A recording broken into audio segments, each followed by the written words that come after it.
mchungaji wetu, maana tuko pamoja naye na ili aombe, alafu baadaye tutaweza kuona mwili kitanguliwa na watu wa familia, alafu wengine tutafuata, na hatimaye kama kuna wanafunzi ambao wako na huo ujasiri tutawapa nafasi hiyo. Kwa hivyo mchungaji atatuombea, familia tutatangulia, alafu wengine tutafuata, alafu baadaye tutapata wanafunzi kama kunao wataweza kutazama ule mwili. Karibu mchungaji. Asanti Mungu uishie juu mbinguni, jina lako litukuzwe na lihimidiwe. Maana wewe ndiye Mungu wetu, na wewe ndiye kimbilio letu na tumaini letu. Bwana wetu, kazi hii iliyo mbele zetu i mikononi mwako.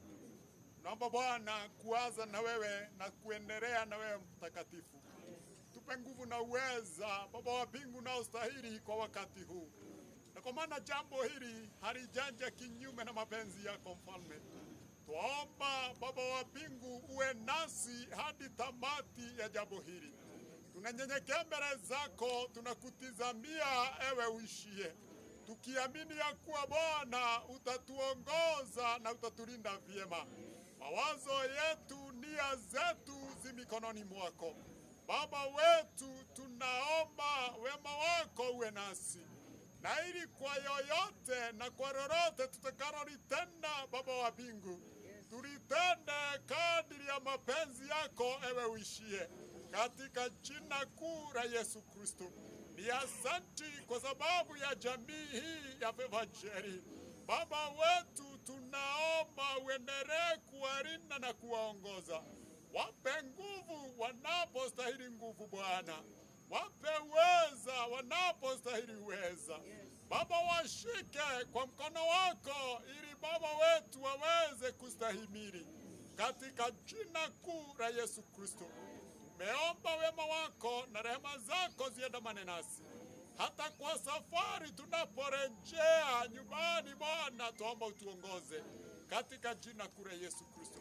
Asanti, maana wewe ni mwema. Ambacho Bwana tunakatana nacho ni hila zote za ibilisi. Tunaomba mapenzi yako yatendeke pekee Bwana, nayo hila zote za ibilisi na mitego yote atakayotega, omba Bwana usituachilie, maana tu wanao, katika jina la Yesu Kristo. Asanti ewe Mungu, tumekulilia na tumekuamini, na ni kwa wema wako na fadhili zako tumeomba Bwana. Asanti, asanti. Tutakaribia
Walimu wao niyo twamurite niyo dowashiana na alimu wao hama inayofuata hameli rashoka ni ya familia, ni ya family. hama ya tatu ni ya wachungaji, hama ya gatatu ni ya tugateri, hama ya ine ni ya kanisa, hama ya kana ni ya kaniba, hama ya tano na ya sita na ya saba, hama ya gatano na ya gatandatu na mugwaja ni arata ito, ili mtu kae palipopate, kwa modo aikare haria he hake, tusiweze kukuondoa mahali ambapo hufai, tutika kurute hari otafatie.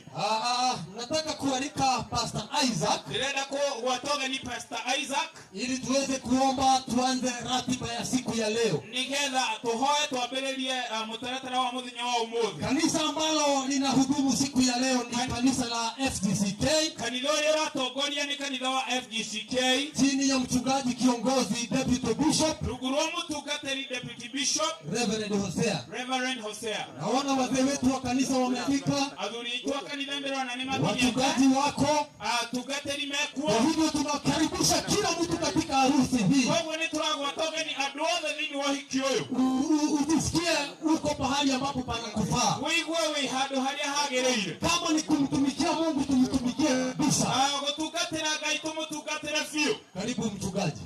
Karibu. Asante. Mwadhani ya Gosho. Bwana Yesu asifiwe. Praise the Lord. Hallelujah. Amen. Nataka kuchukua nafasi hii. Nenda kuya kanya kau.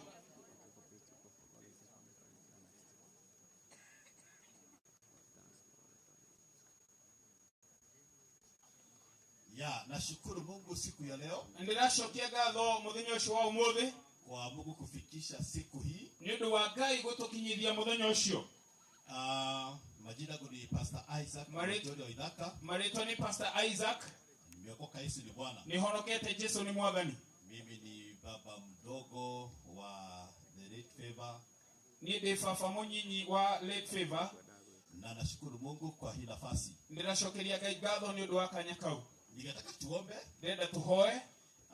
Na pia tungetaka kualika watu wengi sana. Ndenda tugwate ugeni andu aingi muno wanatufuata katika social media. Manatufuata thini wa social media, Facebook na YouTube. Na wale wote ambao wanatufuatilia pale. Aliothe maratufuata hau. Bwana wabariki sana. Ngai amurathime muno. We want to thank God for you. Tunataka kumshukuru Mungu kwa ajili yenu. For your support through this journey. Kutushikilia katika safari hiyo. And finally as we rest Favor Jerry to rest. Wakati tunampumzisha Favor Jerry.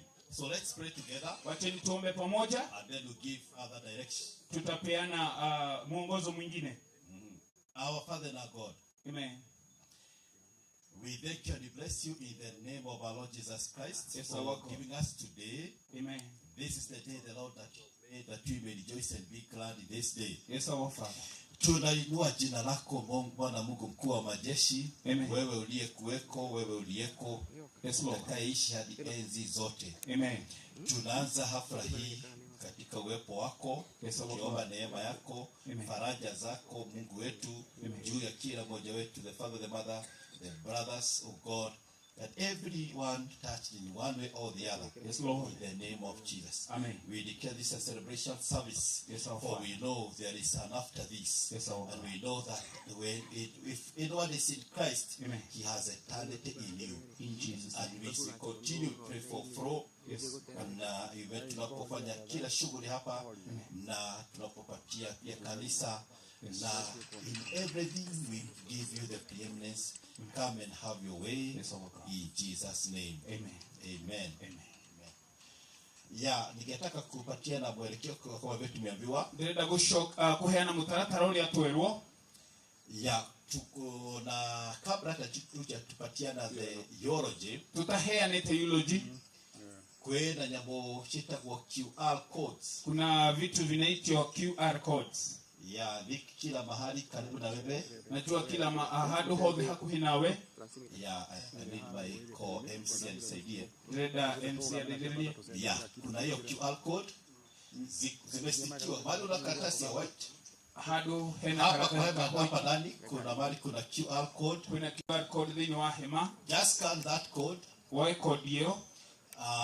Na utaweza kupokea hiyo soft copy ya hiyo program na hiyo eulogy. Na ndio kugia na soft copy ya eulogy hiyo. Kabla tujaleta the hard copies. Tutanarehe hard copies. Ya, hiyo ndio takazo la kwanza. Na pia vile tumeelekezwa sitting arrangements. Ulia twerwo ulia tuguikara. Ya, tutafuatilia. Nitugufuata. So for now nitapatia my co-MC. Gushokeria co-MC. Nigetha twarithie na mbere. Asante sana mchungaji. Thegio muno mutungatiri. Mtondo wa hawa tutwarithia. Kwa ajili ya hapo umetupeleka. Ungeona thaa citu ni thaa 4:41. Ukiangalia saa yetu ni saa 4:41. Na tunafatie kuanjĩrĩria thaa 4:15. Tulistahili kuanza saa 4:15. Kugo to behind the time. Kwa hivyo tuko nyuma ya wakati. Na ni wega kwere ati ndugaikare haria harĩ haku. Ni vizuri nikwambie usiketi mahala si pako. Angĩkorwo nĩ ũrona hama yaku ndĩandĩkĩtwo we. Kama unaona hama yako haijaandikwa wewe, Ũthiĩ harĩ ĩrĩa yaku. uende mahali palipo hama yako. Tondũ ũndũ ũcio nĩguo mwega. Kwa ajili jambo hilo ni bora. Nĩ tondũ wa geography ya gũkũ. Kwa ajili ya jiografia ya hapa, Mũndũ ũngĩkorwo na bata wa gwĩteithia. mtu ambaye anaweza sikia haja, Athuri. wazee, Tũgũthiĩ na thutha. tutaenda hapa nyuma.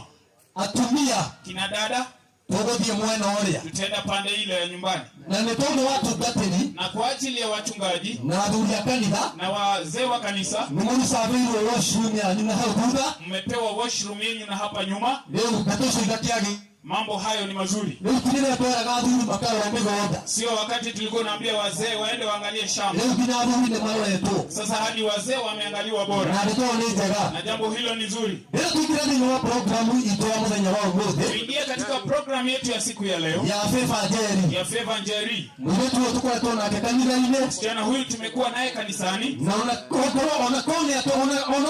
atũtigĩte. Hata kama ametuacha, Nĩ twa celebrate mũtũrĩre wake. tunafurahia maisha yake. Ndugia atĩrĩrĩ. Niseme hivi, No twende gwĩka maũndũ maingĩ mũno. tunaweza penda kufanya mambo mengi sana, No nĩ wega tũrore ihinda na mathaa. lakini ni vyema tuangalie wakati wetu. Na ũmenye igũrũ nĩ rĩa Ngai. Na ujue mbingu ni ya Mungu Na rĩera nĩ rĩake. na hali ya anga ni yake. Koguo wagĩa na kanya ga gũka haha. Kwa hivyo ukipata nafasi ya kuja hapa, Ĩtĩkĩra kũhũthĩra kanya karĩa kanini biũ. ukubali kutumia dakika chache kabisa Karĩa ũngĩhotithio nĩ Ngai. ili jinsi utakavyowezeshwa na Mungu. Tũkwanjĩrĩria na mbica. Tutaanza na picha, Na mbica ici cigũkorwo ihana ũũ. na picha hizi ni kama ifuatavyo. Ngomba gũcithoma nĩgetha andũ meharangĩrie. Nitazisoma ili watu wajitayarishe. Nĩgetha tũkiuma mbica ya mbere ũkamenya ya kerĩ nĩ yaũ. Tukitoka picha ya kwanza ujue ya pili ni ya Na nani. nĩ request Pastor Isaac. Nitaomba Pastor Isaac Harĩa tũkorwo tũkĩmũbatara nĩ agũtũra 50. mahali ambapo tutamhitaji atatusaidia. Mbica ya mbere nĩ ya famĩlĩ ya Kĩrago. Picha ya kwanza ni ya familia ya Kirago. Mbica ya kerĩ nĩ ya Gathoitas family. Picha ya pili ni ya Gathoitas family. Mbica ya gatatũ nĩ ya Waithakas family. Picha ya tatu ni ya Waithakas family. Ya kana nĩ cousins, nieces and nephews. Ya nne ni cousins, niece and nephews. Ya gatano nĩ ya school. Ya tano ni ya shule. Ciana iria icagĩthomaga nake. Watoto ambao walikuwa walikuwa wanasoma na yeye. Picha situ ihano huo. Picha zetu ni kama hivyo. Huko nenda ndo meza gathage. Ningependa watu wajitayarishe. Na leo tukaribisha family ya Kiragos family. Na sasa nitakaribisha Kiragos family.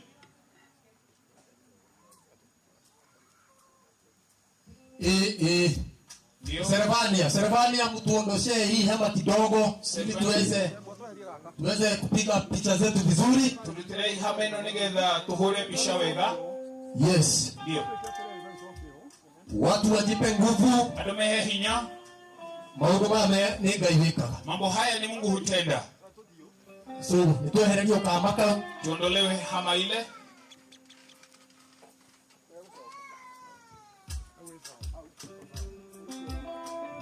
Yes. Ndio.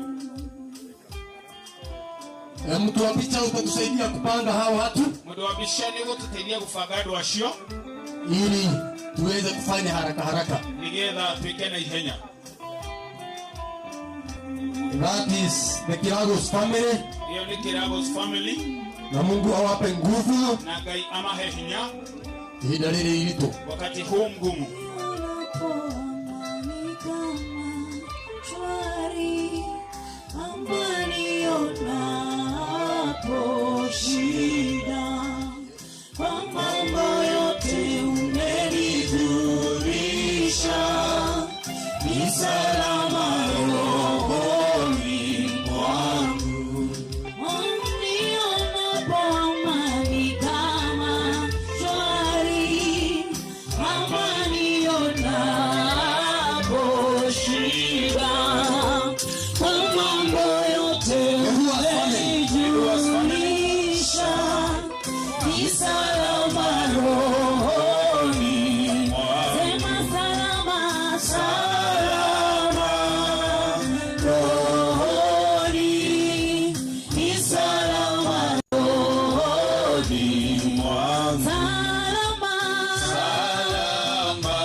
Karibuni sana. Karibu. Katika ibada ya siku ya leo.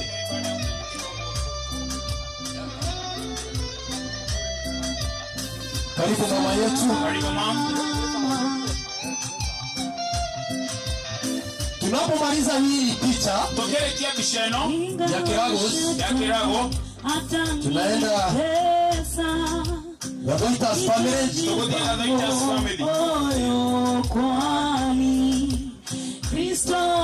Asante sana. Gadoitas family. Tafadhali karibieni. Hiyo picha ni yenu. Watakaofuata kutoka hapo ni Waidakas family. So ningeomba tafadhali tuweze kuharakisha kiasi. Kwa sababu tuko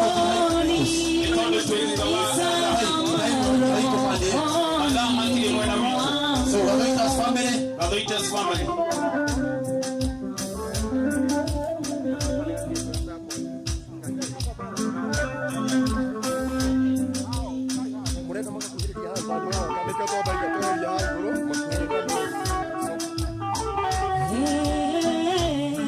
Tukaribia tafadhali. Tukuherilia tafadhali.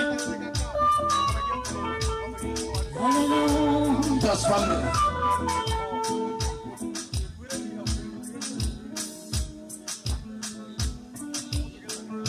Na huta program. Ukitaka program, wenda program, uko scan QR code scan QR code zinyo hama. Ndio hama si tukileta QR code. Katika hama zetu tumeka QR code. Ugo hali ya simu ine. Utaenda kwa simu yako. Scan QR code hiyo. Scan hiyo QR code. Wewe ukiwa mbele. Yes. Waidakas family karibuni. Waidakas family kuheria hii. Waidakas family.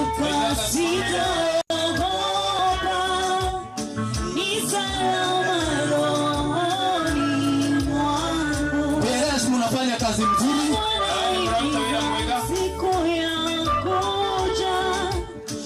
Na tunakaribia.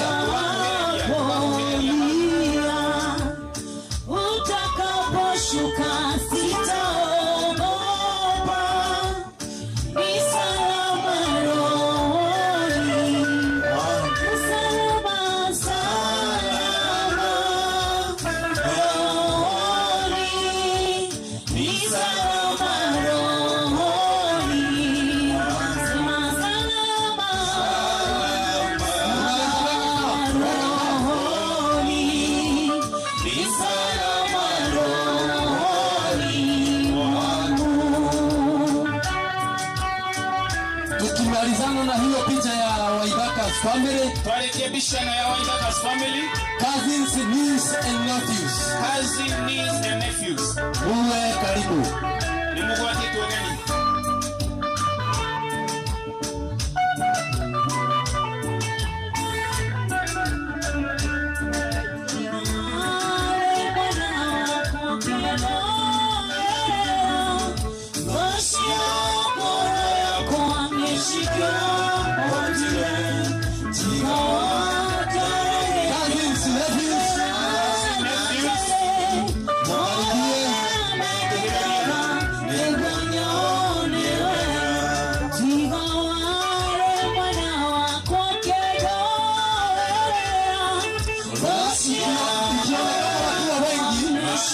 Unaweza piga hiyo picha namna hii. Kazi hizi mahoro. Lakini ninaona kazi sio wengi sana.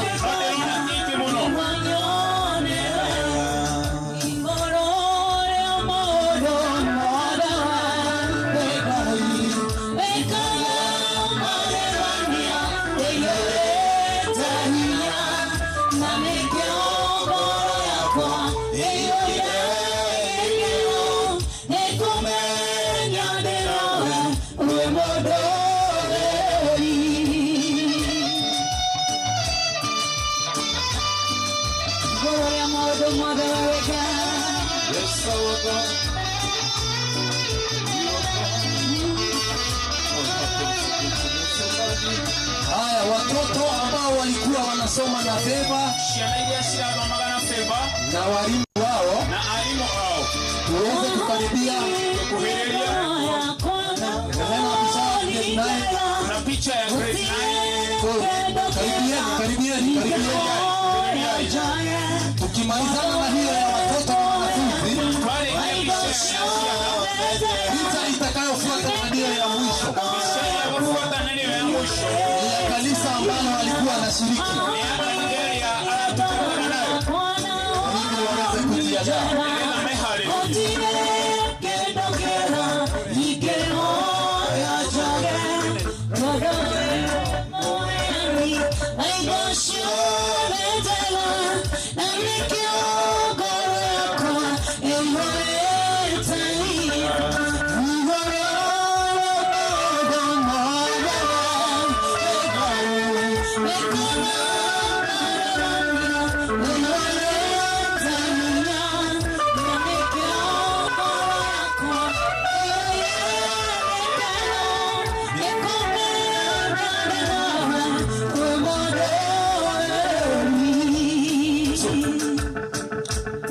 Tukimalizana na hiyo picha ya wanafunzi na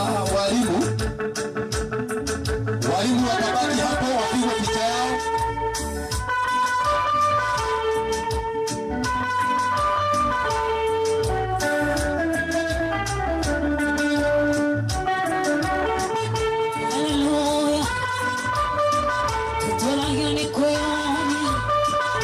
Sasa hiyo ni ya walimu.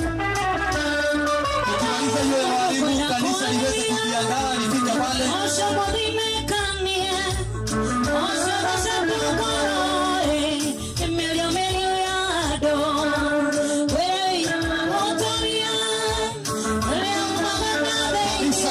Kanisa tunawakaribisha pale.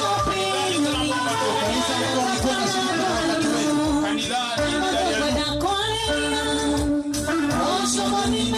Picha ya kanisa.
ya marafiki. Sheri hapo ndani ya rata. Colleagues.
All brothers to Baba Henry.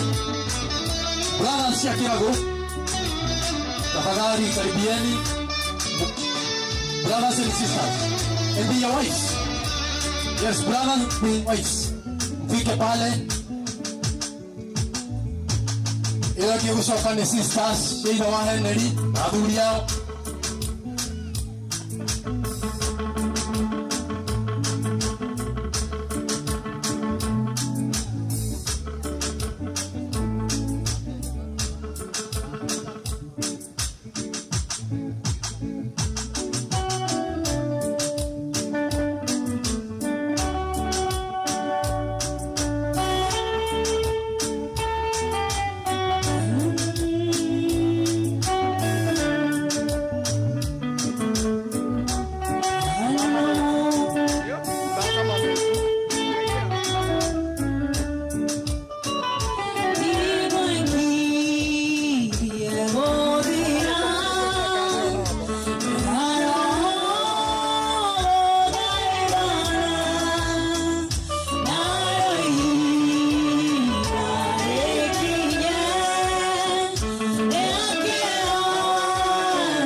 Ndugu za Baba Henry wakiwa peke yao.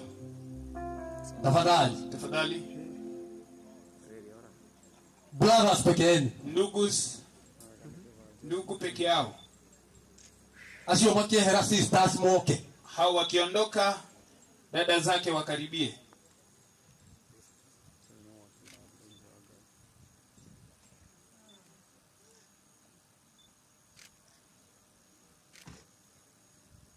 Yes, sisters Sheila wa Henry. Dada zake wakaribie. Sisters Sheila wa Henry.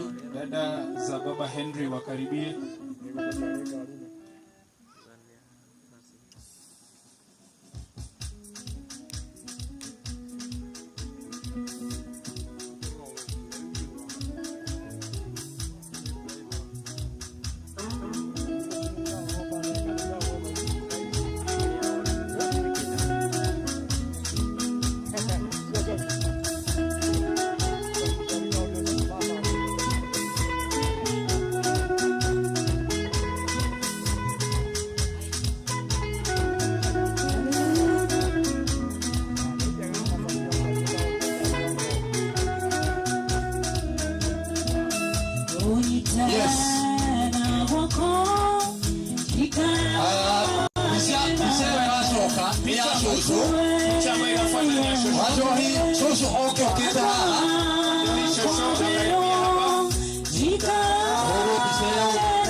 Dada zake mama Henry wakuje.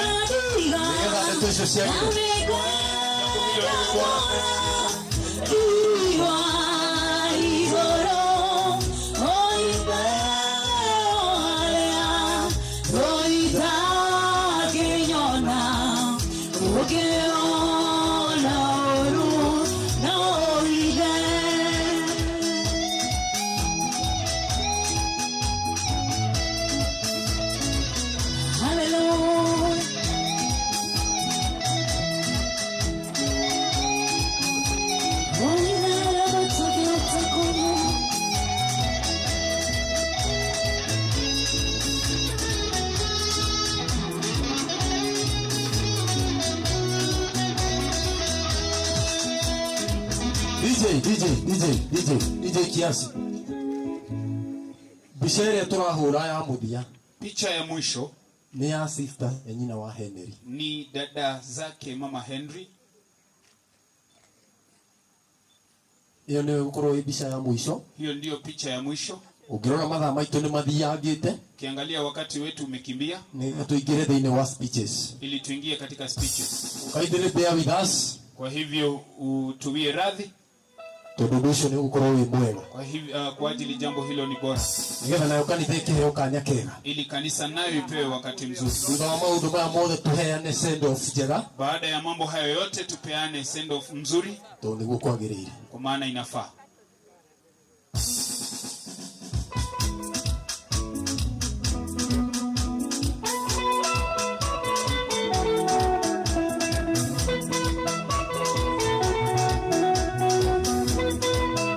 Mchungaji karibu hapa. Hii hema ni ya wachungaji, na kama wewe ni mchungaji na uko mahali hapa, ama hii ni ya wachungaji. Karibu mama Aposta, karibu sana.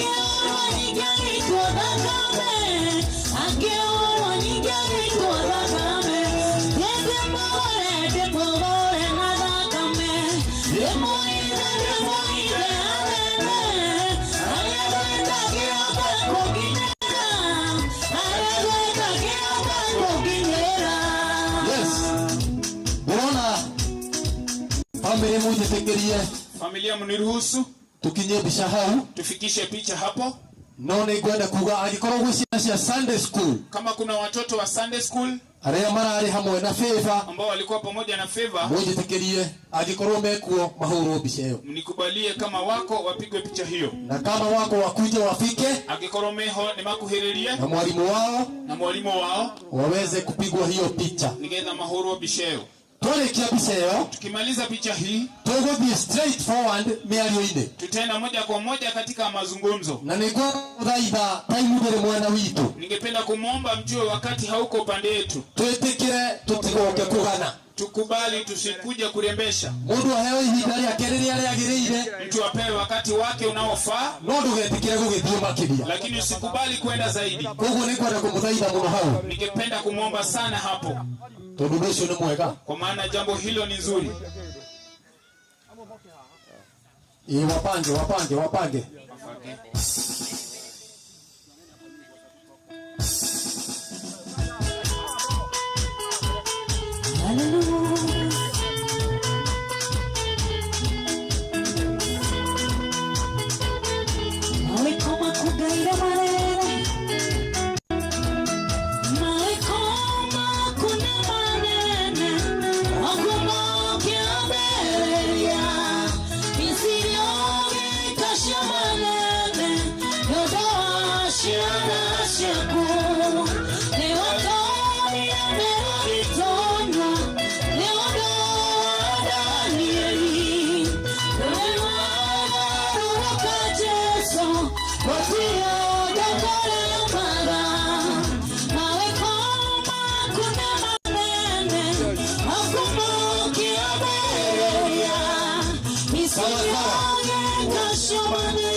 Nataka tuingie katika mazungumzo wega ili tuendelee vizuri. Kanini muno nigetha tunengere kanitha. Tuko na wakati mchache ili tupe kanisa conduct gogona riria tukiri nario ili iliweze kutupeleka katika tuenda kwanjiriria speeches. Tunataka kuingia katika speeches, na mmoja wa mbere ni mmoja wa family. Wa kwanza ni wa familia na ni mundu witagwo Jenga. Anaitwa Jenga. Dr. Jenga kuja karibu uweze kupata hiyo nafasi. Ugiena kanyakao.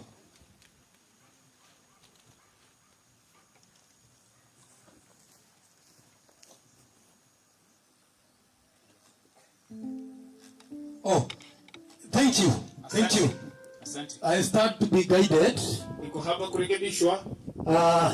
Kwa jetera urongo. Nilikuwa nimeanza upande wa juu. So naomba mniwie radhi. Muda kile. Tuje na mmoja wa family. Tuanze na atakaye simama kwa niaba ya familia. Familia wa Waithaka. Familia wa Waithaka. Prophetess. Mary Waithaka. Mary Waithaka karibu. Si tumpigie makofi anapofika tafadhali. Tumuhurire ruhe agekinya. Aweze kupata nafasi yake. Nigetha agena kanya gake.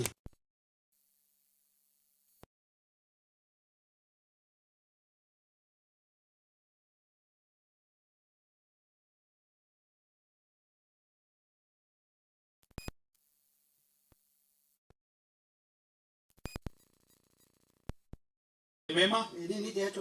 Ni mimi nimeitwa vile. Na ni mkuu wa mshioyo. Ni mimi mkubwa katika familia hii. Nimeokoka, Kristo ni Bwana.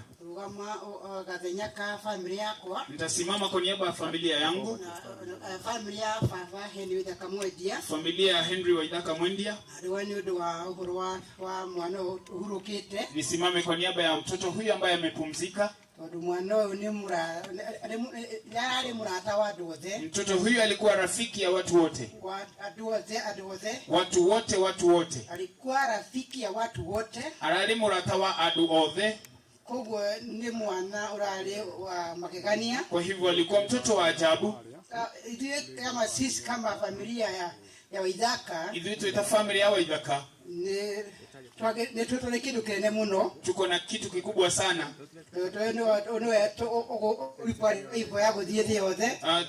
Tunainiwe kwa revival ya kuthie kila mahali. Lakini itaenda katika jina la Yesu. Kwa maana wakati upo. Katika jina la Yesu. Mtoto huyu kwa watu wote. Alikuwa ua letu. Na guti mtu ono mwaradhuire, hakuna hata mmoja aliyechukia. Yani ni mtoto wa maajabu. Alali mwana wa magegania. Ni mtu akaikia kila mahali. Ni mtu akirejili hadi hofe. Hata wakati kile hata tukivika na anatoka kwa mama yake anaenda. Makinya akauma kwa mamu wake. Anakuja kwetu. Ako kawito. Anafurahia huko. Akakenerera ko. Na wakati wote. Ihidari yote. Mungu apewe sifa. Kwa hivyo kama familia, hata kama tunaomboleza kwa ajili ya favor, tuko na furaha kwa ajili miaka hiyo ambayo amekaa. Alikuwa na impact kubwa sana. Hata sisi wenyewe alitukanisha kwa maombi ya WhatsApp every day. Aratunyitithanagia mahoini ma WhatsApp o muthenya. Ni kule kitu gisharitokera kwitukira mwana uyu. Kuna kitu kimezalika kikubwa kupitia mtoto huyu. Aratonyitania na njira igitito muno. Akatushikanisha na njia moja kubwa sana. Itagihota kuregwa ni mundu. Ambaye haiwezi katizwa na mtu yeyote. Takiuki agaituka haria hena urumwe. Neno la Mungu linasema mahali palipo na umoja, Mungu huachilia baraka. Kwa hivyo kile ambacho favor aliachilia ni kitu cha ajabu na hakiwezi katizwa. Katika jina la Yesu. Sitaongezea mengi. Nitasema hivi. Wale ambao wamekuja na sisi ambao tuko familia, mwisho ni kule iguru. Kwetu ni mbinguni. Na Yesu akirudi, anakujia kanisa lake. Wale ambao wamefariki wakiwa ndani ya Yesu, ndio hao watakao funuliwa. Nasi tuwapate kule hewani. Tuwalaki katika hewani. Kwa hivyo mtu yeyote akitoka katika nyumba hii, kuna safari ambayo tunaenda. Na ni ya kila mmoja ambaye amefariki katika Yesu. Amen. Amen. Mungu ambariki na mtende mambo mema. Amen. Tupigie mama yetu makofi mazuri. Tuhuria mama yetu makofi mega. Ni tondu ni atwariria wega. Kwa maana ametuzungumzia vizuri. Kindu kirenda uga ni kwenda turore time. Kile ambacho nimesema tuangalie wakati. Tungithio ugo ni tuguthi wega. Tukienda hivyo tutaenda vizuri. Kwenda twaririo ni Gathoitas family. Ningependa tuzungumziwe na Gathoitas family. Ni Uncle Kareithi. Uncle Kareithi. So Uncle Kareithi karibu. Uncle Kareithi karibu. Ili uweze kunena. Tumpigie makofi mazuri anapofika. Tumuhurie makofi mega gikinya. Karibu baba. Karibu. Asante sana. Thank you. Asante sana. Zawadi. Mungu ni mwema. Gai ni mwega. Wacha nisikie kutoka umati kwa sababu tumekuja hapa sababu ya faith. Mungu ni mwema. Gai ni mwega. Na kila wakati. Na hede shode. Asante sana. Thank you muno. Mutigaire mwendwa nire Favor Njeri. Marehemu Favor Njeri. Wasasi wake, ashiari yake, Waithaka na muitaga Waithaka na Ann. Waithaka na Ann. Tumekuja hapa nitukite haha kuneana condolence shito, kuheana pole shito. Mimi niseme jugeo jitago Claudius Githui wa Kareithi. Naitwa Claudius na ni mukuru kwa nyina Henry. Na ni mimi mkubwa huku kwa mama Henry. Na jira ya gutumika ni mwana kiole mukuru. Ikiwa ni mimi kijana yule mkubwa kulia guranite. Kule ambako nimenunuana. Kununua mtu wangu mudo wako ulia gorite. Yaroga meharia. Asimame tafadhali. Nerugame. Ucio ni unyigiretie mushushe wa Gathoita. Tupigie makofi na familia hii. Gagikorwo ndi wa Gathoita na njira kugurana kuu. Nikakuwa wa Gathoita kwa ajili ya kuoana huku. Lakini kwa heshima kubwa no ni undu wa gitio kinene kwena tata ona itagiriro ni ukorwo ngiaria atarugamite tata Monica. Shangazi Monica. Shangazi Monica. Iyo huyo apigiwe makofi. Ona ni hato ndio twitwe ani. Aje hapa kumana ni ame. Lakini kwa haja ya masaa amesimama. Ndio hida ni aruga mama. Ucio ni twitwe nyina wa Henry. Huyo ndiye ameitwa mama Henry. Wogo githa kamenewe nyina witu. Kwa hivyo huyo ndiye mama yetu. Sasa mimi kama mtoto mkubwa wa Gathoita, nieta mwana mukuru wa Gathoita, nilidonirie Waithaka ndimwitani Waithaka kirago kuria kuruta mutimia. Mimi nilionesha Waithaka kule ambako atatoa mke. Na ndio huyo. Na niwe ushio. Na tulete kaile tukau. Na tumelea msichana huyo. Na walipomaliza masomo akaja kwetu. Na dinyamari kiligithomo agioka gwitu. Kuria Nyeri High. Kule Nyeri High. Kuria Waithaka athomagira. Ambako Waithaka alisomea. Na Mungu ni mwema wakapatana. Na Ngai ni mwega magishemania. Alafu wakazaa watoto. Magishara ciana. Ciana rugamai. Watoto simameni. Simameni Henry na wengine. Asante sana ndio hao. Thegio muno ni washo. Kenagio ni muno. Kwa tunafurahishwa nao sana. Sababu wamekuwa na njia ile mzuri. Ni tondu makurite na njira ya njega. Wiki tatu nidathire Kenyatta. Wiki tatu nilienda Kenyatta. Na wakoretwo ohingo Favor auma ICU. Ilikuwa tu wakati Favor ametoka ICU. Na wakati niliingia kwa ward. Na diria ndaingirire ward. Ndakorire nyina wa Favor. Nilipata mama Favor. Akiwa peke yake. Wika. Kama mama Maria. Mama Maria. Oria ikaritie Yesu. Vile alikuwa amemkaisha Yesu kwa mdharafaini. Akatembea naye. Agithie nake mpaka mwisho. Ginya mwisho. Wakati niliingia. Ndiye ndaingirire. No uthituka athitukire. Alishtuka tu. Na akiwa ankolioka. Akasema anko amekuja. Na kefifa tonu ni relaxete. Na Favor kwa maana alikuwa ametulia. Akihiguria maitho na agismile muno. Akafungua macho na akafurahia sana. Akasema anko karibu. Akiuga anko karibu. Nikamwambia na wewe toka hospitali haraka. Ngimwira nawe umathibitari na ihenya. Lakini akasmile tu. No agitheka. Na karudi usigizi kidogo. Agishoka toro hanini. Ipo daktari wake akaja. Daktari wake ageuka. Akimudhuka maguru. Akamtingiza miguu. Tena akaamka na furaha sana. Agiukira na gikeno muno. Akaamka. Agiukira. Na daktari yake alikuwa anampenda sana. Daktari wake ni amwendete muno. Au ni rafiki yake. Alikuwa anasema ni rafiki yake. Akamwambia amka. Akimwira ukira. Agiukira asmailete. Akaamka akiwa amefurahia. Na tukampea chakula. Na tukimuheirio. Akaniangalia tena. Akidora ringi. Na hiyo smile. Na gukena ko. Kwa hivyo mimi singemwangalia leo. Kogwo ndigimurorithio muthi. Ndigedire kuona sura hiyo mukuonaga. Ndigedire kuona. Nataka kubaki na ile sura. Ndirenda gutigwo. Nilimuona naye. Ile ndamuonire nayo. Mtu wa furaha. Mundu wa gikeno. Malaika kweli. Malaika.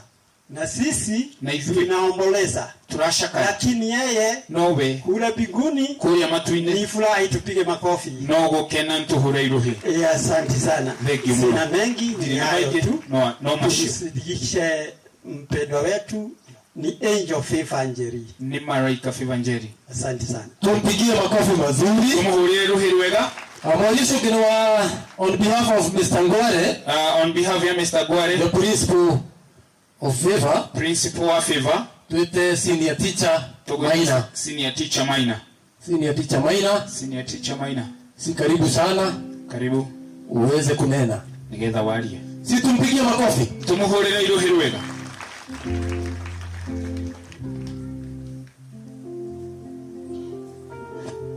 Okay, thank you. Asante.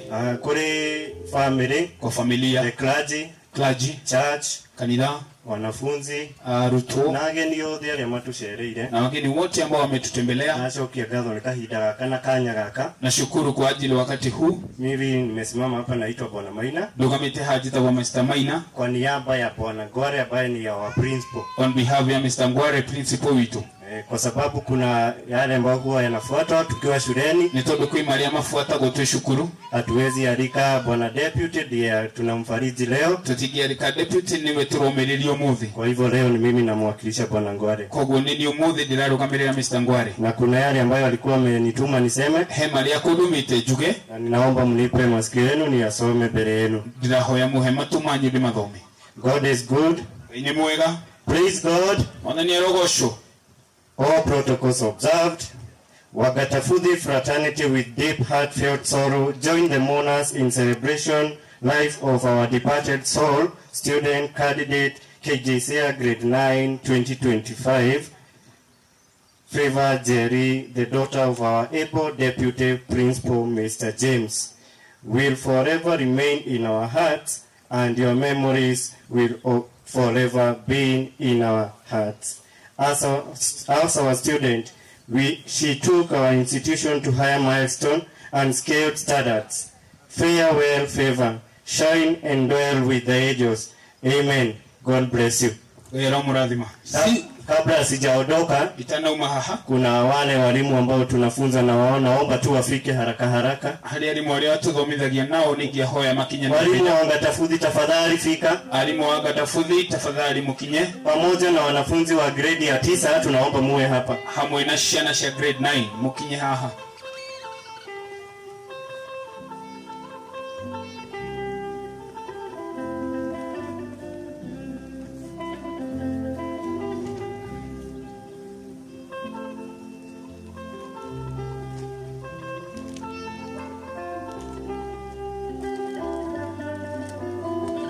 Nitawatambulisha mimi mwenyewe walimu kwa majina. Nitaanza na Peter, ndiye huyu hapa. Tarudi kwa Mr. Ndirango, ndiye mwalimu wa darasa la Jerry. Kuna teacher Lois, pia tuko na teacher Lucy, teacher Josephat, na pia tuko na Bwana Gedeji. Wengine wako na mipangilio mingine sehemu nyingine. Pia kuna mwalimu wake wa chekechea, yule amemjua kwa muda mrefu, huyo anaitwa teacher Lydia. Kabla sijamalizia, tuko na huyu anaitwa teacher Josephine. Na siwezi maliza bila kutaja naibu mwalimu mkuu ambaye anaitwa Bwana James. Karibu Bwana James, kwa sababu utajiunga na sisi. Hiki ndio kikosi kile kinahudumu Wagatafudhi na tunashirikiana na wanafunzi, tuko na wimbo pamoja. Tafadhali John hapa mbele.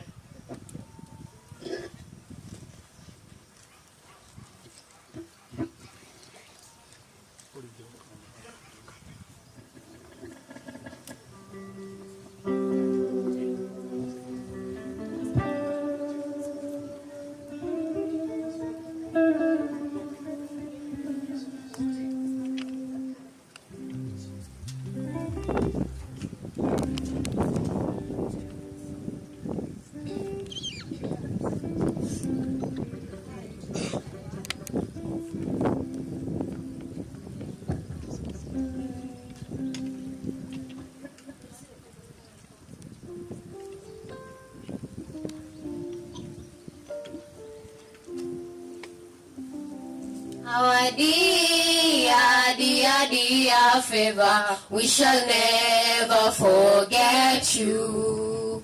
Our dear Favor, we shall never forget. We remember the days we were learning together. We shall never forget you. We remember the days we were praying together. We shall never forget you.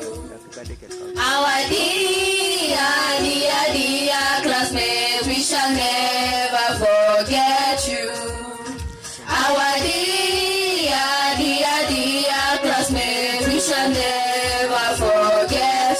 We remember the days we were running together. We shall never forget. We remember the days we were running together. We shall never forget.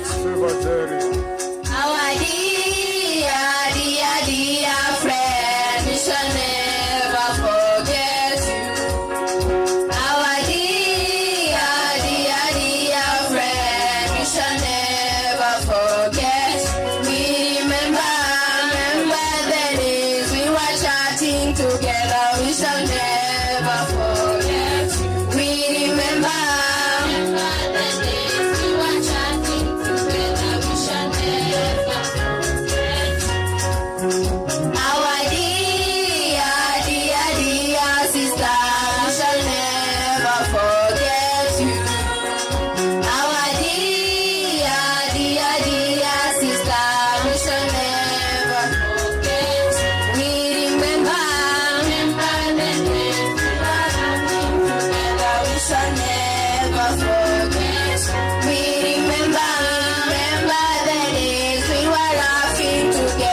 Haya, walimu hao wengine wale wa cluster ya Rurie na cluster the whole Nyandarua Central, please come. Kama wewe ni mwalimu pahali uliko, jo ndio yale ambayo tunafanya tuyafanye yote kwa pamoja. Walimu wote tafadhali jooni.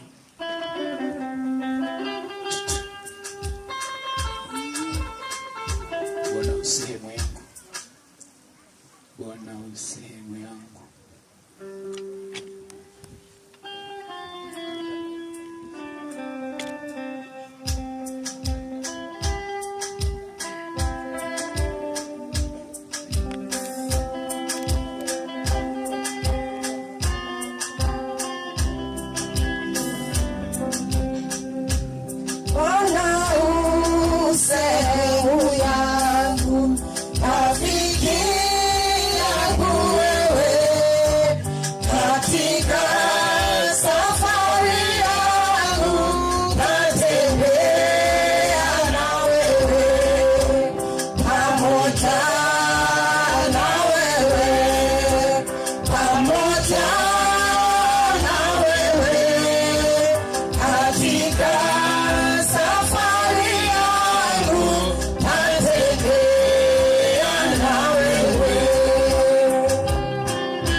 Tuwapigie makofi mazuri. Tumahurira ruhirwega.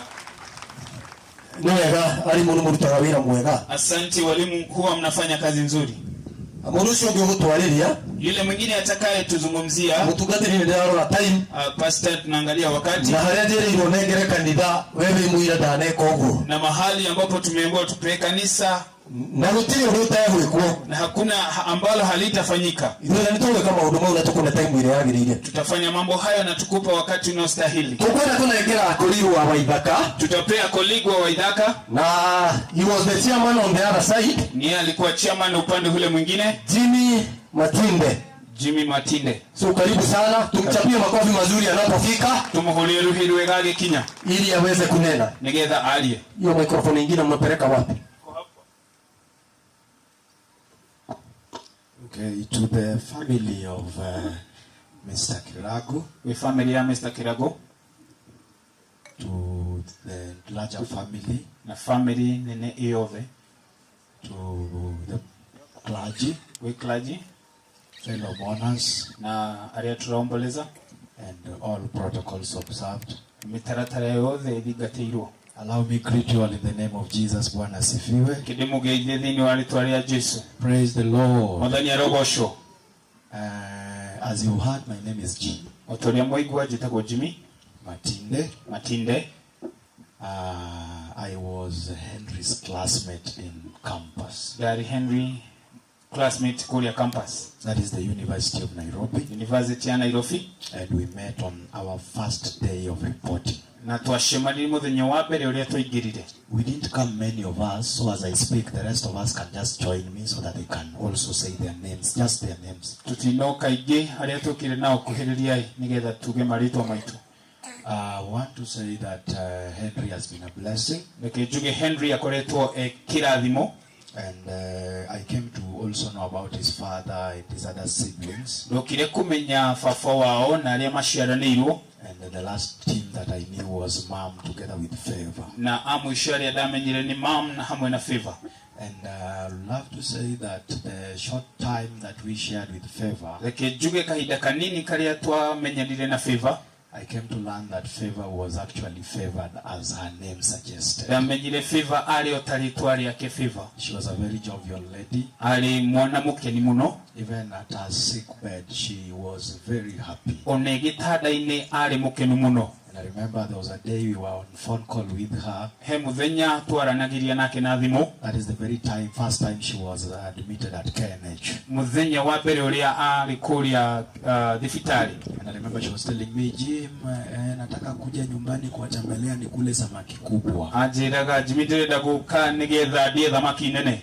It is unfortunate that she has rested without eating that samaki kubwa. No nikihati koma atarite thamaki nene. But I know that one day God shall make plans so that the family can share in the samaki kubwa. No ni joy ati muthenya umwe Ngai ni agufanga nigetha family mari thamaki nene. All I want to say is my heartfelt condolences. Uria ndirigwa ati ni ngoro yakwa ina kihamuno to the family, and to the friends, na kwiri arata, to the fellow students, kuria aria mathomaga hamwe nao, and anyone who is attached to this family. Na ovothe urio nyitanite na family no. It is quite sad to lose such a young soul. Nikihamuno gute muoyo toyo munini. But when we remember the struggle she went through her entire sickness life, no twamenya mitangi kweri arageragira. All we can say, at the bosom of Jesus may favor rest. Uria tugiuga ni ati maguru-ini ma Jesu reke Favor huruke. She was a sweet girl. Ali mwiritu mwega, beautiful as you can see. Muthaka otori ukimuona. And I believe,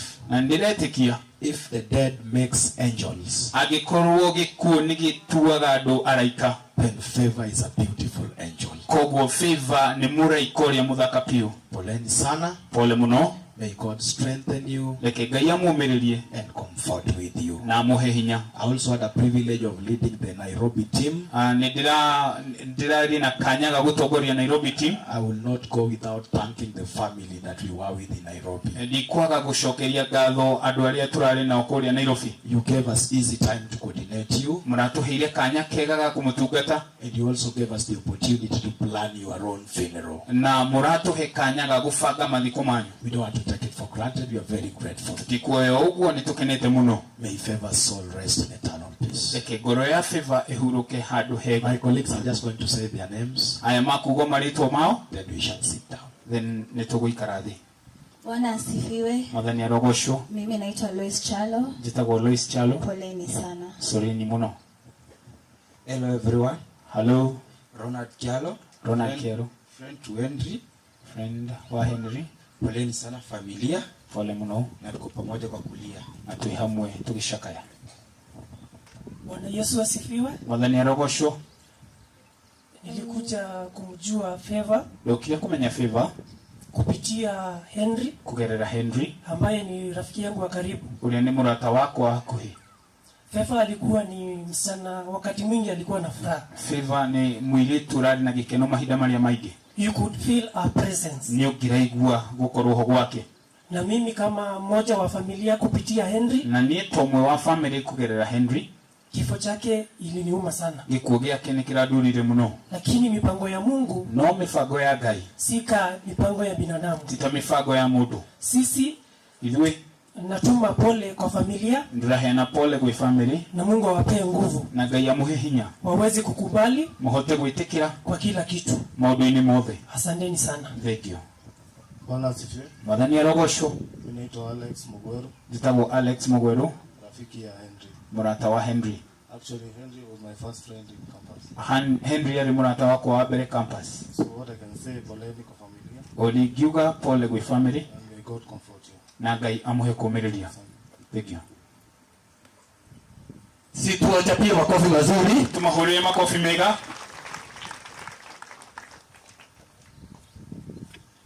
Si tuwachapie makofi mazuri. Tumahurie makofi mega. Urushuke kwa atwalirie. Yule mwingine ambaye anataka tunene. Usio watu wale rari chairman mweno oria. Huyo alikuwa chairman upande ule. Leo tuna chairman mweno huyo. Sasa tuko na chairman upande huu. Na najua leo ukialia mno. Najua hata ongea sana. Si karibu bwana chairman. Tupige makofi mazuri. Tumuhurie makofi mega. Amefanya kazi nzuri. Ni arutite wira mwega. Basi Bwana asifiwe sana. Mwathani arogocwo. Niinue mkono. Joera guoko. Kwa majina naitwa Muriithi. Maritwa ni Muriithi. Na ninafurahi sana kwa sababu ya siku ya leo. Ndirakena muno ni undu wa muthenya wa umuthi. Bwana amekuwa mwema. Ngai akoretwo mwega pamoja nasi. Hamwe na ithui. Tangu Monday wakati tulianzia jambo. Kuma Jumatatu riria twambirie mibango ino. Tumeona Mungu akiandamana nasi. Ninyonete Ngai akitwarana hamwe na ithui. Hii mipango ilikuwa mizito kidogo. Mibango ino irari miritu hanini. Lakini nashukuru Mungu sana wakati tulikuwa tunaandamana. No Ngai ni mwega riria turanyitanire. Tulikuwa tunapea Mungu na nafasi ya kwanza. Turaheaga Ngai kanya ka mbere. Tunamwambia Bwana tuongoze. Tukera Ngai tutongorie. Sababu najua hata kama mambo ingekuwa mazito. Ni tondu onokro maundu marari maritu. Kumbalia Mungu aje katikati yenu. Ugikitekeria Ngai oke gatagati-ini kanyu. Mambo inakuwa rahisi. Maundu ni mahuthaga. Kwa hivyo nashukuru wote ambao tulikuwa tunashiriki nao. Ngacokeria ngatho othe aria turanyitanagira. Kanitha. Watu wa kijiji. Andu itura. Hata na bado wale walikuwa wanatoka mbali. Ona aria maraumaga kuraihu. Bado nishukuru sana ile kamati ilikuwa Nairobi. Juge ni wega gwe kamati irari Nairobi. Jujabu mambo ambayo ilikuwa zito. Tondu maundu maria marari maritu. Tulikuwa tunasaidiana sana. Ni turateithanagia muno. Na sasa Bwana ametusaidia. Na Ngai ni atuteithĩtie. Tunapoendelea kuomboleza siku ya leo. Tugithii na mbere na gucakaya umuthi. Tujisikie tukiwa mahali ambapo Bwana ametusaidia sana. Tuigue twi haria Ngai atuteithĩtie muno. Tusijione sisi wenyewe. Tukeone ithuĩ ene. Tuone mkono wa Bwana. Tuone guoko kwa Ngai. Mungu ambariki sana. Ngai amurathime muno. Tugithii na mbere. Situmpikie makofi mazuri chairman. Tumuhurie ruhiri wega chairman. Mwagicoke gutwarĩria ni mwaria wa rata a family ino, ni murata wa family ino. Nenaji mwingine ni rafiki wa familia hii. Netagwo Jenga. Anaitwa Jenga. Yuka daktari. Karibu daktari. Jenga. Jenga. Okay, akijuga Jenga my neighbor. Jenga neighbor yangu. Mudo turaikara nake. Karibu sana. Karibu. Clergy. Clergy. Family. Familia. Teachers. Alimu. And pupils. Ona arutwo. And fellow mourners. Na aria giturashakaya. Bwana Yesu asifiwe. Mwathani arogocwo. Niseme kwa majina ni Peter Jenga. Marĩtwa ni Peter Jenga. Actually I wasn't aware ya kwamba nitasimama hapa. Ndiuma aware ati ningurugama haha. But I thank the family. No ndacokeria ngatho family for considering me. Ni kuhekanya kau. So nitasema utanipea dakika tu kama mbili. Ukuheo dakika igiri. Kwa sababu ya tondu ni neighbor. Nijue ndukujigata na ihenya. Najua hautanifukuza haraka. Niseme safari yangu na familia ama jamii hii. Juge safari yako na family ino. Imekuwa kwa muda wa miaka 5. Ikoletwa ta miaka 5. Kana miaka 5 ama miaka kama 5 hivi. Kwa sababu nilipomaliza shule, ni tondu riria ndarikirie shukuru, nilikuja upande huu. Ndokire mwena uyu. Sikuwa najua mtu, yowe mundu, nilikuwa tu peke yangu. Ndari wika. Na nilikuwa tu kijana mdogo, ndari mwanake munini ambaye alikuwa amemaliza campus. Ulia warikitie campus. Na nikakuja nikapata kanyumba kalikuwa pale. Gioka giona nyumba yari haria na nikafungua kazi. Na ngihingura wira. Na wakawa ndio immediate neighbors. Magikoro nio arata abere. Na waliponiona na ndiria manyonire, they saw a passionate young person. Makiona passionate mundu munini passionate. ambaye alikuwa na maono kubwa, uria wari na kioneki kinene, ambaye alikuwa anampenda Mungu, uria wendete Ngai, na wakanichukua kama mtoto wao, na makijoya hata mwana wao. Na kutoka hapo na kuma hau nikajuana na familia yote yao, gimenyana na familia yao yote, wakanitambulisha kwa watoto wao, makimenyithania na ciana ciao, wakanitambulisha kwa familia, the entire family, makimenyithania na family yote nene, na tukawa marafiki na tukitwika arata. Our young soul, kuli mwilitu witu munini Favor, kwa sababu ndiye alikuwa hapa, tondu niwe bali goko ashagine maumagarite, au wengine walikuwa wameondoka. Wakati nilikuwa na shida yoyote, ndiye dari na thina wowothe, alikuwa anatumwa na mamake, atumagwo ni mami wao, na anarehero ilio adehera ndi wira-ini, alikuwa anapewa hadi chakula niletee nikiwa kazini, kwa sababu nilikuwa tu kijana mnyonge, tondu dari mwanake munini ugo muhuthu, na safari na urafiki ikashikana, na safari itoro atakinyitana. Na nilipokuwa naoa, na riria ndahikanagia, nilipofanya request kwa mke wangu, riria ndekire proposal kwa mutumia wakwa, nilimleta hapa kwanza kabla ya kupeleka kwetu, na murehire guku kwaja kamwira ndi mutwarite mushi, and they confirmed was a good lady, na makiuga ati ni mwiritu mwega, wakamchitia kuku, makimuthinjira guku, na wakimutuga muno, na wakamkarimu sana, na kutoka hapo wakawa marafiki, na kuma hau magitwika arata. Na kwa sababu bado Favor alikuwa hapa, na tondu Favor ali guku, wakakuwa marafiki sana na bibi yangu, magitwika arata muno na mutumia, na mpaka akasimamia harusi yangu, ginya akirugamirira uhiki wakwa, na safari ikakuwa ya urafiki ikakuwa kubwa, safari yorata igitwika nene. Na to the family ama wenye walikuanga Nairobi, we family kana alia mali Nairobi, hindi ya murarekagiriria Favor na mamu wao ringi utuko, wakati mlikuwa mnamwachilia Favor wakati mwingine usiku, ama kwa hospitali, kana thibitari, walikuwa wananipata pale Rurie, marangoraga hali Rurie ila vita ikiwa saa 6, hata kama ni saa 7 za usiku, onoko ni thaa 7 cia utuku, tunahakikisha kwamba wamefika salama, na tugatigirira ni makinya thayo. So sina mambo mengi ya kusema, ndina maundu maingi makuga, kuambia tu Favor, na kuira Favor alale mahali peponi, ahuruke handu hega. Mungu akipenda tutaonana baadaye. Ngai yenda ni tukonana hindi ingi. Kirathimwo ine Ngai. Mbarikiwe na Mungu. Tumuhurie ruhiri wega. Leo hao ndo mwataneka. Kuna jambo moja hakufanya. Mutumia wajegeha. Mke wake Jenga yuko wapi? Mutumia wajegeha. Yuko wapi? Ikaduguo. Mudo no warire nguku ya nyina Henry. Mtu huyu ndiye alikula kuku ya mama Henry. Na ndio sio no mwega. Jambo hilo ni nzuri. Leo tunataka kutiriha. Tuko karibu kumalizia. Na Waithaka mwekete wega. Waithaka umefanya vizuri. Mudo tu mundu ni gwitwa mundu. Mtu hufanywa mtu kwa kuwa mtu. Mwanake ucio rĩrĩa nyina nĩ akurua. Kijana huyo wakati ilifika wakutairi, ndio tukire huku na wagai wa Kigoro. Si ndio tulikuja huku na wagai wa Kigoro. Ndio itona family ndio gakirio karaihu. Kwa hivyo safari yetu na watu hawa imekuwa ndefu. No ni utukeneti. Lakini umetufurahisha. Ntondo wodu ucio kwa ajili ya jambo hilo. He kolege ya Waithaka itaitwa Francis. Kuna kolege ya Waithaka anaitwa Francis. Mujitikirie okay. Mnikubalie aje aseme jambo. Au vyodo. Yuko wapi? Eko. Aweze kufika. Fika. Karibu sana. Karibu. God is good. Ngai mwega. And all the time. Na hili ciothe. Ndenda moke niguo twarie tuli ithuothe. Nataka waje ili tuzungumze tukiwa wote. Muriega? Mko salama? Muriega ligi. Kwa majina media nimeitwa Francis Ndirango. Tunafanya kazi na weki hapa wanasikia Waithaka wanashangaa. Aigi maraigo Waithaka makarigwo no. Na nimeona kama kuna mtu mwingine yote yako hivi na ni wa Hemingways anaweza kuja hapa. No kehaha. So tunafanya na Henry. Tutawira na Henry. Na ni kijana tunapenda sana. Na ni mwanake twendete muno. Na tusaidia sana pale kazini. Ni tuteithagia muno kuria wira-ini. Na tulikuwa tumesikiana na yeye. Turanyitanagira nake. Ya Favor tunaijua. Tondu thafarine ya Favor ni tumiwe. Kuna siku hata KNH. Kwe hindi twathite ku KNH. So ours today is to express our deepest condolences to the family. Ni kuheana pole shitu gwe family. And give you hope. Na kumuhe kirigiriro. So that the journey ahead mukoro mwina hinya to face what is going to happen in the future. Nimewajita wila mwega muno. Mlifanya kazi nzuri sana. Na we appreciate. We like families who handle things the way I saw you handling. Nitwendete family manyitanagira maundu inyu uria muranyitanagira. Na mko na kijana ya nguvu sana hapa. Mwina mwanake mwega muno haha. Na anatufurahisha hata sisi mahali tunafanya na yeye. Ni atukenagia haria turutaga wira nake. Siku anajua mkubwa mmoja wangu wako hapa. Ndikomenyaga munene wako umwe haha. Na sasa lazima nimpatie yeye atuambie wefa. Bwana sifiwe. Fadhali ya rogosho. Naona nipatie ukubwa lakini sio ukubwa yako leaks. Tutendanagia wira hamwe.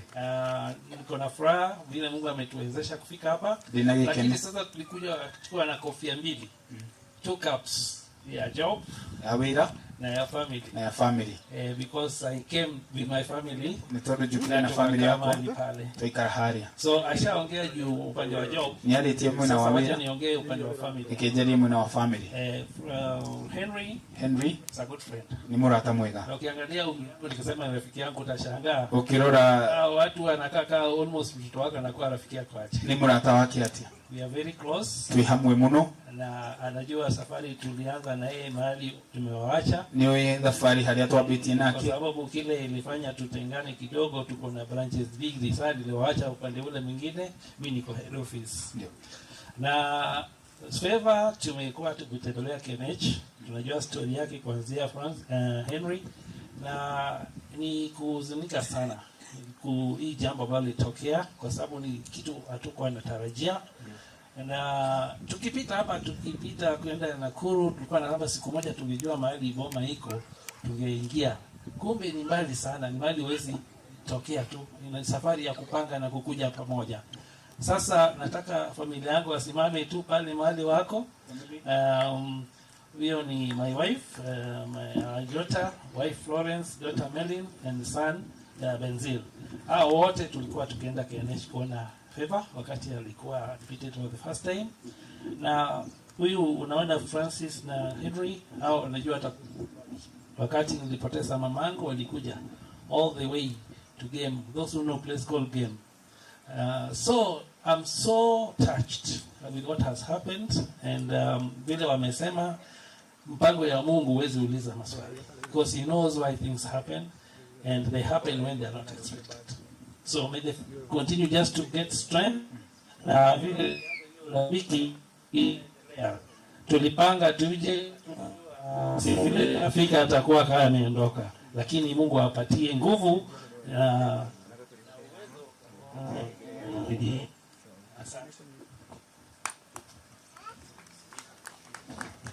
Ama wajitambulishe. Praise God. Praise God. Kwa majina naitwa Jemima Githaiga.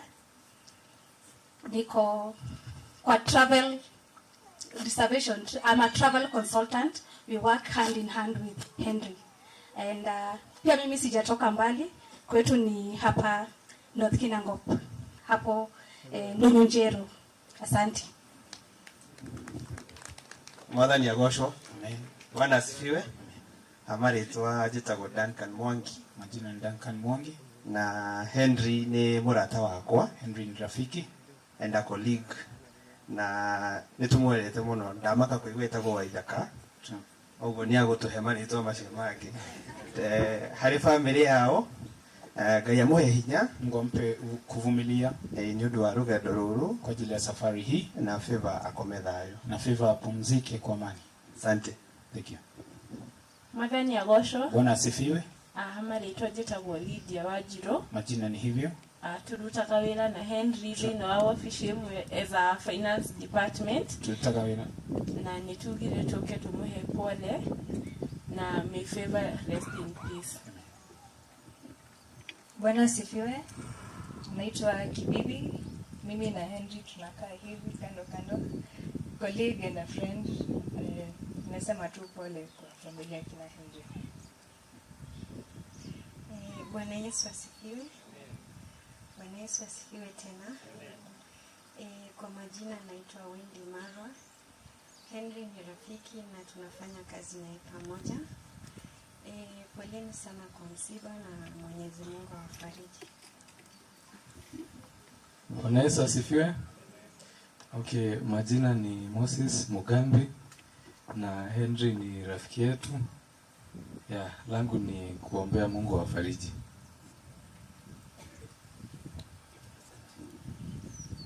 Asante sana. Poleni sana sikusema jina nilitajwa. Naitwa John Max Owiti. I'm also born again. And in my other life, about profession, tunafanya na Henry in finance. Together with my spouse, we serve in children ministry in the Diocese of Nairobi.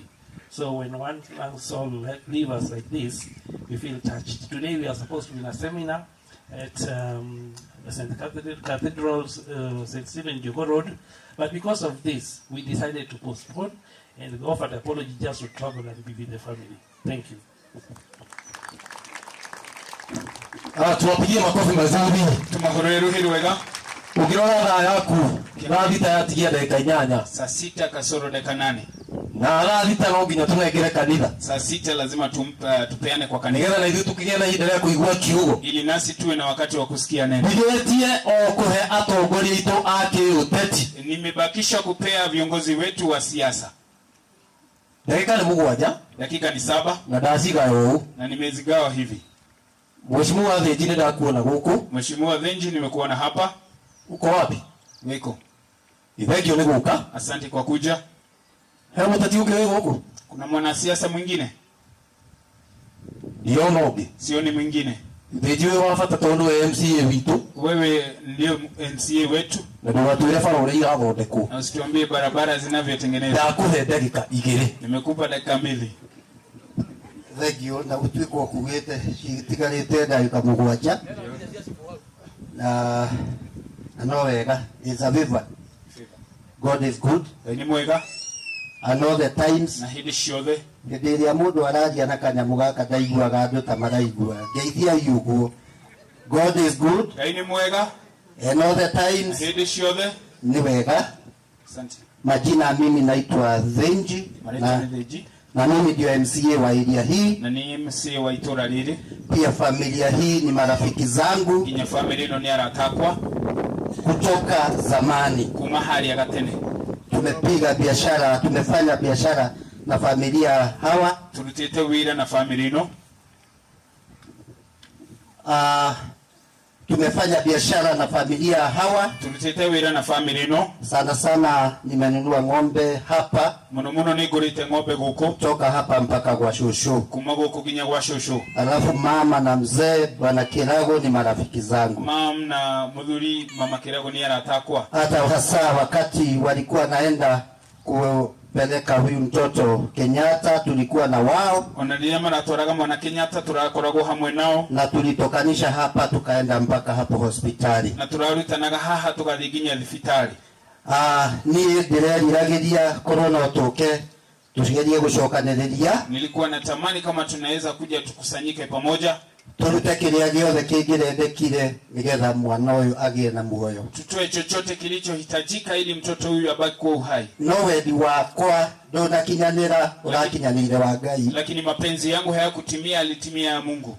Na ciari a favor mugie na hinya. Wazazi wa favor muwe na nguvu. Brothers, ndugu, sisters, kina dada. Kwigayikaga maundu. Kuna Mungu anayefanya mambo. Miaka hiyo favor aikara. Miaka hiyo ambayo favor ameishi. Hiyo atana ikara. Hiyo ambayo hajaishi. Ni mukuongererwa inywe muikare. Mtazidishiwa nyinyi muishi. Kwa hivyo mimi sina neno la kusema about that. Kwa hivyo nidiri nodogi waku gaiguroria. Maana nimeambiwa nisiongee hadi ya barabara. Tode road kali horo wa fara. Lakini barabara sisi tunatengeneza. No fara no turaka. Hata mambo mengine tunafanya. No maudumagi no tule. Hata igawa hii mkutano sio ya mambo hayo. Onokoro mushomani yetu ama udumisho. Nashukuru umekubali nitaje hapo. Ndinashokia gatho tondo wetikira gwete hau. Na watu wamefika. Na andu ni makinyete. Hata igawa kuna mvua kubwa. Onokoro kwina mbura nene. Hata serikali ikikosa pesa ile kidogo tunafanya kazi nayo. Ona thirikari yagabiria nini ni turauta wira. Nashukuru Bishop Gatho gwe Bishop na timu yake ya uhubiri na timu yake ya kuhunjia. Wabariki sana. Ya murathime muno. Asante sana. Thank you. Simama hapo. Acha kwenda. Mtu huyu nimesema asinene mambo ya barabara. Maana mlipitia barabara hizo na ziko sawa. Tugie kofi moja mzuri. Asante Bwana Benji. Kwa kutufanyia kazi nzuri. Bwana Chief yuko. Ama mzee wa kijiji. Asante. Nilikuwa nasema tutampeana saa 6. Kuna ningependa kusoma hapa. Kule aikari othe au moja. Kugerera gikuo kia Favor wa Njeri, members a gikundi kia Umoja Arauka Group nimakumenyithio magacokia mbeca ciao mweri 27 wa 10 2025 ni Jumatatu, na ni youth secretary wa andiko guo Buru. You are secretary, not youth. You are secretary Samuel Buru. Ni ukugo Umoja ni magacokia mbia icio. Umoja mtarejesha pesa hizo. Ni mwira wanyende twari tuothe. Nilisema ningependa tuongee sote.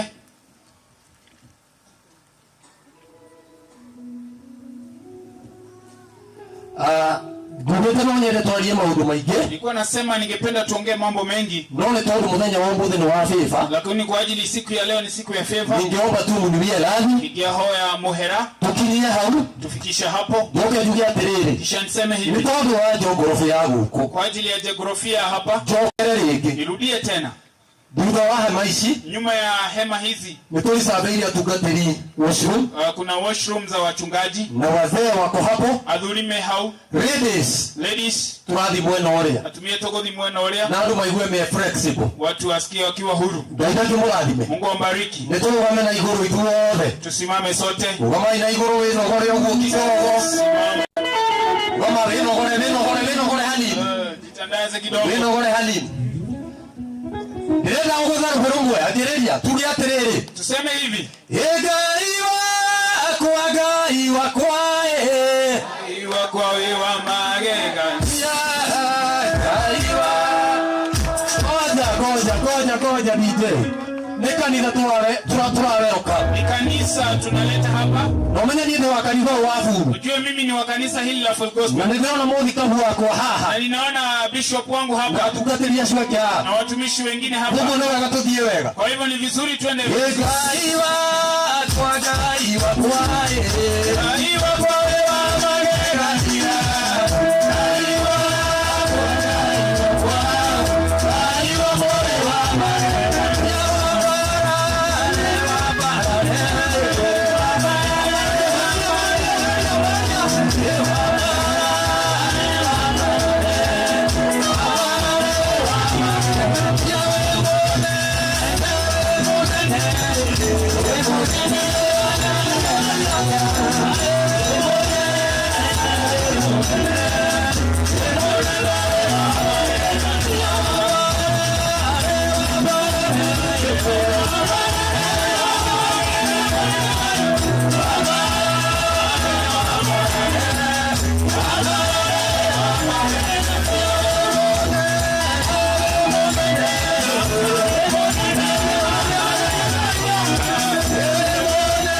Mchungaji Mwaura watioga ni Pastor Mwaura nigetha atuerekeze hau hangi ili atupeleke hapo pengine. Si karibu sana mchungaji.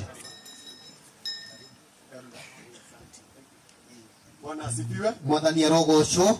Asante kwa Mungu. Ni wega he Ngai kwa sababu ya ubari huu. Ni tondu wa hau haraihu tutwaranite. Sasa wakati ambao tumefika kanya karia riu twinako. Sasa hatuna lingine. Tutire na undu ungi kwa kuingia kwa ibada ya kanisa. Tiga tu kuingira ibada-ini ya kanitha. Ili tuweze kutekeleza kazi iliyo mbele zetu. Nigetha tuhote kuruta wira uria wi mbere itu. Na kabla tuingie na tutana ingira, ningeomba nimwalike mchungaji Sami. Niguhoya njarike mutungatiri Sami ili atuombee maombi ya ufunguzi wa ibada hii. Nigetha ahote gutuhingurira na mahoya. Karibu. Naomba tusimame katika jina la Yesu. Simame zote. Baba wetu na Mungu wetu, tunakushukuru sana kwa sababu ya siku ya leo katika jina la Yesu. Ni asante sana kwa sababu ya kusanyiko hili ambalo tumekusanyika kwa sababu mtoto wetu tuweze kufanya kafara yake ya kumrudisha mchangani, maana huko ndiko alikotoka na huko ndiko Bwana atakaporudi. Tunakuheshimu sana kwa sababu umetukubalia tuendelee vizuri, na tunapoingia katika ibada ya kanisa tunataka kujikabidhi mbele zako katika jina la Yesu. Tuomba Roho Mtakatifu atuongoze kwa kila hali, aweze kutuelekeza katika njia zake katika jina la Yesu. Naomba uwepo wako wa mwingi katika mahali hapa, uwepo wako wa neno lako na uwepo wa nguvu za Roho Mtakatifu zikaweza kutangulia kwa kila jambo katika jina la Kristo Yesu. Bwana, andamana nasi kuanzia sasa mpaka tamati ya mkutano huu. Kwa jina la Kristo tumeomba na kuamini. Asante, thank you. Ni wega.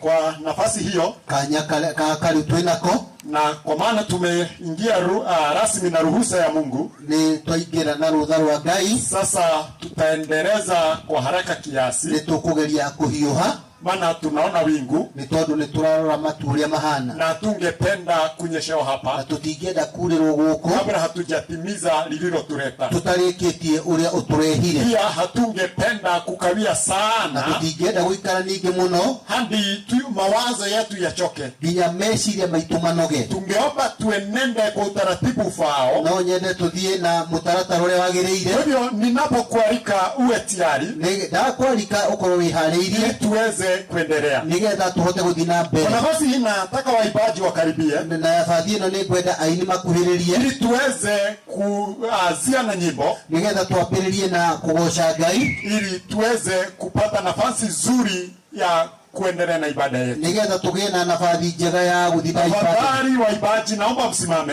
Ndahoya aini waibaji waharakishe, aini moke wakaribie upande huu, aini ni moke haha mbele, tupewe microphone, maheo microphone, ili tuweze kupata nafasi nzuri ya kumwimbia Bwana, tugie na nafasi njega ya kugoca Ngai katika jina la Yesu.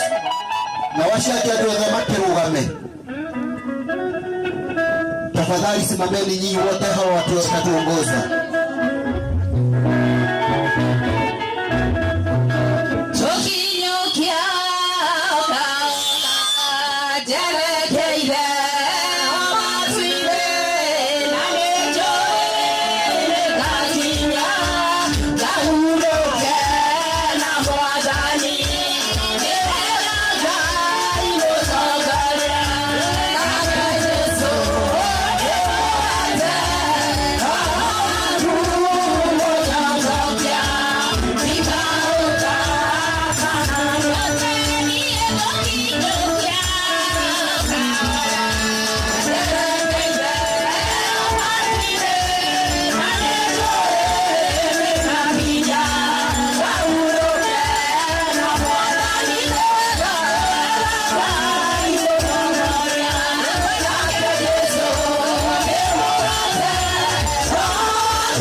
Asante waimbaji, ni wega aini kwa sababu mmetupeleka vizuri tono ni mwatutwara wega na tumeweza kupata nafasi ya kumsifu Mungu na nitwagia na kanya ga kugosha Ngai. Sasa nataka tusomee eulogy, ni wenda tuthomerwo rugano. Kwa hivyo wanaosambaza hard copy, ni aria magikorwo na hard copy, naomba zisambazwe kwa wepesi, no hoe ciheanwo, na walio scan na aria makuhota aria maskanite vyema uyangalia wa urore ili tuweze kuandamana, nigetha tutwarane. Kwa hivyo hatutakuwa na nafasi kubwa, tutigukorwo na ihinda iraihu, maana najua wengi wako nazo kwa simu, ni turamenya aingĩ mena cio thimũ-inĩ, kwa hatutakura nafasi kubwa ya kuzitawanya, tutigukorwo na nafasi ndaihu ya gũcisambaza, lakini ukipata ni vizuri wakorwo wĩna cio.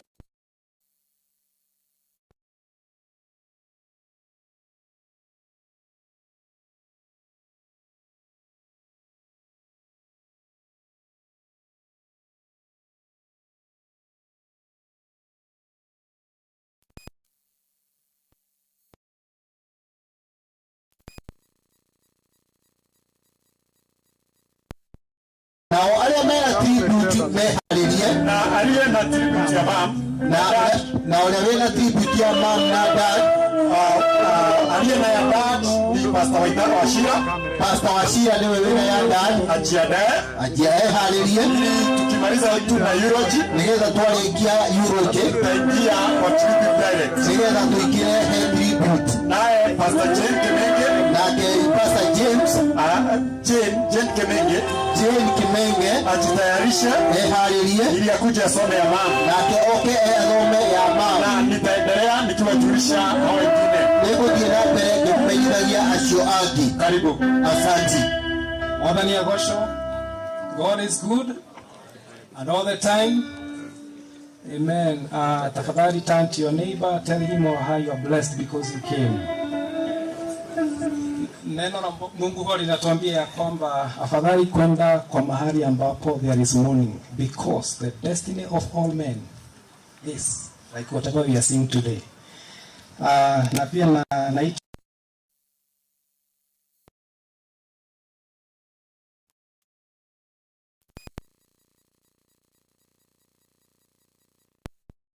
thank you all for coming and for comforting us. Nitasoma eulogy, nitaanzia kwa lugha ya Kikuyu alafu tutamalizia kwa Kiingereza, na najua ya kwamba tutabarikiwa. For those who have scan, kama uko na smartphone, hiyo ndio inaweza, so tafadhali kama uko na gatururu, hiyo inaweza kuwa changamoto. Lakini wacha tusome. Yes, and I'm married, and I also serve in Full Gospel Churches of Kenya as an elder in Buruburu. Lakini pia ninapokuja hapa huko ni Mushi, so I feel a Sunday school kid, so I relate with what is happening. But we thank God for the grace. Tutaanza na Kikuyu. Rugendo rwa maisha ma Favor Jerry Kirago. Gũciarwo mumo nĩ ire Favor Jerry Kirago nĩ aciarirwo rũcinĩ rwa mweri 7 mweri wa gatatũ mwaka wa 2011. Nĩ aciari ake James Kirago wa Ithaka na Ann Waithera Kirago Rurie Orkarao, Nyandarua County. Ararĩ mwarĩ wa nyina na Henry wa Ithaka, Peter Gathuita na Arthur Mwendia. Nĩ gacocoka Hannah Jerry wa Ithaka na mũtigaire Henry wa Ithaka Mwendia, na ningĩ no gacocoka mũtigaire Peter Gathuita Gĩtahi na Priska Wanjikũ Gathuita wa Gathare Kĩgumo-inĩ, Murang'a County. Nĩ mũihwa, that is niece wa Mary Wanjikũ wa Ithaka, mutikaire Peter Mwendia, mutikaire Rose Waboi, Sarah Murige, Jane Wangu Ichiroge, Stanley Kega, Ruth Mudhoni, Isaac Monjoria, Daniel Wajohi, Emily Nyambura Githui, Julius Irongo Gathũita, Charles Kinuthia Gathũita na Monica Mudhoni Shege. Arare mwari wa iya wa mama kana wa tata, into bracket cousins, na Patrick Washira, Jane Nyawira Kemingi, Henry Waithaka, Ann Jerry, Patricia Muringe, Henry Waithaka Mwendia, Patrick Degwa, Kinga Victor, Blessed Israel Waithaka Mwenjoria, Haron Wanjohi, Stasi Jerry Wanjohi, Liam Waithaka Wanjohi, Dominic Karige Githui, Wangare Githui, Wangare Githui, and okay, and there we have Darura, sorry for that, I repeat. Okay, thank you so much for this correction. To be Arari Mwari wa iya.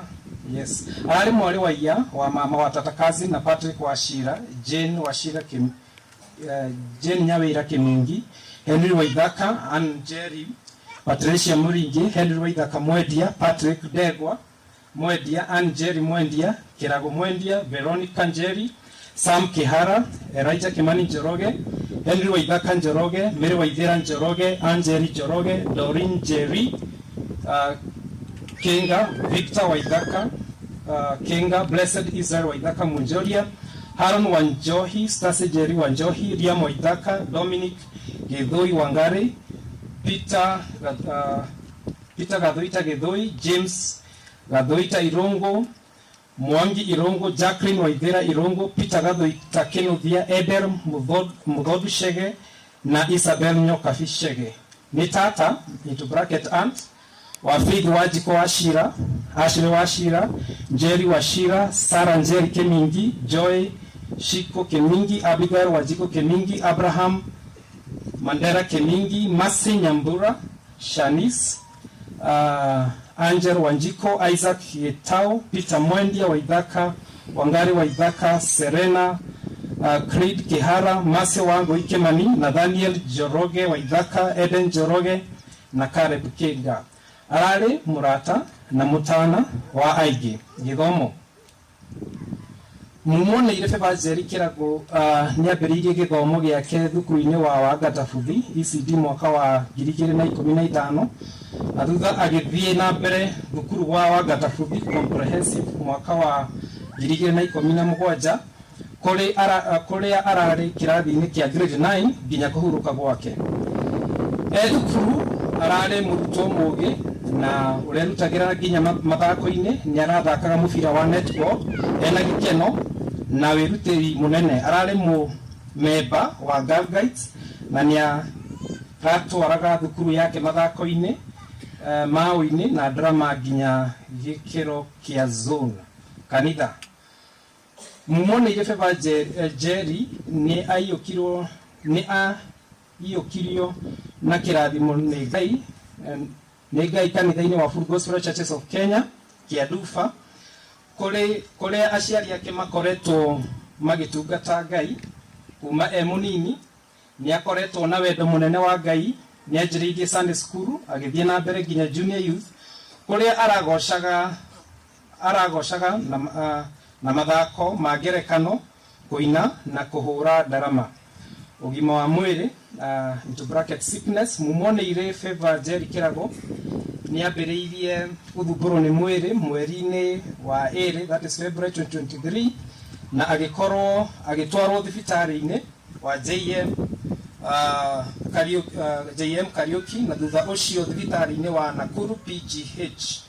Ni acokire agitwarwo thibitari-ini wa Kenyatta.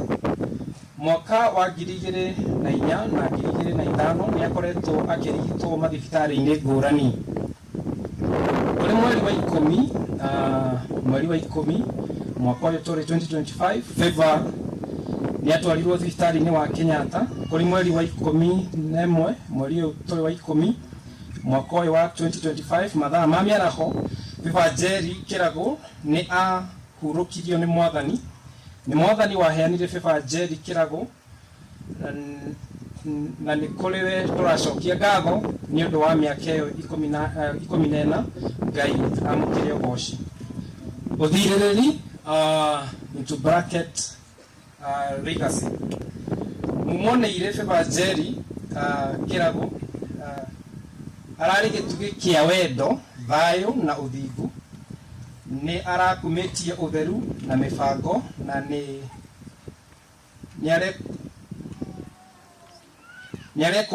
ararĩ na ũtana na gĩkeno. Nĩ aragocaga na agathathaia Ngai ena wendo kũgerera kũina na kũhutia ngoro cia andũ aingĩ. Nĩ arendetwo mũno nĩ famĩlĩ yake, kanitha, arata, arutani na arutwo. Mwerekera wa ũtũũro wake nĩ ciugo ciake cia mũico cia ibuku itheru rĩa Aroma 8:28. Ningĩ nĩ tũĩ atĩ harĩ andũ arĩa mendete Ngai o arĩa metetwo nĩwe kũringana na ũrĩa athugundĩte rĩ, maũndũ mothe mateithanagia hamwe marehe kirathimo. Mtaniruhusu pia nisome kwa Kiingereza for the purposes probably of those who came and they cannot understand the local dialect, so nitasoma kwa Kiingereza na tubarikiwe tunaposikiza.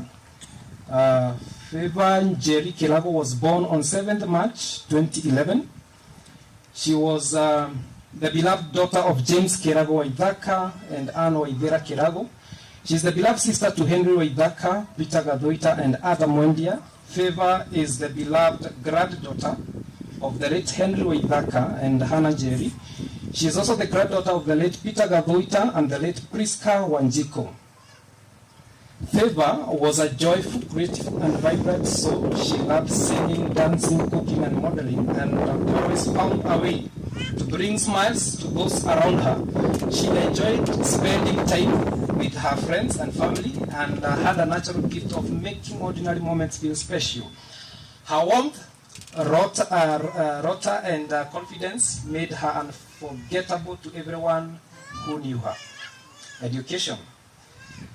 The late Favor Jerry Kirago, her education at Wangatafubi ECD, the late Favor Jerry Kirago began her education at Wangatafubi ECD. In 2015, she later joined Wangatafubi Comprehensive School in 2017, where she continued her studies up to grade 9 until her untimely passing. During her time at school, Favor was not only a bright and a dedicated student, but also an active participant of extracurricular activity. She played netball with passion and commitment, served as a proud member of the Girl Guides, and represented her school in music and dance competition, advancing as far as the zonal level. Her teachers and classmates remember her for her self spirit, leadership, and willingness to help others. Favor was dedicated, that is church life, Favor was dedicated to God as a child at the Full Gospel Churches of Kenya, that is Full Gospel Kiandufa, where her parents faithfully worship and serve the Lord. From a young age, she developed a deep love for God and the things of the Spirit. She began her journey in Sunday school, learning biblical truth that shaped her character and strengthened her faith. As she grew older, she became an active member of Junior Youth Ministry, where she served wholeheartedly in various capacities, including the praise and worship team, Bible story, acting, and a drum set prayer. Favor also loved ministering the Word of God, using her voice, music, and creative talents to inspire others. Her vibrant presence, devotion, and unwavering faith left a lasting impact on her peers and the congregation of Full Gospel Churches of Kenya, Kiadufa. Sickness. The late Favor Njeri Kirago started getting unwell in February 2023. She was lodged to JM Karaoke Hospital and later transferred to Nakuru PGH for further checkups. She later transferred to Kenyatta National Hospital in March 2023, where she began treatment until December that year. In the year 2024 and 2025, Favor continued with treatment in JM Karaoke Hospital and Kenyatta National Hospital. On 10th of October 2025, she was admitted at Kenyatta National Hospital, where on 11th October in the afternoon, God rested Favor Njeri Kirago. It is God who gave Favor Njeri Kirago, and to him we give thanks for the 14 beautiful years. To God be the glory. Legacy. The late Favor Njeri Kirago was a beacon of love, peace, and purity. She valued cleanliness and order, carried herself with grace, and radiated joyful wherever she went. Favor praised and worshipped God passionately through songs and dance, touching the hearts of all who saw her worship. She was dearly loved by her family, church friends, teachers, and neighbors, all whom will forever cherish the gentle smile and a kind heart. Her life theme and the final words are beautifully captured in Romans 8:28. And the Bible says, and we know that in all things God works for good for those who love him, who have been called according to his purposes. God bless you so much, and once again, asanteni sana. Pastor Washira.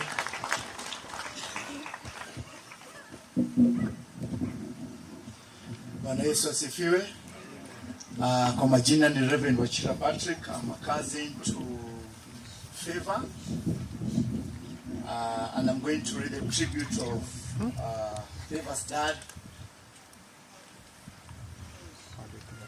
In Jesus' name, hallelujah. There are no words that can truly capture the deep love for you, Favor, or the pain of losing you. But today, I speak from the heart to honoring you, honoring your life, your spirit, and the beautiful soul you are. You are my sunshine, my soul, my reason to smile, even in the hardest days. Your laughter filled our home with warmth, and your kindness touched everyone who knew you. You had a way of making people laugh. Every morning I remember your gentle hugs. You are brave even when life seemed unfair.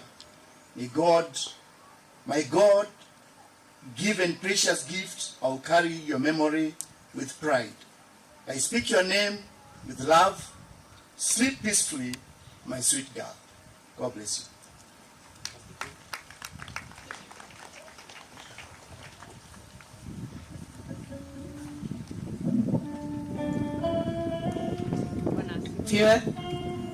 Bwana asifiwe kanisa. Ya kwa majina naitwa Pastor Jane Kimingi. Mimi ni cousin, daughter to Prophetess Mary Waithaka, na niko hapa kusoma tribute ya mama ya Favor. Today we gather not to say goodbye, but to celebrate the beautiful soul of my daughter Favor, whose light touched us all. We can't forget her radiant spirit, beautiful smile, joyful spirit, and a young soul who cherished everyone despite their age or color. We loved you. We adored you. From school to church, from church to the community, even at the hospital bed, you taught us a lesson, the meaning of unconditional love, resilience and joy. Your legacy will live on to every heart you touched. Rest peacefully, my sweet girl. Your laughter echoes in our hearts, and your love will guide us until we meet again. Thank you.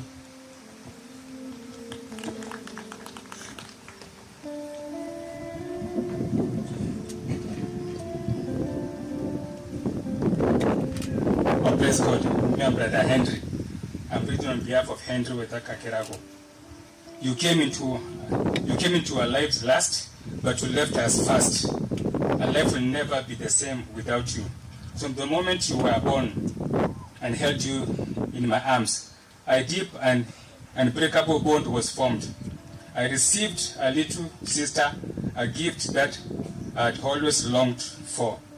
Over the past 14 years, we created a memory that I will cherish forever. Beautiful, joyful, and unforgettable moments that shaped our lives.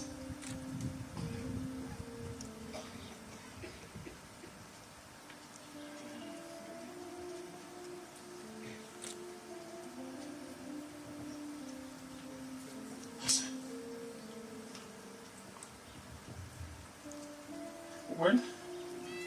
Fairly.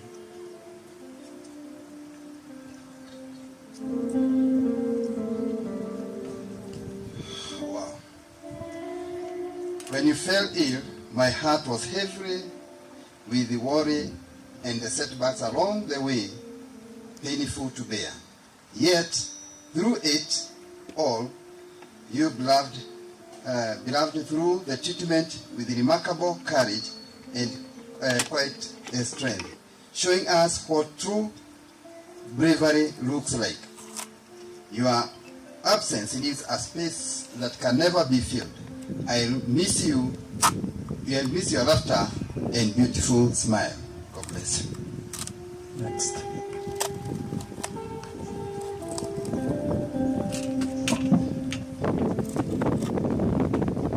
Praise God.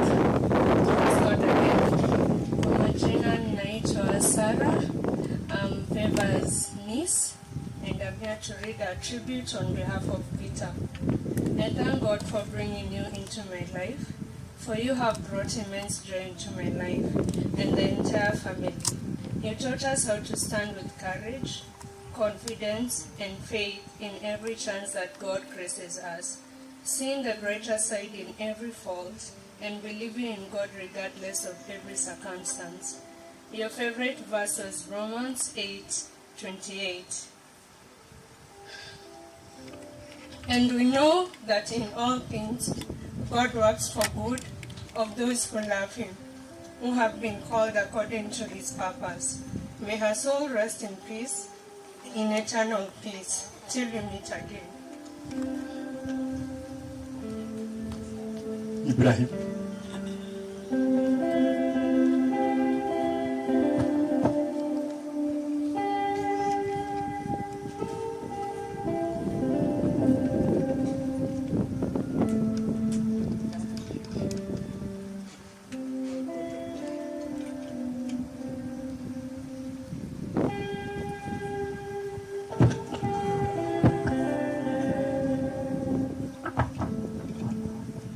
All protocols observed, good morning. Today I speak on behalf of my dear Abraham Mandela. Today I speak not with sorrow alone, but with deep love and gratitude to my dear sister. For the moment she came into our lives, she brought light, laughter, and love. It changed us forever. Her smile could brighten the darkest day, and her heart was a wellspring of kindness. She was more than a sister, she was my teacher, my joy, my little miracle. Though her time with us was far too short, her impact was immeasurable. She leaves behind memories that will never fade, lessons that guide me, and a love that will live on in my every heartbeat. Rest peacefully, my dear sister. You are forever in our heart, and your spirit will always be with us until we meet again. Thank you.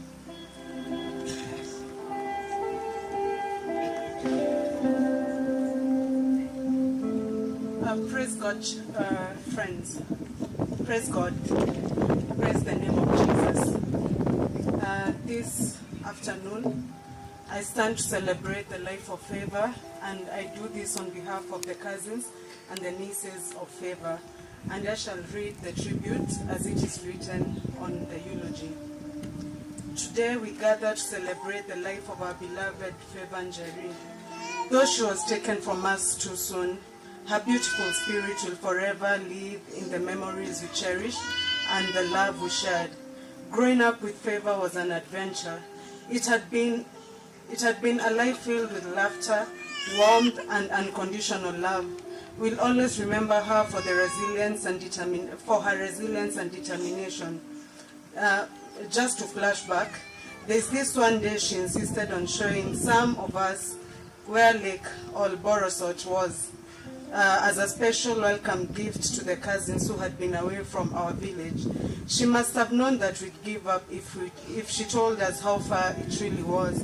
So instead she kept us entertained with stories, pausing every so often saying, "Ni hapa tu."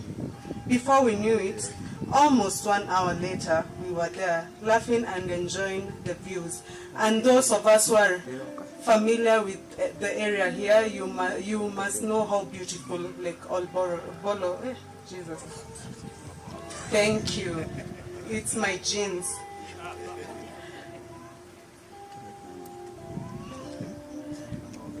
That was Favor, full of life, strength, and a quiet determination that inspired everyone around her.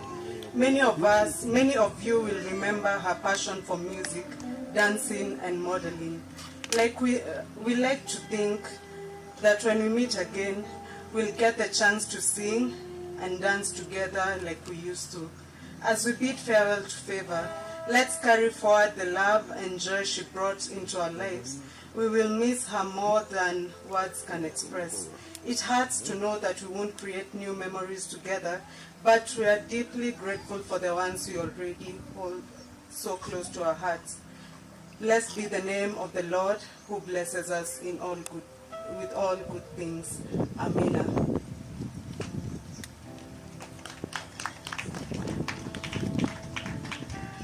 Margaret.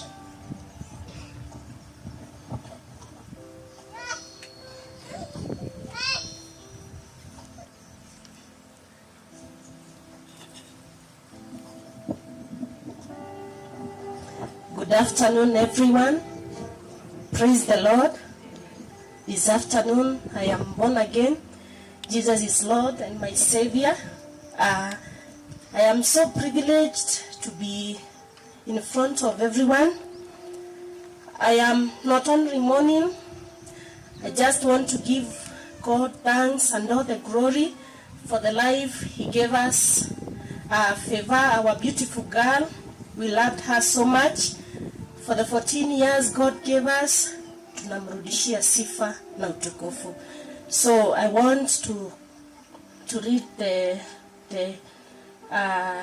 whatever we had written. We as family friends of Mwalimu here and the entire family, I know you shall be blessed. Family friends from Mr. and Mrs. Peter Jenga, in brackets, Daktari.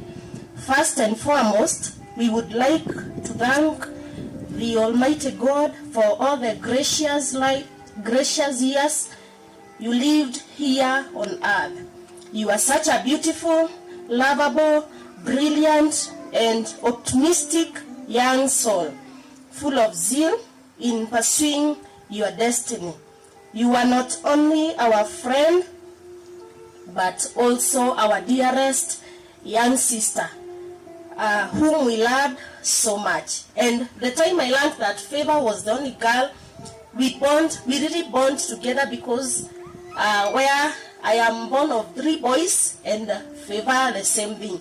So we used to call each other sisters because I was the only girl in my family, she was the only girl in her family. So we really loved each other, and I thank God for her. So we continue with the eulogy. Favor, you had a rare, bold spirit that could overcome any challenge.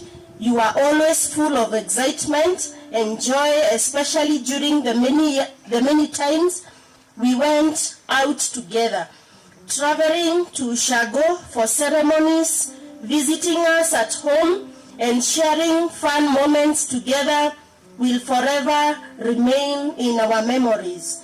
How you loved that gray slim bag you always carried with such a style will never escape our minds. I just recall how she used to slay. You know, she loved modeling. Anyway, she used to. Lastly, on the 7th of March this year, we celebrated your beautiful birthday together. Your cake inscribed with the words, in quotes, "Happy birthday, Favor. You are more than a conqueror." I close the brackets. In quotes. Little did we know it would be your last birthday celebration. As we lay you to rest today, we stand firm in faith that you are still more than a conqueror there in heaven. And we as a congregation, we still conquer with her that she is more than conqueror in heaven. Till we meet again, Favor, we love you so much, and you will remain in our hearts forever and ever. Amen. God bless you so much. Asante, ni wega sana, ni wega muno kwa sababu ya tribute zenu. Classmate nilikuwa nimedhani walikuwa wamepresent, lakini karibu classmate mwenye ako na tribute no ageuke. Sawa, karibu.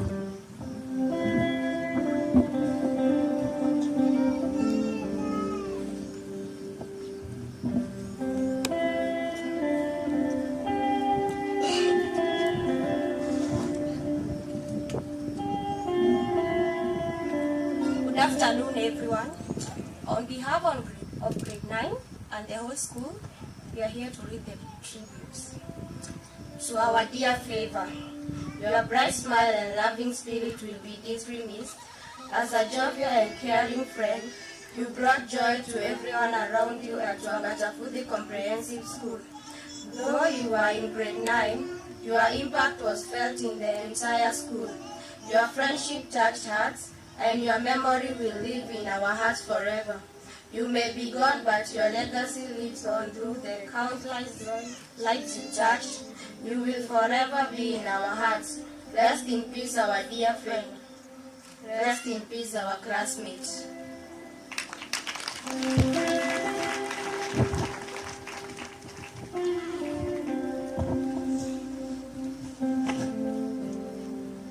Tunangojea Sunday school tribute. Sunday school wako wapi? Ukichelewa tunaruka. Mwalimu wa Sunday school harakisha.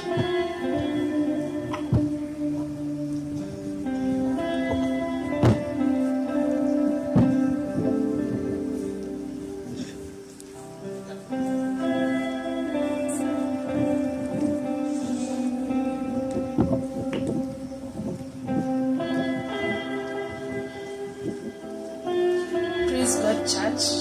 Praise God again. My name is Favor Maina. I was the same namesake of Favor. Tulikuwa tunashare the same name. And I'm here to read the tribute on behalf of the Sunday school. Ewe Mungu na Baba yetu, neno lako hutukumbusha kuwa wewe ndiye mwenye shamba na hivyo huvuna wakati utakao. Lakini sisi kama watoto, ungelikuwa hapa tungekuuliza swali. Mbona? Lakini mbona? Tena mbona? Ukavuna mhubiri wetu mchanga, kiongozi wa nyimbo za sifa na kiongozi wa nyimbo za sifa. Lakini tunaomba kukushukuru kwa hizo siku ulizotupa. Favor kwa kipawa cha kutuhubiria vizuri kanisani huku akiuliza maswali kwa sauti nzuri ya kuongoza sifa na ibada. Mwigizaji mzuri katika mashindano ya shule ya Jumapili kwa tabasamu iliyotufurahisha sisi sote na pia kwa ukarimu wake wa dhati. Hakika alikuwa baraka kwetu. Favor, tuna uhakika kuwa wewe uko pamoja na Mungu uko mbinguni. Basi safiri salama. Salimu Maulana, hakika tutaonana baadaye. May you rest in peace and I'll miss you very much. ni wega tuwachapie makofi, tumahurire makofi. Tunashukuru kwa wote, nituracokia ngatho ni tondu andu acio othe. Sasa mtanilia radhi ni mukundekera kwa kukimbia ni tondu wa kuhiuha. Najua mlikuwa na mengi, nituramenya mwina maundu maingi, lakini acha tukubali yafike hapo, no reke tureke makinye hau. Sasa kwa nafasi nilio nayo nyingine, nafasi radina leo nataka kutambua wahubiri wetu, nenda gutambura ahunjia aitu, na nina hakika maana wahubiri ni watiifu, tondu na umane ati tondu ahunjia ni abiki watanikubalia ni makujitikiria nienende kwa jinsi inavyostahili, ndiye na uria kwagiriire, na kuna mipangilio tutavunja, ni kuhena mipango tukufunja, kwa sababu tena hatuwezi nenda tuharibu wakati, na tunitoru tutigiri maundu magi turukie mathaa, tunaona vua jinsi ilivyo, na tunaona ituria rirauga. Sasa najua maana hii ni boma ya uhubiri, hino nituramenya nyumba ya athĩnjĩri. Sasa hao nitawajumuisha, nĩngũmanyitithania, nitampa mmoja wao, nĩngũmahe umwe wao aliye na kitengo cha juu, ule na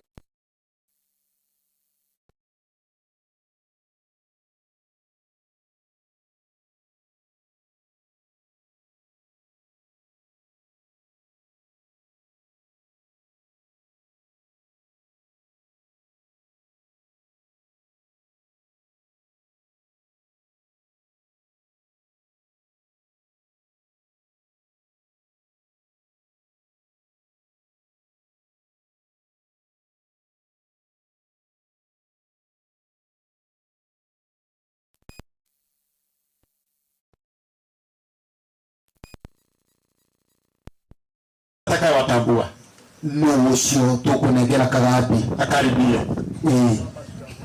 Mama niye mpatiwe hiyo jukumu. Asifiwe. Mwathani agocwo. Amen. Twacokeria Ngai ngatho. Tunamshukuru Mungu ni undu wa Ngai gutuita tuya ahunjia, kwa sababu ya Mungu gutuita tukiwa wahubiri. Ngai aheo goci. Mungu wetu ainuliwe. Tuna ahunjia haha, tuko na viongozi wa wahubiri hapa, tuna Pastor Kinga, tuko na Pastor Kinga, salimia watu, tuna Lastborn na mtumia wake, Lastborn wao na bibi yake. Fanya watu wa Mungu namna hiyo tafadhali. Nimehithite hanini nimatironeka wega.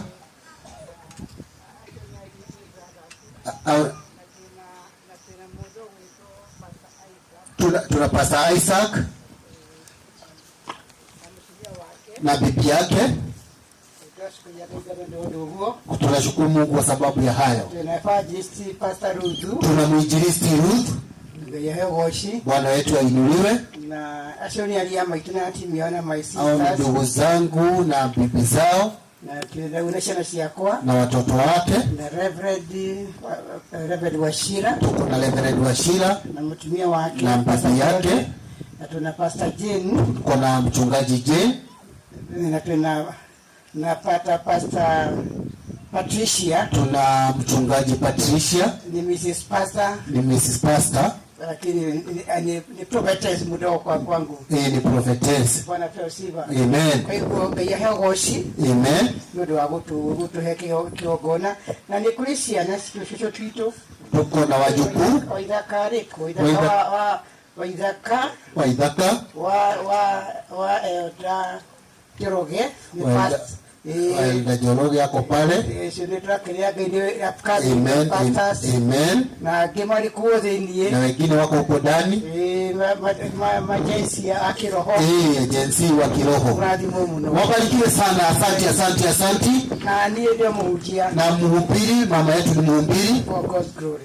Mungu awabariki sana. Asante kwa kuti. Niwe na mito wa gwathika. Nilikuwa nimetenga muda wengi lakini umeenda sana. Ni kuigete kahida kanino ni gathiete muno. Tukubali hivyo uguo. Sasa nina wengine ahunjiaji, maana najua kuna wachungaji wa dhehebu mbalimbali.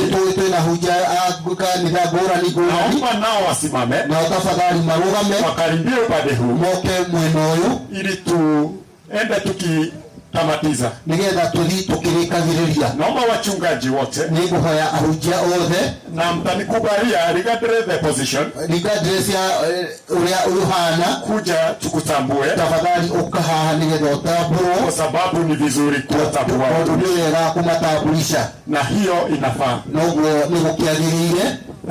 Sioni kama kuna mmoja atawajua wote, ndiona tahe ukumahomenya othe. Kwa hivyo naomba tu kwa unyenyekevu, nohoe tu na kunyiha kunene. Najua wengi wana viwango vya juu, nijue kwina kiwango kiiguru, lakini kwa unyenyekevu mwingi, ndio tondu wa kunyiha kunene. Naomba utaje jina, ukuhoya tu ugwete ritwa, na utanje kanisa, na ugwete kanitha waku, na hayo mengine tukubaliane ni ya muda huo mwingi. Macio mangi twikanirie ni mahingo ingi, ili tuweze kuenenda vizuri, nigetha tuhote guthii. Kwa sababu nina nafasi nzuri ya kutambulisha wachungaji, tondena higida njega ya gutambulisha hunjia. Najua sina wakati mgumu, ndina ihinda iritu. Wanasiasa ndio huwa wanatupea challenge, andu a siasa ndio matuheaga changamoto. Sasa karibuni tutaanza na bishop, tukienda hivyo. Bwana asifiwe. Bwana asifiwe. Mwathani agoshwo. Nitawa Bishop Harrison Maina wa Wangai. Bishop Harrison Maina wa Wangai. Ayufu 14:5. Matuko ma mundu ni magere. Amen. Mwathani aromurathima. Amen. Asante. Bwana asifiwe. Mimi naitwa Reverend Luis Kangethe Kimani. Amen. Na hudumu na kanisa la JEC. Alafu naongoza kikundi cha Life Ministry Kenya. Katika Central Kenya. Na tena Fefa nilikuwa mwalimu wake. Niliretire June 30th. Nilikuwa hapa Wagatafudhi, au watoto wa grade 9 nilikuwa na wasomesa. Na wazazi wake ni marafiki zangu sana, tulikuwa tunaomba pamoja hata tukiwa shule. Amen. Na nakumbuka March akija shule na tukacelebrate birthday yake kwa darasa na wale watoto wa grade 9. Mungu atupatie nguvu kwa sababu alikuwa so lovely. Asante. Thank you very much. Bwana asifiwe. Amen. Nami mchungaji wa Shira. Nimeokoka, Kristo ni Bwana. Tunahudumu katika Goshen. Niko chini ya Apostle Naomi pale Rorya. Asante. Mungu akubariki. Bwana asifiwe. Naitwa mchungaji Naomi. Nimeokoka, Kristo ni Bwana. Goshen House of Prayer. Niseme ukiona nyumba iko na makuhani wengi na wanapendana, gaida ligiriro uliareka. Amen. God bless you. Thank you very much. Bwana asifiwe. Amen. Kwa majina ni Anne wa Ng'ombe. Kwetu ni hapa Mkedo na Ubiri na Baptist. Lakini nikiwa hapa mimi ni wa familia, niko chini ya Mary Prophetess. Thank you very much. Bwana asifiwe. Amen. Naitwa Deacon Samuel Maina Jeroge, na hudumu na kanisa la AIPCA hapa Rorya. Asante. Bwana Yesu apewe sifa. Amen. Reverend Susan, na hudumu katika kanisa letu la Pefa. Kwa niaba ya wadibe na leta rambirambi zangu. Thank you. Bwana asifiwe. Amen. Bwana asifiwe tena. Amen. Kwa majina naitwa Pastor Anthony Temas. Nashiriki kanisa la Kingdom Seekers Nairobi Eastern Bypass. Tunahudumu pamoja na shangazi yake Favor, Pastor Ruth. Bwana bariki. Thank you very much. Amen. Bwana asifiwe, watu wa Mungu. Amen. Tusalimiane tu hewani kwa sababu ya jina la Bwana. Na jina ni Naomi Waithira Kimani, mke wa Apostle Kimani. Na nimekuja kusimamia jamii na kutoa faraja zetu kama jamii, kama huduma. Ni kwa sababu hii jamii ni ya karibu sana nasi. Tumetoka bali na wao, tunahudumu pamoja na wao. Na ni ya kwamba ombi letu ni ya kwamba Mungu akazidi kuachilia faraja zake ndani ya mioyo yenu, because faraja ambazo Mungu anaachilia juu ya watu wakati kama huu, sisi kama wanadamu tunaweza simama, tunaweza kuwa karibu sana, lakini tuko limited. Lakini Mungu wetu na Baba yetu ambaye anafikia mioyo, azidi kuwafariji, kuwapanguza machozi. Na nashukuru Bwana kwa sababu tulifanya kile tuliweza. tulimwombea Favor, alitibiwa, lakini Mungu yeye ndiye anajua zaidi. Kwa hivyo Mungu atubariki hata tunapoendelea katika jina la Yesu na kwa utukufu wa jina lake. Asante. Bwana Yesu asifiwe. Amen. Anaitwa Paul Kariuki, nimekuwa Yesu ni Bwana. Mimi nashiriki kanisa ama nahudumu kanisa inaitwa Family Restoration Church mpango wa Nyeri na Bishop Jerry, lakini nikiwa hapa huwa nashiriki kanisa la Kingdom Seekers. Bwana wabariki na nguvu na amani. Asante. Tuchapie wachungaji wao mazuri. Thank you. Asante kwa kukubali kuti. Niwe gani todo wa witikira gwathika. Hiyo ni baraka ya Mungu. Kile kirathimo kia Ngai na inaonyesha utumishi ulio ndani yenu. Na inaoneka utumishi ule ndani wa Bwana wa uzima azidi kuwabariki. Ngai wamu adina bila kumurathima. Ningeomba nitambue elders wa kanisa la Full Gospel Churches of Kenya. Na ndio utapura elders all the Full Gospel Churches of Kenya ambao wamefika hapa, aliamakinyete huko, wainue tu mikono, wasimame mahali walipo. Maugame halia mali. Asante, tuna mmoja pale. Tuna kihalia. Asante, tuna mwingine tunaye. Na nidi haha. Na Mungu wetu ni mwema. Na Ngai wetu ni mwega. Kuna mama apostle. Tuna maito wa apostle. Salimiane afikishe rabirabi zake. Amen. Asante kwa wakati huo. Sasa sidhani kuna lingine. Diona tatu inodoge. Nataka nimkaribishe mchungaji naye Pastor Sami. Nigweda kualika mchungaji Sami wa kanisa la Full Gospel. Wa kanisa wa Full Gospel Churches of Kenya ambao tunaongoza. Ili tutogoragia. Tunaongozwa na Reverend Hosea Wahinya. Ila tutogoragwa ni Deputy Bishop Reverend Hosea ambaye ndiye aliye na hafla hii ya leo. Ule niwe mwina igogona ya muthenya wa umuthi. Na kabla sijamtambua mchungaji huyu na itaona tabura dugateno, ningeomba nijitambulishe. Nikwenda ona nijitambulishe maana mimi pia ni mchungaji. Ona ni mtugatiri chini ya Deputy Bishop wetu. Tulugura Deputy Bishop wetu na ndio nilikuwa the immediate pastor wa Favor. Na niwe urali mtugatiri wa Favor. Na hata kabla sijakuwa mchungaji na hata tuweka mtugatiri bado tuliandamana kwa Sunday school. Ni matwaranaga Sunday school. Kwa hivyo mengi namjua sana na singeweza kutaja sana. Mengi maikine juu muno na digialia muno. Pia mimi ndio tu na hudumia hata wazazi wake. Ona noni duka tagirashia yake. Kwa hivyo naitwa Pastor Mwaura. Etagwo Pastor Mwaura. Na nina mke wangu na ni alina mutumia ambaye ningeomba asimame. Na not hoe arogame ili awasalimie. Nigetha amugeithie. Na ili tuweze kuendelea. Nigetha tuthie na mbere.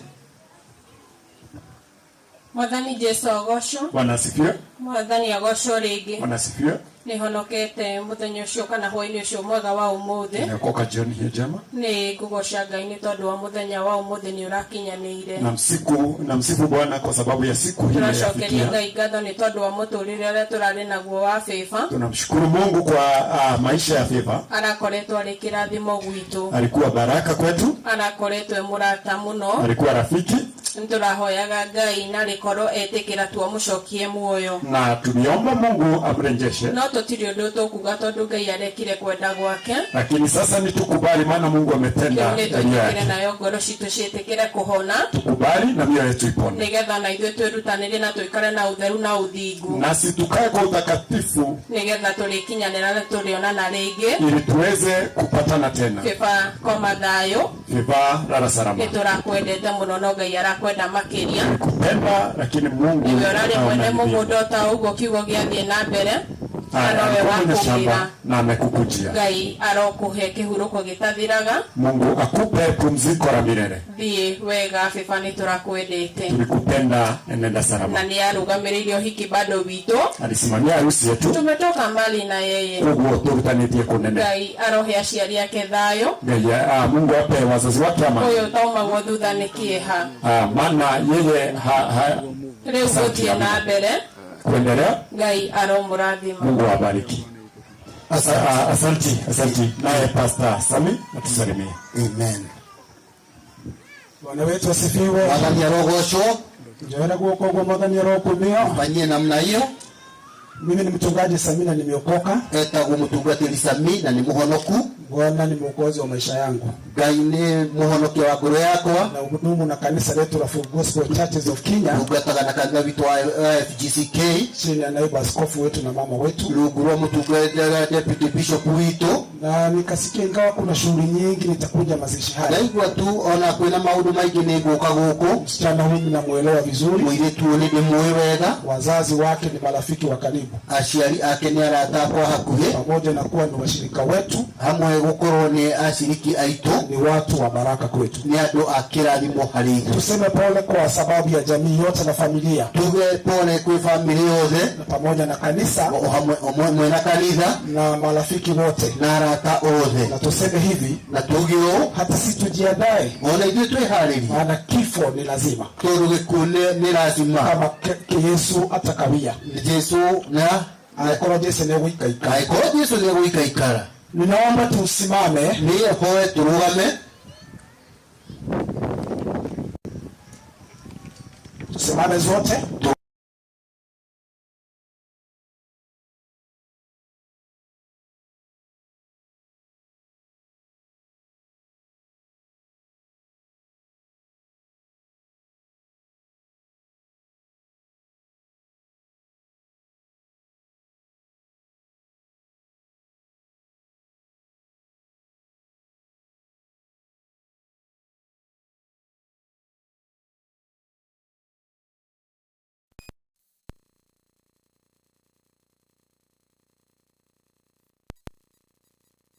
Fikiria nyota mwana wetu walegai.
Tupatie Bwana makofi mazuri katika jina la Yesu. Tuketi chini sasa. Leo tuikarede. Nimesema kwamba tu katika maeneo ya Full Gospel Churches of Kenya. Uongozi wa Full Gospel Churches of Kenya. Uongozi wa Full Gospel Churches of Kenya. Tumebarikiwa kuwa na naibu askofu wetu. Tunakuwa na deputy bishop wetu. Yeye ndiye kiongozi wetu. Ucho niwe mutongoria wetu. Na mama wetu. Hamwe na mamu wetu. Na tunashukuru sana. Na nituragoca Ngai. Kwa hivyo nafasi hiyo mimi sitaketi hapa tena. Leo ndigwikara rĩngĩ. Bila nimepewa na mchungaji nitaelekeza kwa sababu tuna kiongozi wetu atuelekeza katika dhabihu hiyo. Leo ugodano ni muhujia twina mutongoria witu atutware ili tuendelee katika dhabihu yetu. Nigetha tuthina mbere na igongona leo. Na tondu ndungata ino ni ya Ngai na ni ndie kwa sababu ni mtumishi wa Mungu. Turugame na maguru maitu. Nataka tusimame na miguu yetu. Itikira kurugama na maguru mako. Tafadhali kubali kusimama na miguu yako. Nigetha tulee deputy bishop wetu. Tuweze askofu wetu. Rugama tuna maguru. Tafadhali simama. Tondu ucio ni mwega. Kwa sababu hilo la stahili. Tutashoka neno hili tu. Nataka tushikanishe mikono yetu. Tulee deputy bishop wetu. Simamisha mtumishi wa Mungu. Nigetha tutoarithie na mbere. Tupeleke hapo pengine. Thĩinĩ wa igongona rĩrĩ. Katika madha. Hallelujah. Thank you Jesus. Naomba tuketi chini. Na pia nipate kuwasalimia wote katika jina la Yesu. Bwana asifiwe. Basi Asante kwa kusimama kwako, heshima si utumwa. Ni wega ni tondu wa kurugama gwaku gitio ti ukombo. Maana heshima wakati unapatiana heshima na wewe itarudishiwa kwako. Ndio gukuheana gitio ona we no ulicokerio. Basi majina yangu ni kama vile yametajwa. Na ninahudumu mahali hapa. Tunahudumu na huyu mke wangu. Kwa miaka mingi tumekuwa hapa. Na hata kanisa hili la Kiandufa na familia hii si wageni kwangu. Maana nimekuwa nikihudumu hapa. Mchungaji wa hapa nimpatia juzi kama miaka 3-4 hivi. Yeye sasa ndiye hapo mahali hapa. Kwa hivyo familia hii naielewa sana. Wamekuwa marafiki. Tumefanya kazi ya Mungu pamoja. Na hata wakati Viva alizaliwa bado tulikuwa hapa. Hata akaletwa kanisani. Akaweza kubarikiwa. Na kama vile Eurojia ilivyosema, ni kwamba ni mtoto aliyekuwa na mambo yale yametajwa. Alimpenda Mungu na liweza kuonekana akiweza kuiga kule kanisani. Michezo ya kibibilia, na hata pia kule shuleni. Maana amekuwa shuleni. Kwa hiyo ni mtoto ambaye tunamuelewa. Na safari ile amekuja kuwa nayo wakati alianza kuugua. Ni safari ambayo imekuwa ni nzito. Zote tunaelewa wale ambao wameweza kupatana na habari zile. Na nashukuru Mungu kwa sababu hata kwa kupa wazazi wake nguvu na familia. Na hata kukubali yaliyotendeka. Na nikafikiria sana, maana huyu msichana kuna wakati ile nafasi ya kwanza alikuwa mgonjwa. Na akaweza kuamka na akarisimu kwa mambo yake kawaida. Sasa wakati tulisikia tena imerudi, ni jambo lilituguza sana. Na tukashindwa, hata mimi nikashindwa kuelewa Mungu naye wakati mwingine ako namna gani. Lakini wakati nilikuwa nafikiria, nikaona wakati tunabarikiwa na watoto, Biblia inasema ya kwamba is a gift. And it is not a possession. Yani na kikedo ate gea kupio ya kuigwatea. Si kitu yako kujishikia kabisa. Tarimbe kodi na taito ya mugoda. Sasa ningekuwa na taito ya shamba. Mundu ende kudunya mugoda ndina kihoto gya guthii goti-ini. Mtu anajaribu kuninyang'anya ile shamba, naweza kwenda kwa koti na nipigane. It is my possession. Kwa sababu nasikia ya kwamba ni kitu changu. No kiheo. Lakini kipawa. Kiheo no ukinya handu urio kiumite ku. Kipawa inaweza fika pahali na ulizo kilitoka wapi. Na mwene kiheo agikienda rĩngĩ no akioe tondu ni kuheana heana. Mwenye kipawa akihitaji anaweza akachukua kwa sababu alikuwa amepeana. Na wakati nilikuwa nafikiria hivyo, nikaona kumbe sisi mahali tumetoka ni Mungu ametupeana. Ngiona ati kumbe haria tumaite ni Ngai ukoragwo utuheani. Yeye ndiye anayetumiliki. Ngai wewe ukoragwo tuigai yake. Na yeye ndiye ana neno la mwisho la kila mmoja wetu. Na ndio inakiwa kia mwethi ya kuri ora umwe witu. Anaweza kutuchukua. Na watu woe tukiwa watoto, tulisiana, tukiwa tumeendelea kwa miaka, ila tu hakuna mtu ambaye anaelewa siku yake ya kuchukuliwa. So kile bado ningeambia familia ni kwamba Mungu awape neema ya kutosha wakati huu, ili ya kwamba tukubali yaliyotendeka, bado tuendelee na maisha, maana njia hiyo ndiyo ya kila mmoja wetu. sisi lazima tutarudi mahali tulikotoka. Na Biblia inatuita wageni katika ulimwengu huo. Na wewe unaona kifo hakiwezi kikachagua. Hata wakati huu tunaomboleza mtu mashuhuri sana katika taifa hili. Kama ni pesa zilihitajika kwake hangeenda. Yeye ana pesa nyingi na mali nyingi. Lakini wakati Mungu aitisha faili yake ikafungwa. Na sasa tunaona hata naye kesho hii atazikwa.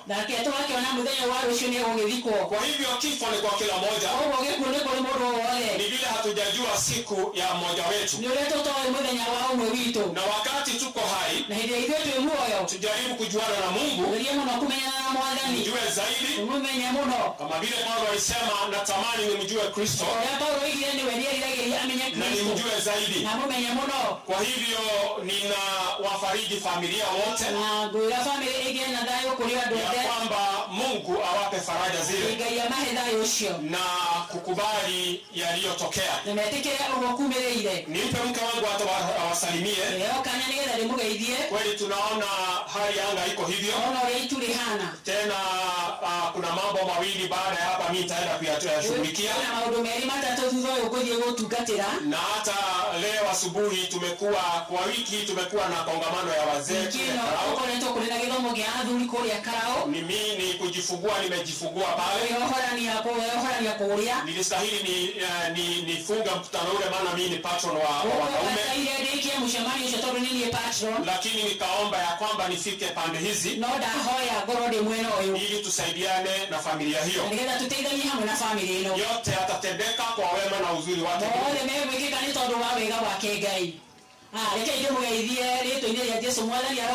Wasalimia katika jina la Yesu. Mjambo. Anaitwa Ruth. Nimeokoka na mpenda Bwana. Nashukuru kwa sababu ya nafasi hiyo. Niwaambie familia ya kwamba Mungu bado yuko kwenye kiti. Na mawazo mema juu yenu. Maana tukitazama Daudi. Daudi Mungu alimkubalia akae kwa muda mfupi na mtoto wake. Daudi alikuwa ameomba na kufunga kwa muda mrefu. Mungu akamkubalia akae naye kwa siku ndogo na wakati mwingine hatujui mambo ya Mungu. Anatupa watoto labda wanakaa muda mfupi. Kama vile alimkubalia Daudi hata akiwa mtumishi wake. Nashukuru Mungu kwa sababu ya Fefa. Ni mtoto tuliyejuana tukapendana. Alikuwa na heshima ya kawaida isiyo ya kawaida. Hatungenda kanisani akose kusalimia. Aliongoza hali ya kusifu. Alikuwa mtoto mzuri. Namshukuru Mama Henry. Nikashangaa kwa Mama Henry. Nikasema ni vyema kujuana na Mungu vizuri. Maana mama huyo Mungu anampa nguvu ya alipigia Mama Henry akiwa kule Kenyatta. Badala ya kumfariji.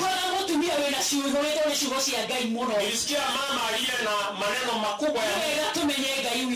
Ni vyema tumjue Mungu wetu na tuelewe nguvu zake vizuri. Maana hata wakati tuko katika shida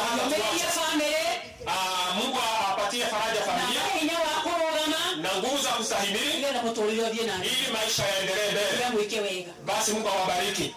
Nitasoma neno ambalo si neno ndefu. Na Mungu tanena pamoja nasi. Leo tunamsindikisha mmoja wetu ambaye kwa miaka labda tungetarajia ishi miaka mingi. Na kama vile wazungu wanasema ya kwamba watoto ndio wanastahili kuwasindikisha wazazi wao wakiwa wameshiba miaka. Kumefika wakati tumeona mambo haya yanaweza kubadilika. Na sasa tunaona safari hii ni karibu ya kila mmoja wetu. Na wengine hata wanaenda wakiwa na chini ya umri huo. Wengine labda hata hawataona mwanga. Na mambo yale yanatushangaza. Lakini kwa yote tunamshukuru Mungu kwa sababu yeye Mungu ni yule yule ambaye habadiliki. Tuna mtoto ambaye ametuleta pamoja. Yeah, for the 14 years bado ni mtoto aliye bado kuwa mikononi mwa wazazi wake. Na wakati nimekuwa nikifikiria mambo haya, hata najiuliza Mungu anataka atufundishe nini wakati anachukua mtoto kama huyo. Na tunasikia katika biolojia na ya kwamba ni mtoto wa aina gani. Ni wazazi ambao ningewapa heshima hawa, maana hawakusita kuleta mtoto wao katika nyumba ya Mungu. Walimleta na akajuana na Mungu, na baada ya kumleta ajuane na Mungu, ndio tunavyosoma katika biolojia mambo aliyotenda katika nyumba ya Mungu, na sio tu katika nyumba ya Mungu, katika shule mahali amekuwa, na katika society mahali amekuwa. Kwa hivyo nataka kunena namna gani?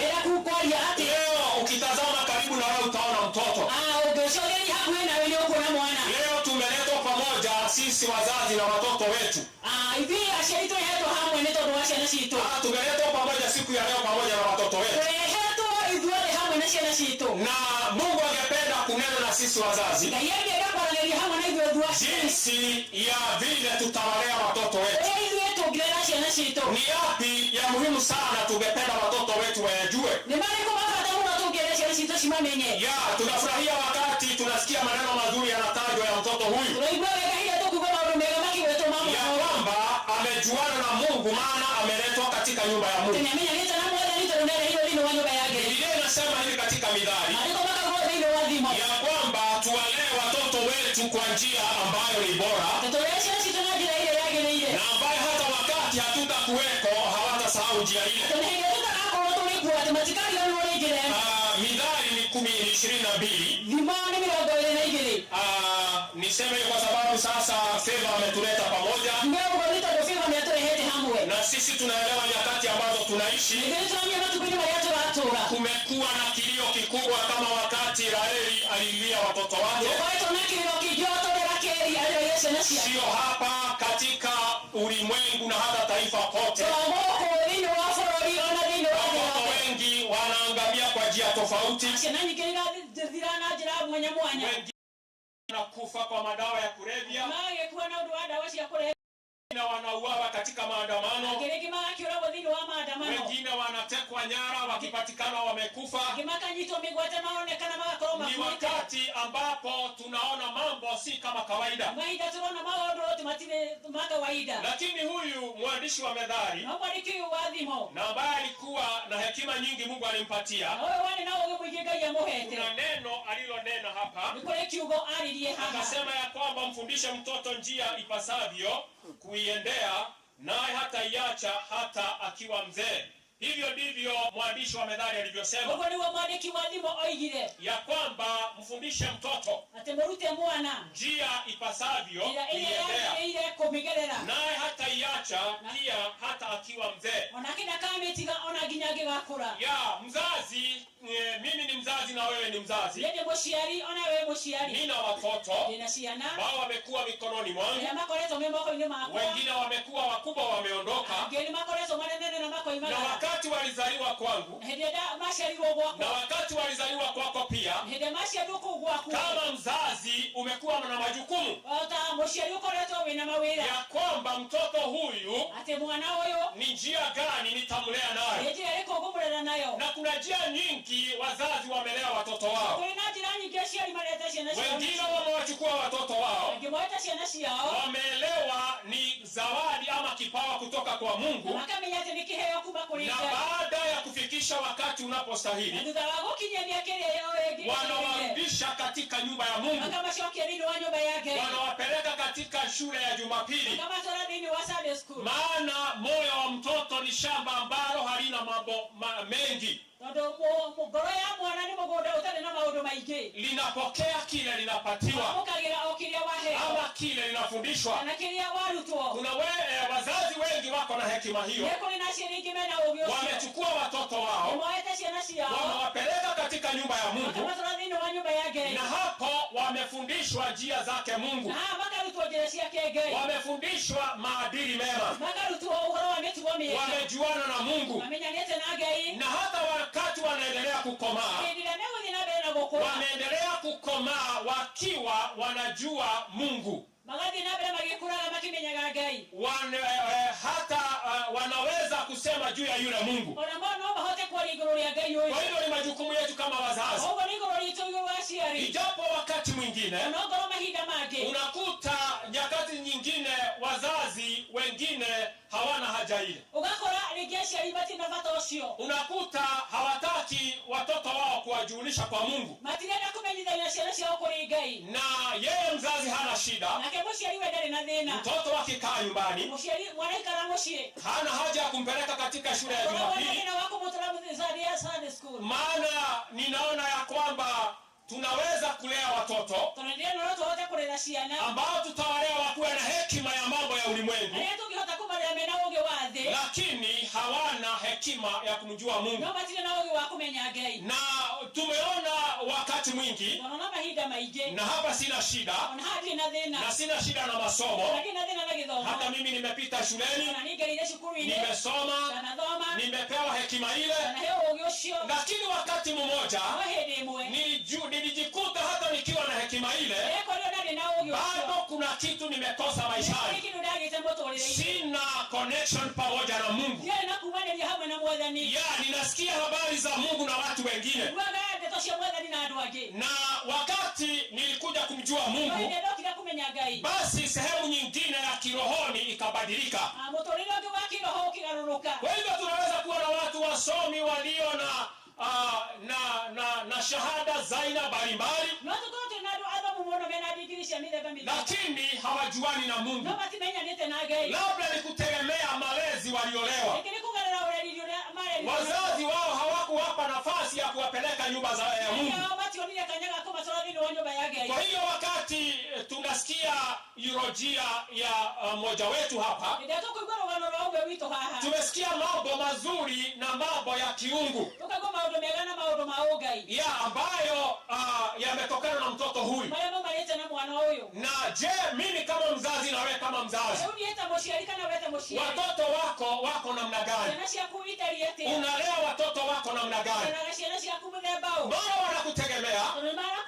As a father, as a mother, wanakutegemea. Na unajua wakati mwingine mtoto anachukua mwelekeo ambao anakuta wazazi wake wapo. Anachukua mwelekeo huo. Wakati mwingine hautashindwa kujua mtoto ni wapi ametoka, maana anatoa yale ambayo na mazingira ambayo amelelewa. Ikiwa watoto wanatukanana, wanaitana umbwa na majina mengine mazito, wameyatoa wapi? Kama watoto, wakati mwingine watoto wanaiga michezo mingine, na nishawahi kuta watoto bwana huwa na interest sana na watoto. Unaweza kuta watoto wanaiga vile nyumbani kwao kuna kuwana. Unaweza kuona mtoto labda ni mvulana, anajifanya amelewa, na sasa wakiwa na wale wengine anaanza kuwafuruga, na wakati anawafuruga sasa ananena maneno. Kama watoto wengine niliwatazama nikiwa mahali, lakini hawakuniona. Ilikuwa jioni. Na ni watoto wakubwa wako labda grade 5, labda grade 6. Ni wavulana, wameenda kuchukua maziwa mahali fulani, na kumekuwa mahali kuna mgomba wa ndizi mahali fulani. Na ni hale iligo hado hana. Sasa kijana mvulana mmoja leo kimwana kimwekea ile akachukua miti akiwero mote akaanza kuchapa ule mgomba wa ndizi akiaja kokori hagohora iligo na anasema leo gwereta mono na doiguaga akasema yakoba nimeshakwambia mara nyingi na wewe leo arahora iligo lele alikuwa akipiga ile mgomba yani ni unaona moshie modhe akihora mami wao vile anaona nyumbani babake akipiga dojiguaga wewe unisikii hanao wewe ni kama nani na noko hora kile mokere alikuwa akipiga ile kitu. Jambo hili nikaifikiria sana. Ni jambo ambalo ameliona mahali. Na maneno ambayo ananena mengine hata siwezi kuyasema hapa, ni maneno mazito maana ni maneno mazito ambaye baba yake alinena kwa mama yao. Na kijana anaiga maneno yale. Na nikajua ya kwamba ni mambo ambayo amekaa akiyaona. Na ni mambo ambayo amekaa akiyasikia. Na wakati anaenda, wakati mwingine anaenda kama analewa. Leo ile toka leo yatokagia. Kuna yule ambaye anamuiga. Nionaga baba ukage muleu. Anaonanga babake akija kama amelewa. Nionaga baba wao lege agetogoga. Kuna saa zingine anaona baba yake kama na utaona mwana munini ile. Kwa sababu yeye ni mtoto mdogo. Anaona kama ile ndio hali ya maisha. Ona shetani kwa moto ile. Na ana adopt mambo yale. Lakini anakosea maono mali. Kwa sababu anaamini baba yake na mama yake hawezi akakosea. Hivyo ndivyo watoto walivyo. Ya wanaamini ya kwamba sisi kama wazazi we do the best. Na hata anaamini ya kwamba hata wakati mzazi amelewa sio shida. Hayo sio shida, ni vile maisha yanavyokuwa. Na kama hata badilika akiota kwa njia hiyo hataweza kuzuilika kupita katika mambo yake. Maana katika msingi wa maisha yake amekutana nayo. Wala ni rogo shuo kanidera mushogo da nemuona goguo mnaonaga vile wala ni rogo shuo hemera nemuona goguo bwana asifiwe wala ni ana makira no kundona madora. Basi lazima tujue vile tutalea watoto wetu. Ndio tumenyewe wale tukulera shana shito. Na ili wakati hatutakuwepo na nigenda mahida wale tutagakoro tuwekuo waweze kusimama makahota kurogama maana wana maadili mema. Nitaro na mali na miatuko yenda tunafundisha mambo mazuri. Tunafundisha mambo mema. Katika kitabu cha Kumbukumbu la Torati kuna maneno ambayo Mungu alimwambia Musa na akamwambia mambo haya aweze kuyatilia manani. Na ni mahali ambapo zote tunajua kama sisi ni wasomi wa Biblia ni 6 mstari wa 7. Ni Mungu alikuwa anapatia Musa maagizo ambayo angepelekea wana wa Israeli. Ni somo mstari wa 4 ili kuwe na mtiririko mzuri. Anasema sikia Israeli, Bwana Mungu wako Bwana ni mmoja. Mpende Bwana Mungu wako kwa moyo wako wote na kwa roho yako yote na kwa nguvu zako zote. Amri hizi ninazokupa leo zitakuwa katika moyo wako. Mstari wa 7, wafundisha watoto wako kwa bidii.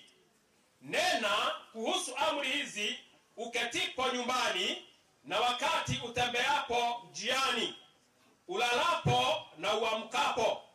Sifunge kama alama juu ya mkono wako na usifunge juu ya paji la uso wako. Kuna maneno hapa Mungu anamwambia Musa. Ni kuna maneno amenena yaambiwe jumuiya ya Israeli. Ni kuri shigo erirwo ere bali ya Israeli. Na sio ifike tu kwa jumuiya ya Israeli. Na tosikilia tu kwa Israeli. Mungu akapenda hata watoto waweze kufundishwa maadili yao. Na Biblia inasema ya kwamba ati wafundishe watoto wako kwa bidii. Sasa kama ningepata nafasi ningeuliza mwalimu mmoja hapa tuambie bidii ni nini. Lakini nieleze tu kama vile ninavyoelewa. Ni kwamba bidii ni uweke mkazo. Kio. Ili watoto hawa kila unawafundisha ya kwamba walijue na waone ni kama unalinena kila wakati na kila wakati. Na usichoke kuwaambia na kuwarudia.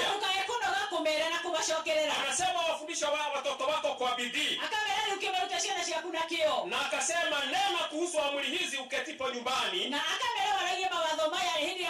wakati utembeapo. Sasa tuulizane ya kwamba dunia yetu na wakati wetu tumefika. Wakati labda ya kuketi na watoto wetu haupo tena. We are so busy katika hali ya kutafuta pesa na kutafuta mali. Inafika hata wakati mwingine hatuelewi hata watoto wetu vyema vile walivyo. Maana tumekuwa busy sana katika mambo mengine.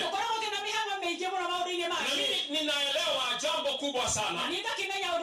Utajiri wa mtu yoyote sio mali aliyonayo. Ni watoto wake pamoja na mke wake. Ama nitumie jina jamii. Nimesema ya kwamba tunaomboleza mtu ambaye ni mashuhuri sana katika taifa hili. Lakini wakati anaelezewa, mimi sisikii kukielezewa utajiri wake uko namna gani. Ninasikia kukitajwa mke wake na watoto wake. Na kama itapita zaidi, inatajwa jamii na extended family. Kwa hivyo kama kuna kitu cha maana maishani ya binadamu yeyote, ni familia yake, ni jamii yake. Watoto wako umewalea namna gani? Hata na mimi uniuliza wangu nimewalea namna gani? Je, wanajua Mungu? Wanamuelewa yule Mungu ambaye ninamtumikia? Ya, wakati mwingine wanaenda na wanatoka katika zile njia. Lakini Biblia inasema ikiwa walifundishwa njia ambayo ni nzuri, wakati utafika na wataikumbuka na watarudi katika barabara ile. Maana they had a foundation. Waliwekwa msingi wa Mungu ndani yao. Kwa hivyo ni jukumu letu sisi kama wazazi ya kwamba watoto wetu tuwalete kwake Mungu, wajuane pamoja na Mungu. Na nikubaliwe nisema hili ninene kwa with all humility. Kwa uvumilivu wowote ninene jambo hili. Nimeona kuna kitu kimesumbua taifa letu, na hasa hapa kwetu kwa wale tunanena lugha hii. Kuna pombe imemaliza ama imeangamiza watoto wetu. Imewafanya wengine hata wakiwa wana mashahada na mambo makubwa hawana kama hawana faida tena. Maana imeharibu maadili mema na imeharibu maisha yao. Na sasa niulize, wakati tunarejelea matamaduni zetu na tunaweka pombe kama ndio itakuwa kitu cha kubariki watoto wale, je, tunawafundisha nini? Tunawaonyesha pombe haina makosa. And the more they go barabara hiyo, si mbaya, maana hata inaweza bariki. Na nimesema I speak that in humility, in this way, ya kwamba mama mimi ni msomi. Na msomi yoyote ya kwamba whenever you have something,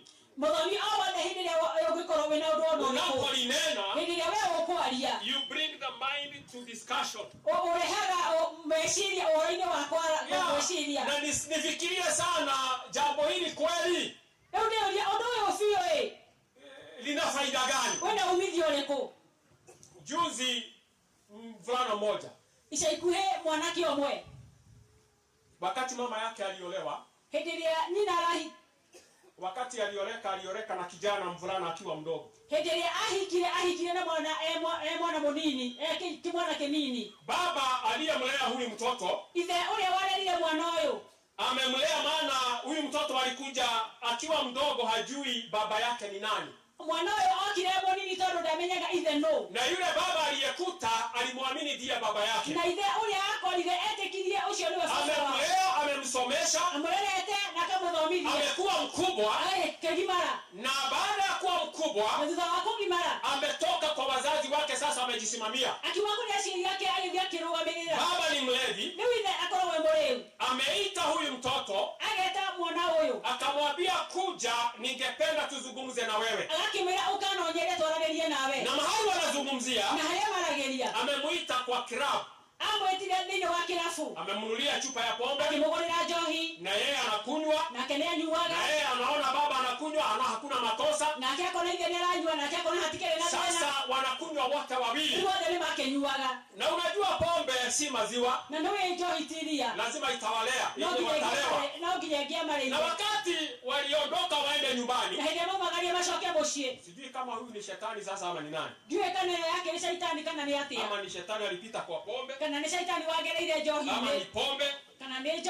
Baba akamwambia mtoto, akimwera morio, mwanangu, kijana wangu, nigwendete muno, nakupenda sana. None gwedo menye odo mwe. Lakini nataka ujue jambo moja. Atemie tini gogo la wangu shia. Ujue ya kwamba mimi sio baba yako aliyekuzaa.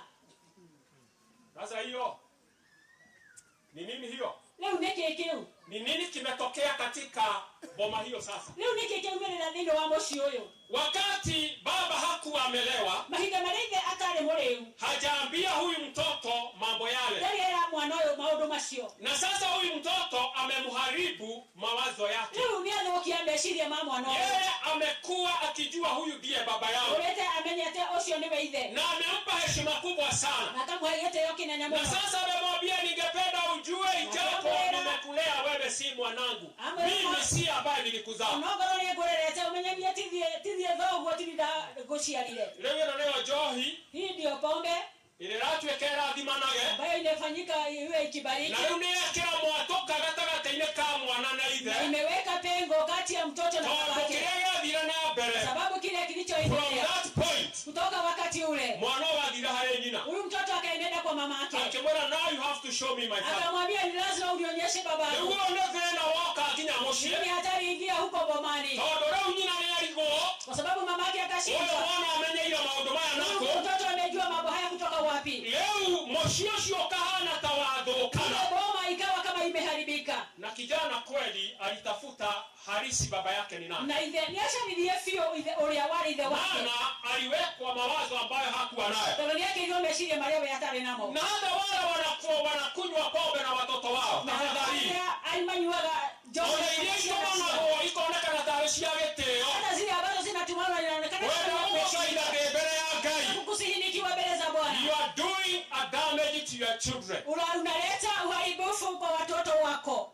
Dile nane na watoto dikemenyuaga. Sina shida nayo kwa sababu mimi siitumii. Ndamenyure na nitumia na ikanifika mwisho. Na ngiona kore yathukeiria muturire. Nikaona bahari ili niharibia maisha. Leo ndikemerira. Siwezi nikaitamani. No leo matukoine maria torere. Lakini nyakati ambazo tuko. Unakuta wazazi wengine maana wanataka yani ni kama kuonyesha watoto wao upendo. Ugakora ringi nitakuonania baada kuonania wedo koresha na siao. Wanaenda hata kunywa pombe na watoto wao. Wanaingia kunywa johi hama na siao. Tena nikaona mzee mwingine. Leo kisha kaja na mudhurio. Naye anataka kuiga utamaduni na sina shida nayo. Wewendaga gukobia maundu ma unduire na thina namo. Maana nilisema mtu akiwa msomi, mundu ari muthomi. Si unajua hata kuna wakati mwingine Paulo si Paulo ni wale mitume wa Kristo. Ne mahinda maria ma aruto abwathani. Wakati walianza kuhubiri, ne majiriria kuhubiri. Na wanahubiri juu ya Yesu. Ne makahubiri uhoro wa Yesu.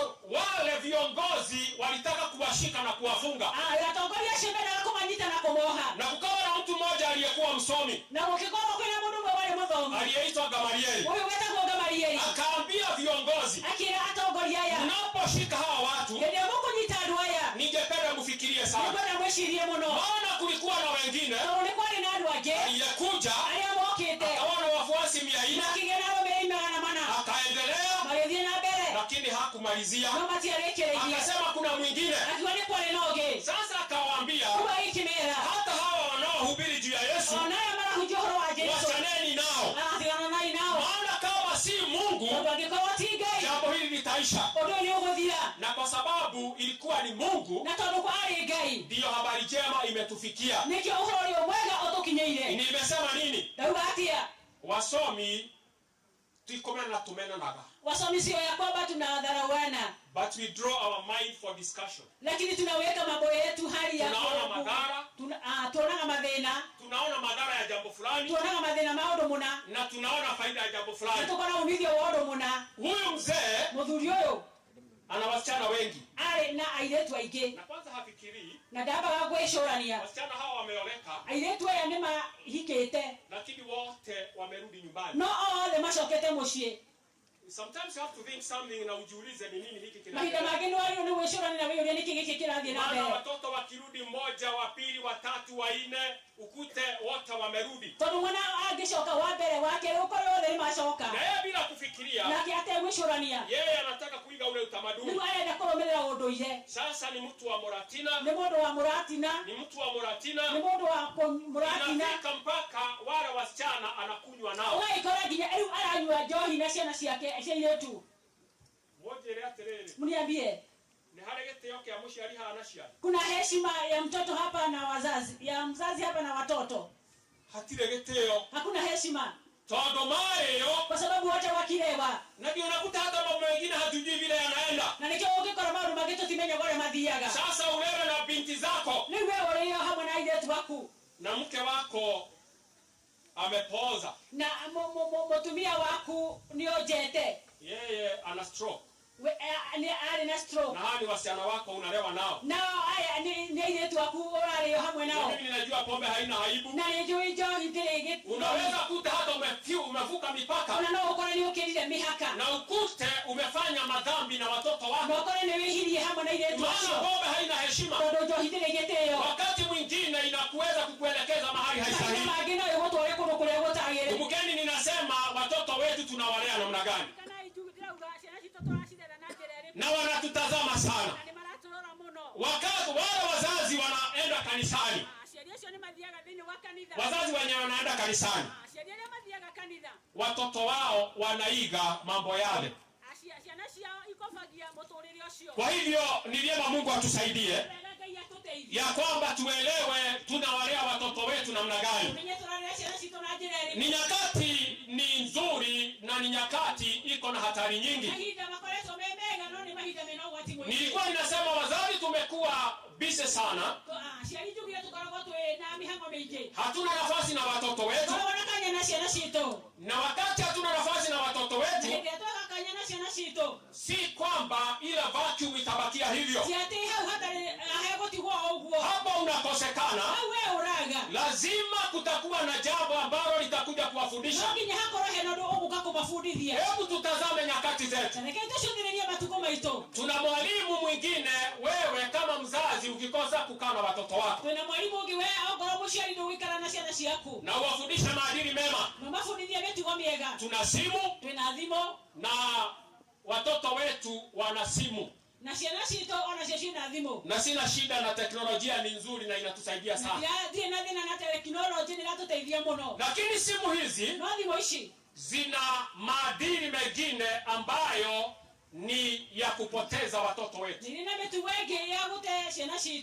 kuna haya mambo ya pornography niko nina maundu maya ma pornography yako kwenye simu. makoretwo me thimo-inĩ. Sasa wewe kama unaingia kwenye mitandao, angĩkorwo wewe nĩ ũkoragwo ũkĩingĩra thĩinĩ wa mitandao, you see all the rubbish ambayo iko mahali pale. ũgakĩona gĩko gĩothe gĩkũ. Na sijui nani alifundisha watu hata ati kwenda uchi ni kama jambo la kufurahisha sana. Na maundu maya namo marutire andu ona guthie njaga tari undu wa gukenania. Ya ndio kuri andu marutire tondu wathi mitandao ine you see all the manner of evils. Sijui watu walitoa habari hii wapi, kwa sababu unaona mambo yote ya ushetani. Nao nyitawega ndimo dire na thina nayo. Lakini nishike vizuri ona yangu ndio mera dena ndio hata kuba dire nayo hata yangu yuko hapa. But I know how to make use of this. Lakini najua hali ya kuitumia. Ninajua mahali hata nikiwa mkubwa, nikiwa mchungaji naweza haribu akili zangu. Nijui hali ya ona demo tugateli hali ya ingezokia meshiria mako. Si unaona hii simu watoto wetu wamekuamilia, na si vibaya kama wanafanya utafiti. Nimesema tukikosa kuwafundisha wana mwalimu ndio huyu. Kuna runinga tumewekea nyumbani, tunawekea, hatuweki mipaka ni nini wanastahili waone, na wanaona aina ya mambo yote, na wakati wanaona mambo yale wanaamini vile, maana ni watu wanafanya mambo yale ni mazuri. Niombe wazazi nikiwa mmoja, hata wakati tunakuwa busy sana na mambo, hebu tuwe na wakati na watoto wetu, na hata wakati tutakuwa wakati wa kuwaeleza maadili mema, na hata kuwapeleka katika nyumba ya Mungu kama tumeamini Mungu, na kama tunajuana na huyu Kristo ambaye tunahubiri. Sometimes also we are so possessed. Yani unakuta ya kwamba tunasahau watoto wale. Kuna jambo lingine pia limenishangaza. Na wakati tulikuwa maombolezo hapa, kuna mmoja wetu alisema, akiuga atiriri, akasema mushiarire mweri mzazi saa zingine mwanake aguthi Sunday school ri, mtoto asipoenda kwa Sunday school ona ndari thina, yeye hana shida, ona ndangiguthukira mwana, na hata hawezi kumkemea mtoto. No Jumatatu ya kinya, lakini Jumatatu ikifika angĩaga gũthiĩ cukuru, asipoenda shule, kũu barere gũkorwo kwetie nini, huko kutakuwa na vita kubwa. Nĩkĩ hathiaga hau? Ni nini inaendelea hapo? Rĩu rĩ, sasa kũrĩa tũgatũra tene na tene rĩ, huko ambako tutadumu milele, ti gũkũ, si hapa.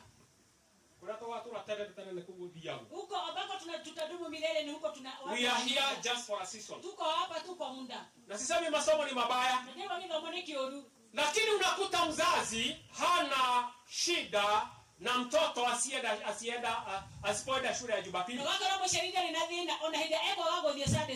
Wazee wengine marafiki zangu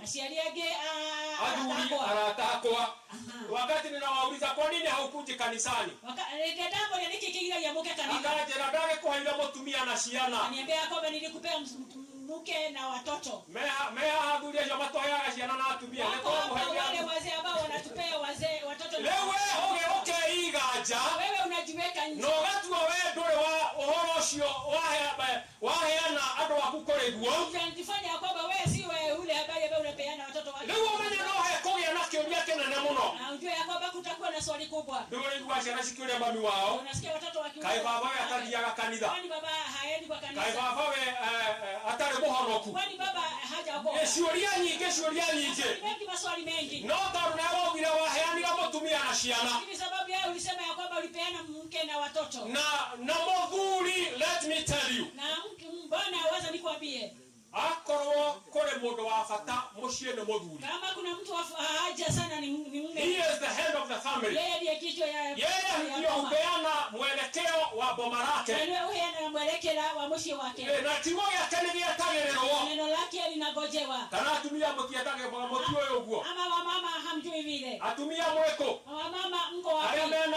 thuri, wale ambao wako na wazee, ndio mutio thuri ni ometwa ya mbesie, unajua ya kwamba wao ndio vichwa ya boma. Ona kanitha ine ndoraga. Nataka kanisa mimi huwa naangalia. Gogekinya hando ringi kugia na kaundu. Ikifika wakati na kuwa na jambo. Na ni kurariga no kwambiriria. Kuna shida ni nani ataongoza? Ndio Karol atumia marora mwena ule athuri mari. Waangalie wale wanawake. Mona kana hewa ndio kugia na courage ya rogame. Kama kunaye yule nigeza aumeka ukanete kaundu. Nikatenda jambo wala nene. Leo ukinya atumia na matweteketie. Hata wamama wametuamini. Leo ile wako waku mushie you are not giving direction. Sasa ukiwa kwako nyumbani na hao upeani. Hayo era ciana ithie no we ndurathie. Naambia watoto waende na wewe huendi. They will doubt you. Watakuwa na shaka na wewe. Watauliza baba ni kwa nini? Nimekuulia fafaniki. Kwa nini anatuambia hapo tuende? Niki niko magazo tuthie huko. Lakini yeye hataki kwenda. Kagira bothie. Wataishi na katika hali ya kutoamini. Ni vyema, jambo langu ni kwamba tuwalete watoto wetu na tuwalee kwa maadili mema. Na katika maadili mema ni kuwaleta kwake Mungu ili wajuane na Mungu. Hata kuna wakati mmoja Yesu aliletewa watoto, na wakati aliletewa watoto alitaka wazazi walitaka awabarikie watoto wabarikiwe, lakini tunakuta kuna watu walijaribu kuwazuia. Usiwe mmoja unayezuia watoto wako kujuana na Mungu. Ni katika Mathayo 19 mstari wa 13 inasema, kisha watoto wadogo wakaletwa kwa Yesu ili awaweke mikono yake juu yao na awaombee. Lakini wanafunzi wake wakawakemea wale waliowaleta. Yesu akasema, wacheni watoto wadogo waje kwangu, wala msiwazuie, kwa maana ufalme wa mbinguni ni wa wale walio kama hawa. Naye akawaweka mikono juu yao na akaondoka huko. Tunaona tangu hata zamani hawa, na ninadhani hawa ni wamama walitaka kuwaleta watoto wao kwake Yesu. Japo haijaandikwa, maana labda watoto mara nyingi wanakuwa na mama zao, lakini tunaona wanafunzi wake Yesu. Na ninapoona wanafunzi wake Yesu, hakukuwa na mwanamke hapo, mali arume walikuwa wanaume. Kana hado wakawa hemo mtu mutumia. Ama kuna kuanga na mwanafunzi ambaye alikuwa mke. Hakukuweko. Ngoma Petro. Tunasoma Petero. Yohana. Yakobo. Yakobo. Tugathi uguo. Naendelea. The 12. Wote 12. Tukaona ni arume. Tunaona Yakobo walikuwa waume. Leo ni wao na ciana na ilare ho. Wanaona watoto wanaletwa. Korena ndo wanaenda ciana irathimo. Wao ambao wanataka watoto wabarikiwe. No magashikoma. Lakini wao walikuwa watu wake mema. Makamereheria ciana. Mutasumbua mwalimu.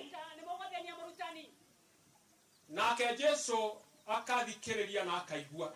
Yesu akasikiliza na kusikia. Akamera asha. Akawaambia la hasha. Lekei ciana cishoke kuri nie.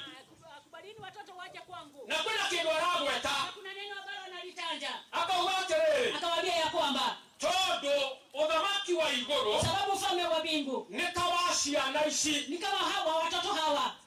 Reference yana kama ikini aterere. Akili anataka kusema ni kwamba kwa hiyo horo wa goro ya mwana. Alikuwa akitaka kupenda hali ya moyo wa mtoto. Mwana goro yake ne fane muno. Mtoto moyo wa mtoto. Tano no mukoro mwe haha. Labda mwaweza kuwa kama mahali hapa. Ona tuli andu agima. Hasa tukiwa watu wazima. Na tuikarete huko tuikarete. Kama vile tumekaa. No kuri andu matangiaraniria. Lakini kuna wao ambao Yesu wakaongelezana.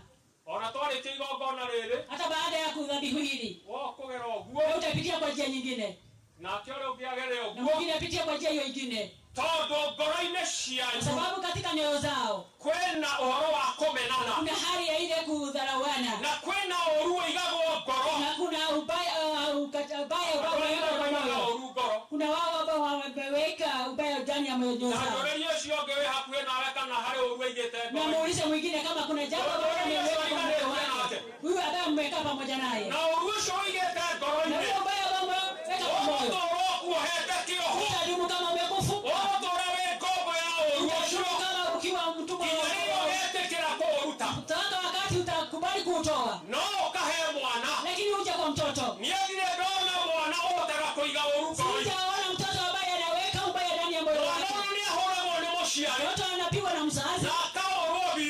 akapigwa kabisa. No keni ndio kashiga nona. Lakini baada ya kazi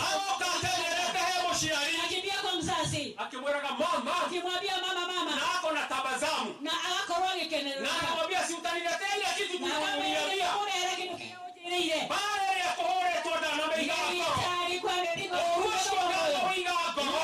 hakuweka kwa moyo. Ndio tukatoe Bwana. Sisi ndio tunasema ya kwamba tunamtukuza Mungu. Na Jumapili tuakinya tokano la darama ginya igata. Jumapili ikifika tunapiga goma na keke na tolingalinga na kelea keke. Na hizo zingine. No. Lakini ubaya. Tutirenda ume ngoro-ini citu. Tutaki utoke kwa nyoyo zetu. Yesu akiugareke twana toto toke. Yesu akasema na mkabawali. Toke kwenye. Waje kwangu. Todo goroshia. Kwa sababu nyoyo zao. Adotaya leo au na maki wa igoro. Hao tuni wao kama wafalme wa mbingu. Ndio matira wao mbaiga ga. Kwa sababu hakuna ubaya wao wanaweka. Matira wao na mbaiga ga goroshia. Hakuna shida wanaweka kwa nyoyo zao. Lakini watu wakubwa. Na watu wagima.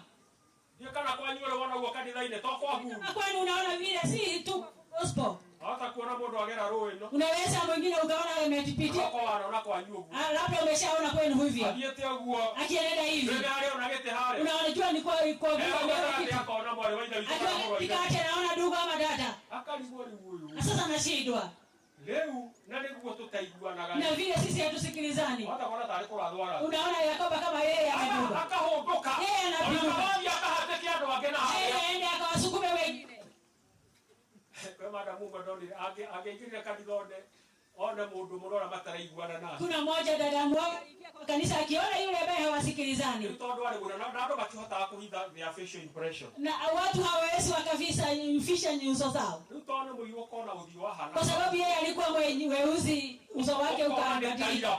Ukaona kama amekuwa mweusi kabisa. Ukashoka kona ni ashetia direction. Unaona Yakoba amebadilika. Ni huyu akabali. Amechukua habari yake. Akaja akashalia hado hado. Anaenda na kutafuta pahali pengine. Kaigaye maigo unaona managi mai. Yeye Mungu akiwa juu mbinguni anaona mambo mengi. Tondu tutaka ciana cia. Lakini kwa sababu anatuita watoto wake. Wale ndio hale ngai no tubihe bagata ciana leo. Sasa wetu saa zingine tunafanya mambo.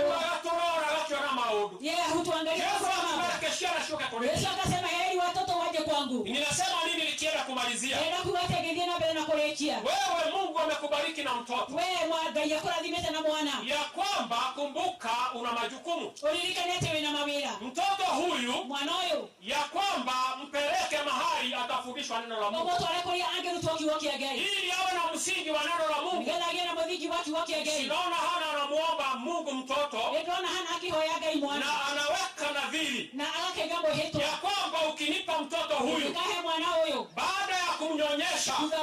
Nitamrejesha kwako. Nitamshokia kwa wewe. Na wakati ulipofika akamrejesha kwako. Yaki nilega hana ishokia mwana. Akamrudisha Samueli katika nyumba ya Mungu. Ishokia Samueli ndani wa nyumba yake. Hebu tulete watoto wetu kwake Mungu. Na tuache na sisi ndani wa nyumba yake. Hebu wawe na ushuhuda wake Mungu. Ekemage na wila wake gai. Wamjue Mungu. Mumenye gai. Ya tusiwe sisi ndio tunaenda makanisani. Katika watu kaidi ndio vya neno wa makanisa. Na unakuta tunawachia watoto wetu majukumu Jumapili. Na wako na tuache na sisi tumawira mwenye kwa ndio ishio. Amsafishe wewe kama Maria Mage. Ndio kukora murugende. Na wewe ukoya kabali. Mungu yake hapo yake. Mzee anachukua kingine. Magadie kanisa. Wote wanaenda kwa kanisa. Magatigashia na shiao. Wanawaacha watoto wao. Ikifundishwa na TV. Wakifundishwa na runinga. Ikifundishwa na vimo. Ikifundishwa na simu. Ndio ngoreko kohana. Hivyo ndivyo kulivyo nyakati ambazo tuko.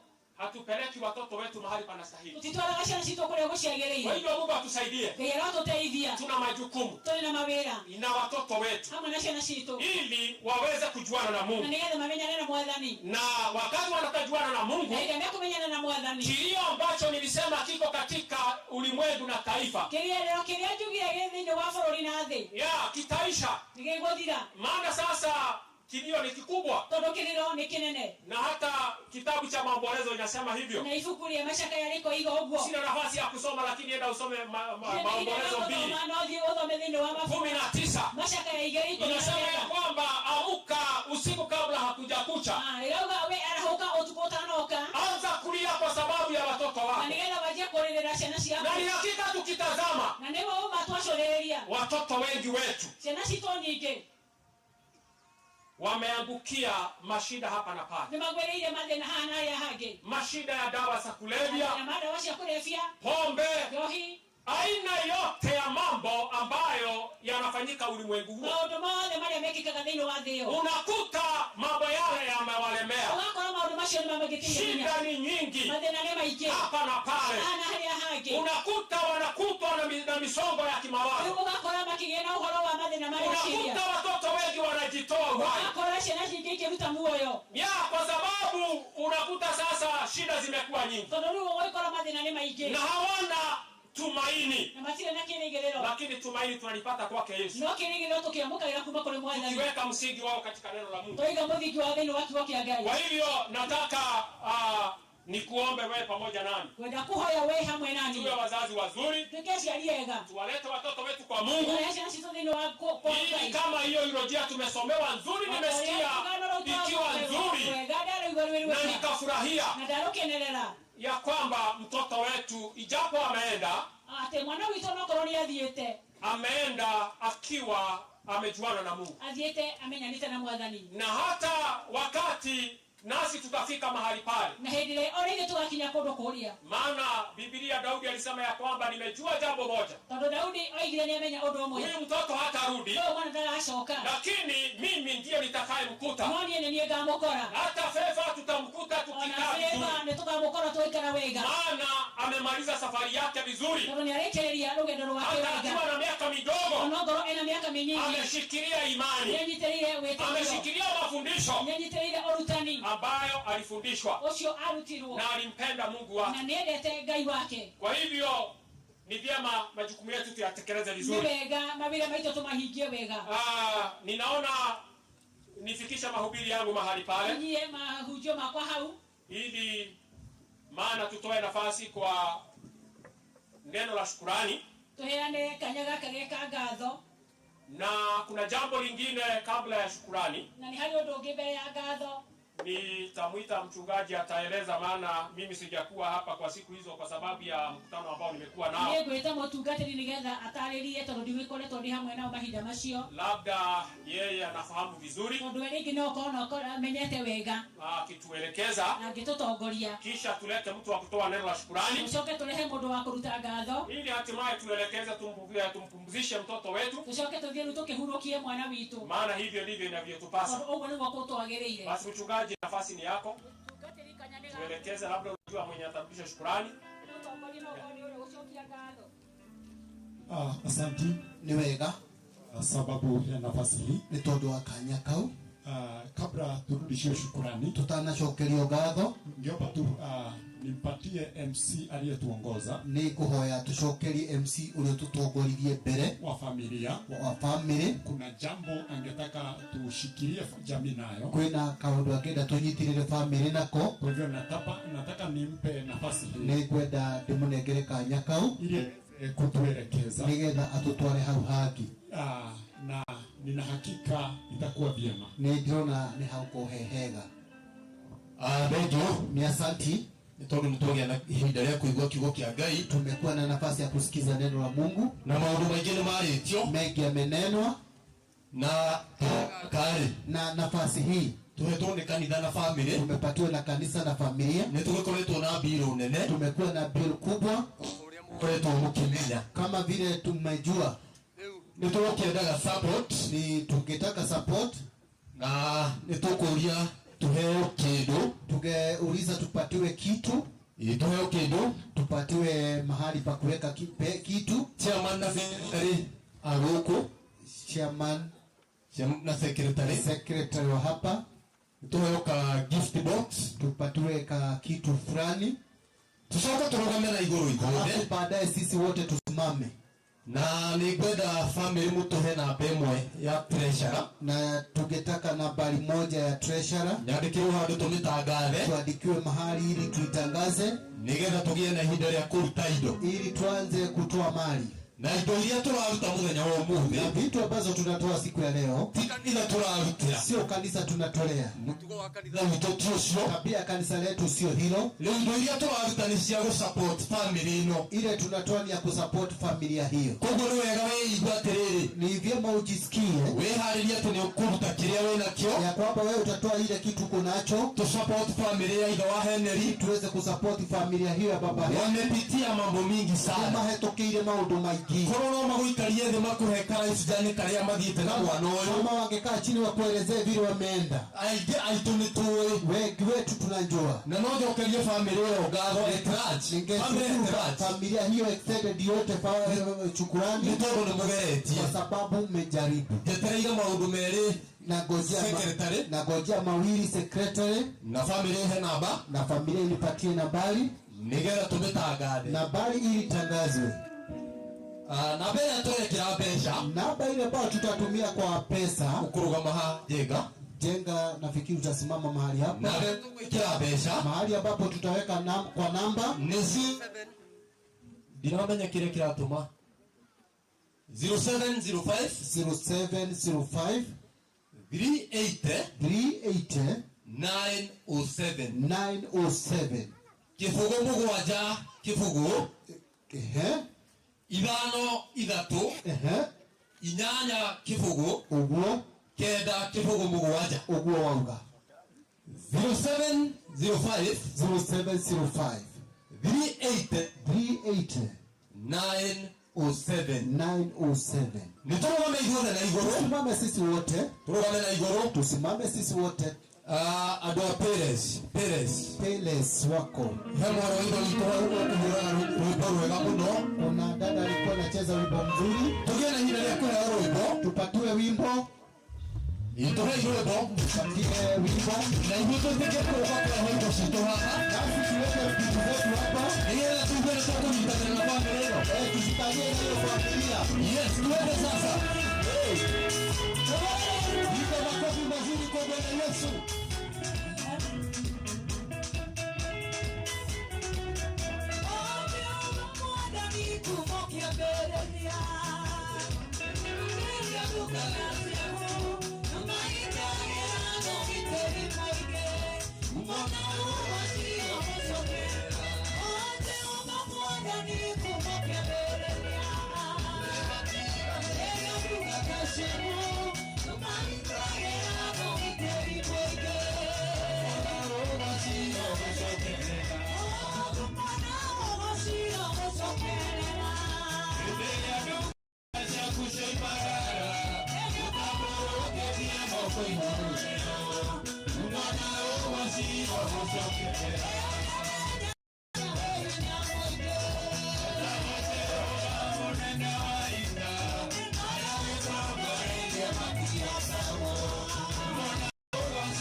Degio, asanti.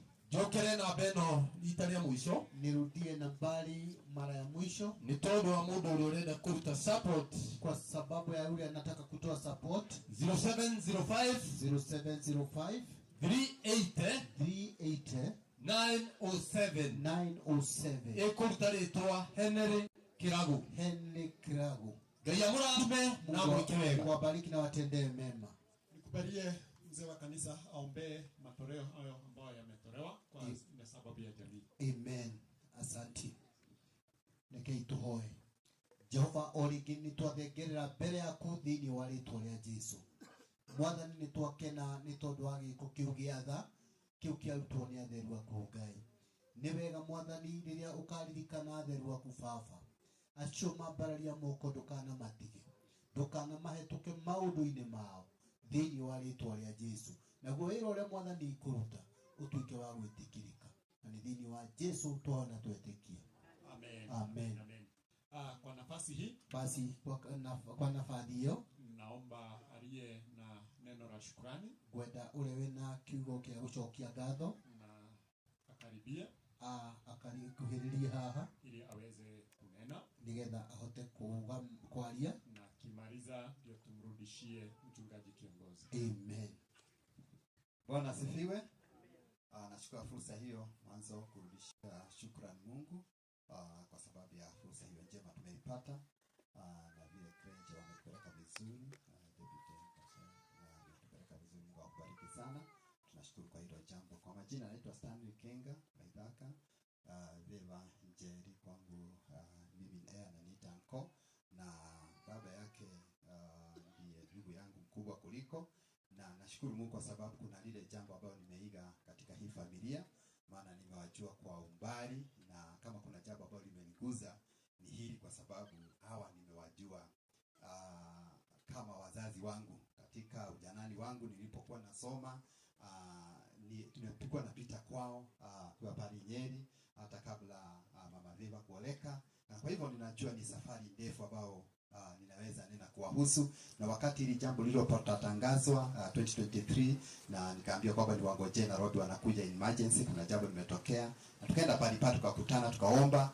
Ninajua katika hiyo miaka 2.5 imekuwa ni safari ndefu, na nashukuru Mungu mwanzo kwa sababu ya yeye ndiye ametupa Veva, na kwa hivyo jambo la kwanza ni kurudishia shukrani Mungu huyo ambaye aliyetupatia Veva na tukawa na wakati wa kuwa naye katika hizo siku miaka hiyo 14. Nashukuru Mungu kwa sababu hilo jambo. Kwa hivyo nashukuru Mungu pia kwa sababu ya familia hii Mr. and Mrs. Kirago.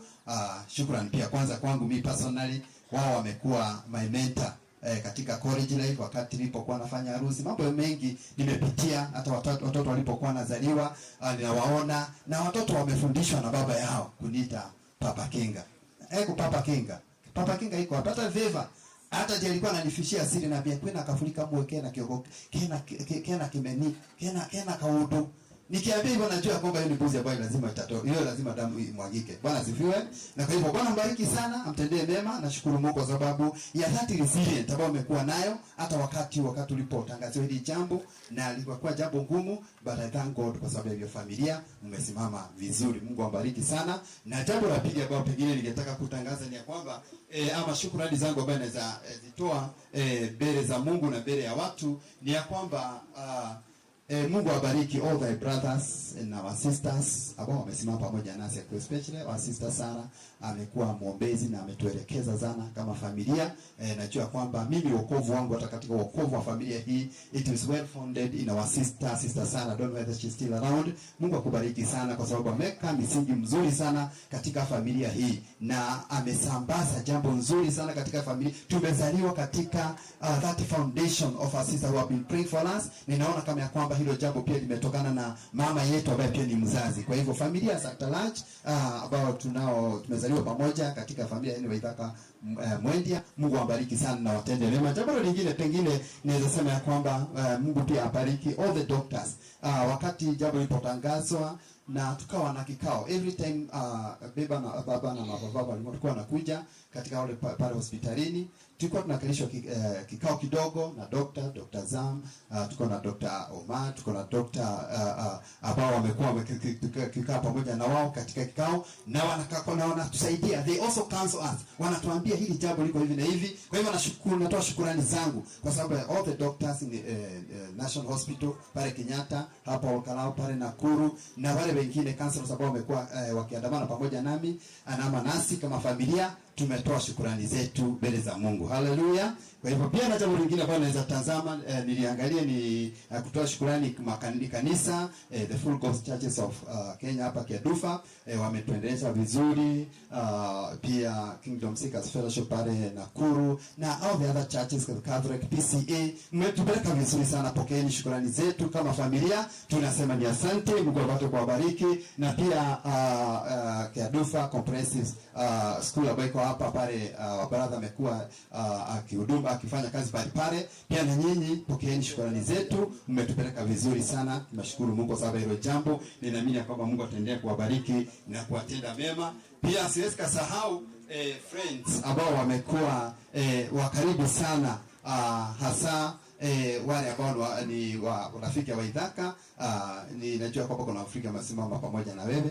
Mungu awabariki sana. Pia ni wakoriti ambao wamekuwa mkifanya kazi pamoja na tulikuwa tunakutana pale KNH na tunapata nafasi tunapa mtoto wetu na walikuwa so passionate about the healing of our daughter. Kwa hivyo Mungu awabariki sana that team ambao walikuwa inafanya kazi pamoja na Waithaka. Na pia we have the committee, Jim amekuwa wabaraka sana committee ya Nairobi. Mungu awabariki sana. Na pia committee hapa nyumbani tukiongozwa na elder wa Full Gospel Churches hapa. Mungu awabariki sana kwa sababu ya vile mmeendelea kusimama pamoja nasi. Hiyo ni shukrani ambayo tuwezi kusahau kwa sababu Mungu amekuwa pamoja nasi katika haya mambo. Pia tuko na rafiki wetu moja ambaye yako pale USA, rafiki ya Baba Viva Benjamin, apokee shukrani zetu. Amesimama pamoja na hii jamii yetu. Personally tuna wakati tulikuwa tunaongea naye, kuna wakati tulikuwa na issue sometimes last year na anapiga simu anatuambia, anatufariji even because of the last time that we lost our brother, na amekuwa baraka sana. Kwa hivyo pia shukrani zetu tumezirudisha pale na Mungu apate kuwabariki kwa sababu ya haya mambo yote ambayo tumeendelea kuyapitia. Najua kwamba si jambo rahisi, bali nimesimama mbele za Mungu just kama inaweza kuwa kuna jambo ambalo nimesahau, lakini nimesimama mbele za Mungu kumwambia Mungu ni asante kwa sababu ya kila mmoja wetu pale ambapo umesimamia katika maombezi, pale umesimama katika kutoa faraja, fedha ama jambo lolote ambalo umefanya. Mungu ambariki. Na pia timu ambayo ilikuwa hapa ambayo ilikuwa imesimama pamoja nasi, vijana wetu ambao wametengeneza the site ambao tutapumzisha Viva. Mungu ambariki sana. The caterers ambao wamefanya kazi ya upishi na mambo yote kufanya everything is in order. Mungu apate kuwabariki sana. Sio jambo rahisi na tunashukuru Mungu kwa sababu hayo. Na at large niseme ya kwamba Mungu apate kuwabariki even for the clergy ambao wamekuja wasimame pamoja nasi. And I thank God particularly because of Reverend Naomi, the classmate of James Kirago. Hallelujah. Amesoma pamoja. Naomi, nashukuru Mungu kwa sababu yako. Mungu abariki sana. We will study together with us Reverend. Tunashukuru kwa sababu hilo jambo. Nimeona pale huko. Mungu akubariki sana. And all others ambao wamesimama pamoja nasi, Mungu ambariki sana, amtendee mema. Sitaki kunena zaidi hapo. Ningetaka tumwambie tu Mungu ambariki na watende mema. Let's join our hands and appreciate the things of the Lord in the name of the Lord. Mungu amekuwa mwakaribu. Mungu akubariki na watende mema.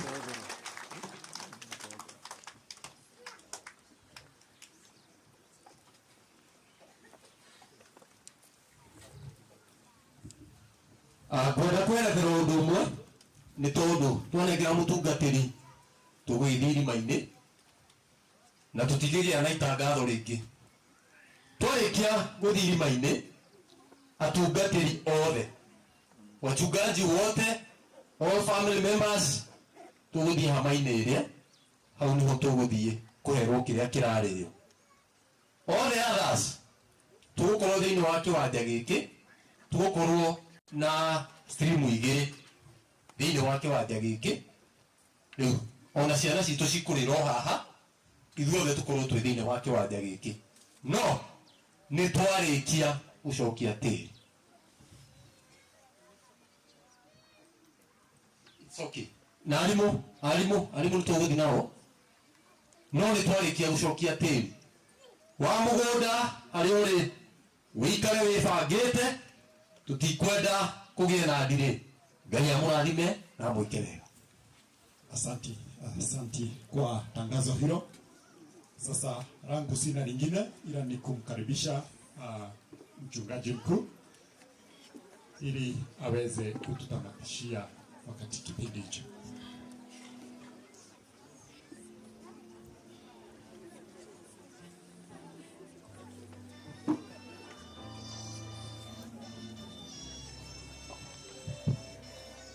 Hatuna lingine la kufanya ila sasa tunaweza kuchukua nafasi hiyo tuweze kuwa na wakati wa kuomba pamoja na jamii. Sisi tunaamini ni vyema kuomba pamoja na jamii wakati kuna mambo kama haya, ili ya kwamba Mungu aweze bado kuwapa nguvu za kustahimili na mahali wameguzwa. Maana wakati mwingine Biblia inatuambia Mungu wakati anararua ama anagwara, yeye ndiye pia uponye. Ili Mungu huyo ndiye anaweza kuwafunga mahali wameguzwa. Kwa hivyo tuweze kuomba ombi kwa familia hiyo ili Mungu awe pamoja nao. Tungependa kuwa na maombi, wachungaji wengine wote wafike ili tuombe familia hiyo. Peleke mbele za Mungu. Yule Mungu ndiye anaweza kubeba uzito walio nao. Yeye ndiye anaweza kuwapa faraja. Yeye ndiye anaweza kuwapa amani katika mioyo yao. Amani ambayo haiwezi kujulikana na mwanadamu. Yeye ndiye hupeana amani ile. Na tunamwamini Mungu atawapa amani ile. Watu wa familia wanaweza kuja hapa karibu. Wachungaji ndio wanaweza kuwa nyuma yao ili tuweze kuomba na kuwabariki mbele za Mungu. Uliza mchungaji Sami apate katika maombi hayo. Aweze kubariki familia hiyo. Mungu awajalie tunaweza kunyosha mikono yetu juu yao kama wachungaji. Mungu awape amani. Baba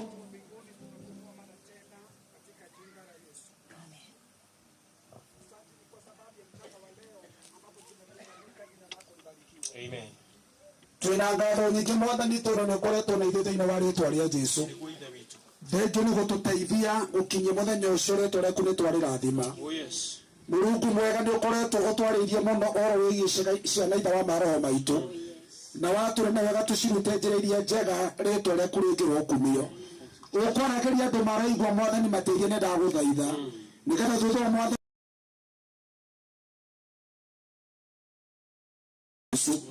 niturugamite nĩ tondũ wa family ĩno ĩtigĩtwo nĩ mwana ũgatũrũmĩka Ngai. Bwana wa rehema, twapenda kukupa sifa na heshima katika jina la Yesu. Tumekuwa na mtoto huyu miaka 14, Mungu wa neema. Kũrĩ maciarirwo magĩkua mũthenya wa mbere mwathani, na ithuĩ nĩ tũikana mwana ũyũ miaka 14 twakwĩra nĩ wega rĩĩtwa rĩaku rĩngĩrwo tĩĩo. Ũndũ ũrĩa ũngĩratũma tũgũkumie nĩ atĩ akua thĩinĩ waku mwathani, na maundu mega reka thina wa thamaki waku amukira ngatho na gĩtũrĩtwo-inĩ rĩa Jesu. Turoiga tukanĩra atĩ tigũthira athira no nĩ arĩtũra rĩngĩ rĩtwa rĩaku rĩngĩrotĩo. Aciari ake Ngai nĩ marĩmuona tondũ maandĩko maroiga arĩa marĩ thĩinĩ wa Kristo tigũkua makuaga nĩgũkorwo Mwathani makomaga rĩtwa rĩaku nĩtwo rĩrathima. Twĩ favor nĩgũkoma akomete na rĩrĩa kanitha ũrĩa arahũrwo nĩ wagatũrũme gũthingu ũyũ nĩ ararahũka thĩinĩ wa rĩtwa rĩa Jesu. Amũkĩra ngatho na gĩtũ nĩ ndagũthaitha. Thengiũ nĩ tondũ wa famĩlĩ yothe thĩinĩ wa mĩoyo. Twapenda kuwa na amani katika jina la Yesu. Tunajua kwamba damu zinapoachana kuna shida aina fulani Baba, lakini tunaomba amani katika jina la Yesu. Ukafariji mama wa mtoto huyu, ukafariji Baba kwa jina la Yesu. Ukabariki Baba, ukafariji wale ambao walikuwa ukafariji niko zote kwa jina la Yesu. Hata maantini na mabrada na masisters Baba wafariji, jina lako libarikiwe. Ithueka inetone managereria omreria family letu ineria Jesu. Ona matu ono mwana wao Mwathani tuombe matigete kurendu mwego kumekira thuthoyo retwa rĩaku nĩ twarĩrathima twarĩria family no thayo. Paulo ndekirie kiuga thayo waku rĩ mwana nĩ ũheanaga nĩ ũtuĩkanagĩria ngoro citũ na ũgatuiga ithe wa mĩoyo. Tuomba amani katika Yesu. Turathime ithuothe nĩ ndagũthaitha na ũmĩrĩria maroho maitũ rĩtwa rĩaku rĩngĩrotĩo. Tunapoondoka kwenda kaburini tunaomba amani yako Bwana katika jina la Yesu, na tunaomba roho ya mtoto na mwili wake ikarara bila kusumbua familia katika jina la Yesu. Tunawatenganisha na tunaomba kutoka sasa hakuna ndoto mbaya, hakuna kutembelewa na mtoto katika jina la Yesu. Wapate amani Mungu wa mbinguni na moyo wa mtoto huyu na ukapumzika. Jina lako libarikiwe.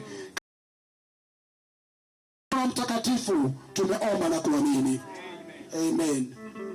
Basi hatuna lingine la kufanya sasa, kile ni wale ambao wataweza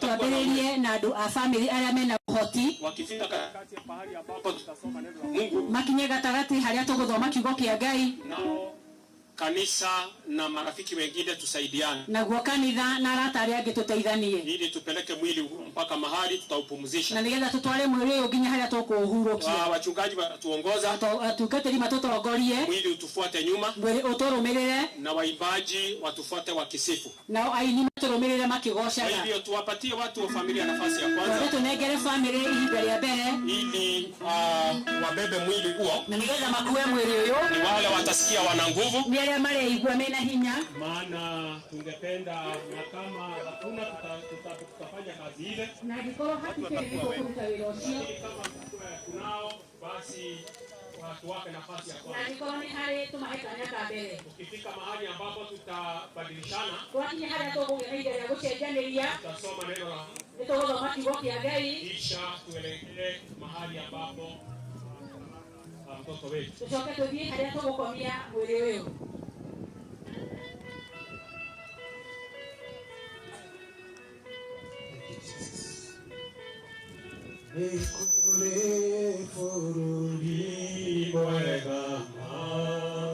Wachungaji tufike huko. Sikia twaona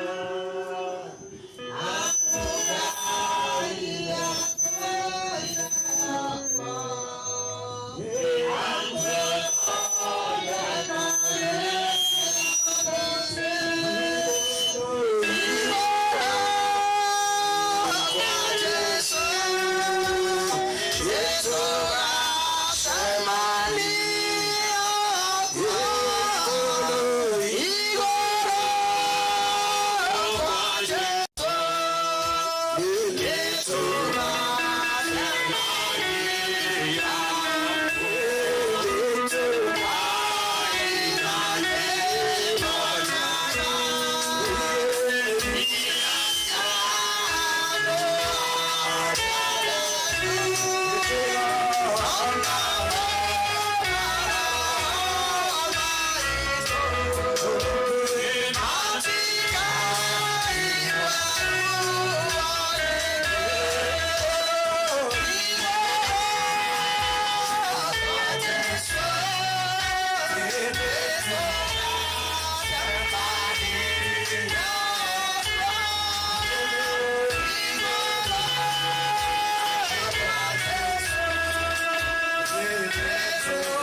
Thitima nĩ ciora. Maũndũ no mathiĩ. Yeah. Maũndũ nĩ mega.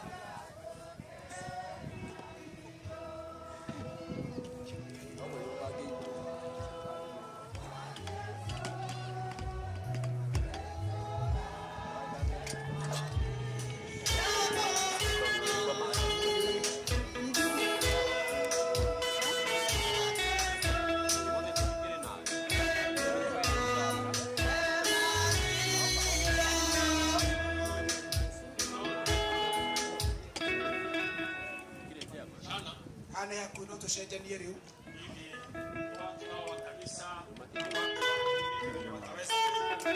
andu a kanitha na acio angĩ no manyite mwĩrĩ ũcio no tũthome kiugo gĩkĩ.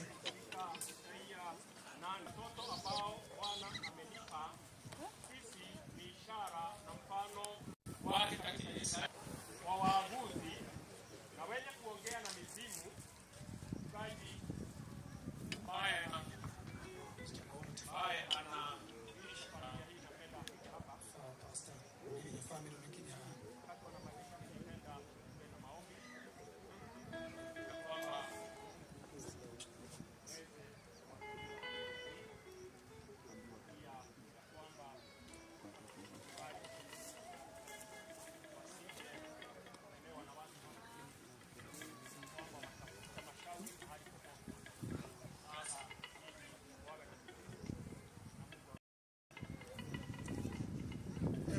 Mungu wetu, ewe ujuaye kuponya mioyo ya watu, tunakusihi. Asante maana tunaenda kumsindikisha mmoja wetu, ambapo Bwana mwili wake hatutauona tena. Jina lako Bwana litukuzwe, jina lako lihimidiwe, maana wewe ndiye Mungu uishie na utendaye mambo ya haki na mambo ya kweli.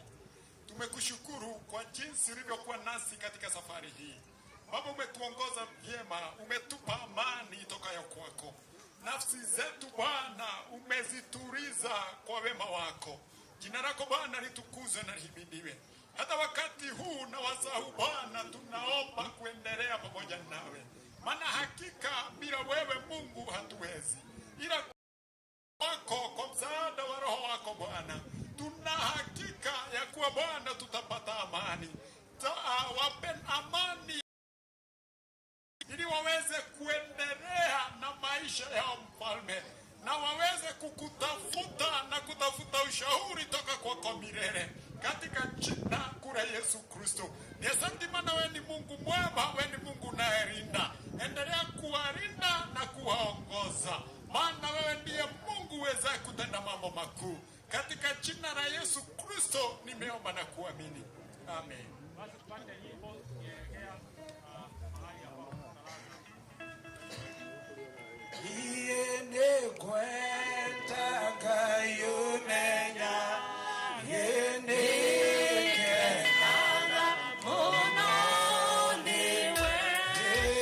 tsota ikosyone yene kwenta kayunenya yene kenana mononiwe yunito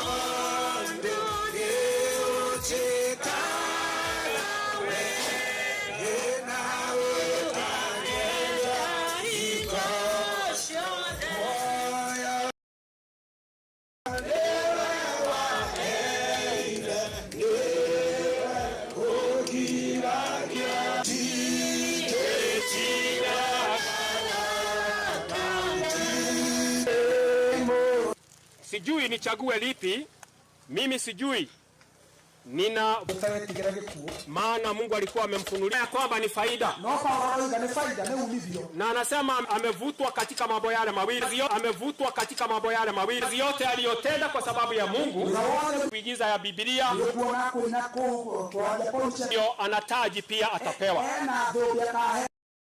Ile sasa tutafanya sisi, huwa hatuna mambo mengi hapa, yuko hapa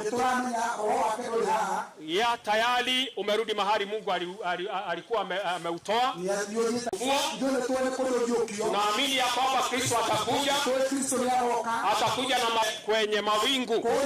Kwa hiyo tunaamini kaburi hili na wafanya ni kupanga mwili wa mtoto wetu. Unapata kuugua, unapata majeraha, tunataka tushiriki kwanza pamoja na watu wa familia.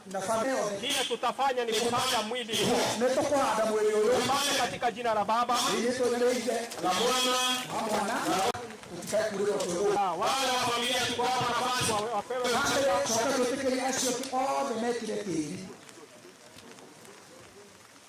wakati tunaweka mchanga ule, tunakubali yaliyotendeka na tunaanza ni shida nyingi ziko katika ulimwengu huu, magonjwa. Sasa tukae wale wengine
Mwathani Ngai arogocwo. Bwana asifiwe. Amen. Nĩ wega nĩ Ngai nĩ tondũ wa hau twakinyia beba. Handũ harĩa mũndũ mũciare nĩ mũtumia akinyaga nĩ handũ haha. Ithuĩ gũtirĩ handũ hangĩ tũngĩhota gũtwara mũndũ. Ona ithuĩ tũtirĩ handũ hangĩ onawe tũngĩhota gũgũtwara. Ũndũ ũrĩa wĩho thĩinĩ wa mũtũrĩre waku nĩ atĩrĩrĩ, thĩinĩ wakwa ũyũ mũtũrĩre-inĩ ũratũra rĩ, ugakinya haha wakinya ũhana atĩa. Mwathani Ngai witũ arogocwo. Beba nĩarũĩte mbara yake ya wĩtĩkio na akĩhĩtahĩtano gĩake agagĩkinyia hau. Mwathani Ngai arogocwo. Rĩu nawe rĩ, rĩrĩa tũgakorwo tũrigicĩirie handũ ta haha rĩ, ũgakorwo ũkiuga atĩa. Mwathani ngai amũrathime nĩ tondũ wa wĩra ũcio warutĩka. Ithuĩ tũkuhe Bethania ũhoro, ithuĩ twatigwo nĩ ithuĩ ciũmbe iria ciĩ muoyo. Mĩrango yaku atĩ rĩrĩa twakorwo ndagĩka ya mũico nĩ ũkamenya kĩrĩa ũkarũgamia. Mwathani ngai arogocwo. Basi kanya karĩa twĩnako nĩ wega tondũ ndungata ya Ngai nĩarĩkĩrĩria hau.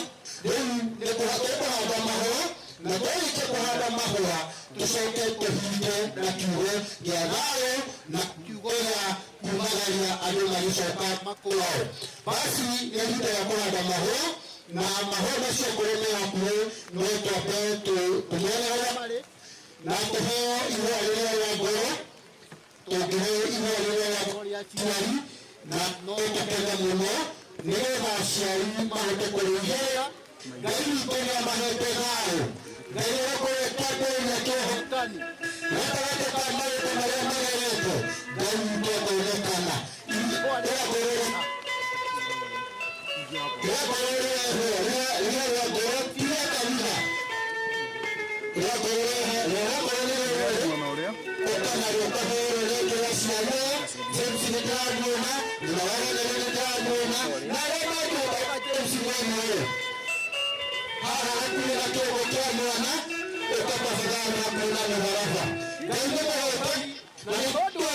Murari naguo Ngai witũ nĩakũmũhe thayũ na amũhe ũmĩrũ. Ngai witũ amwĩke wega na amũtwaranĩre.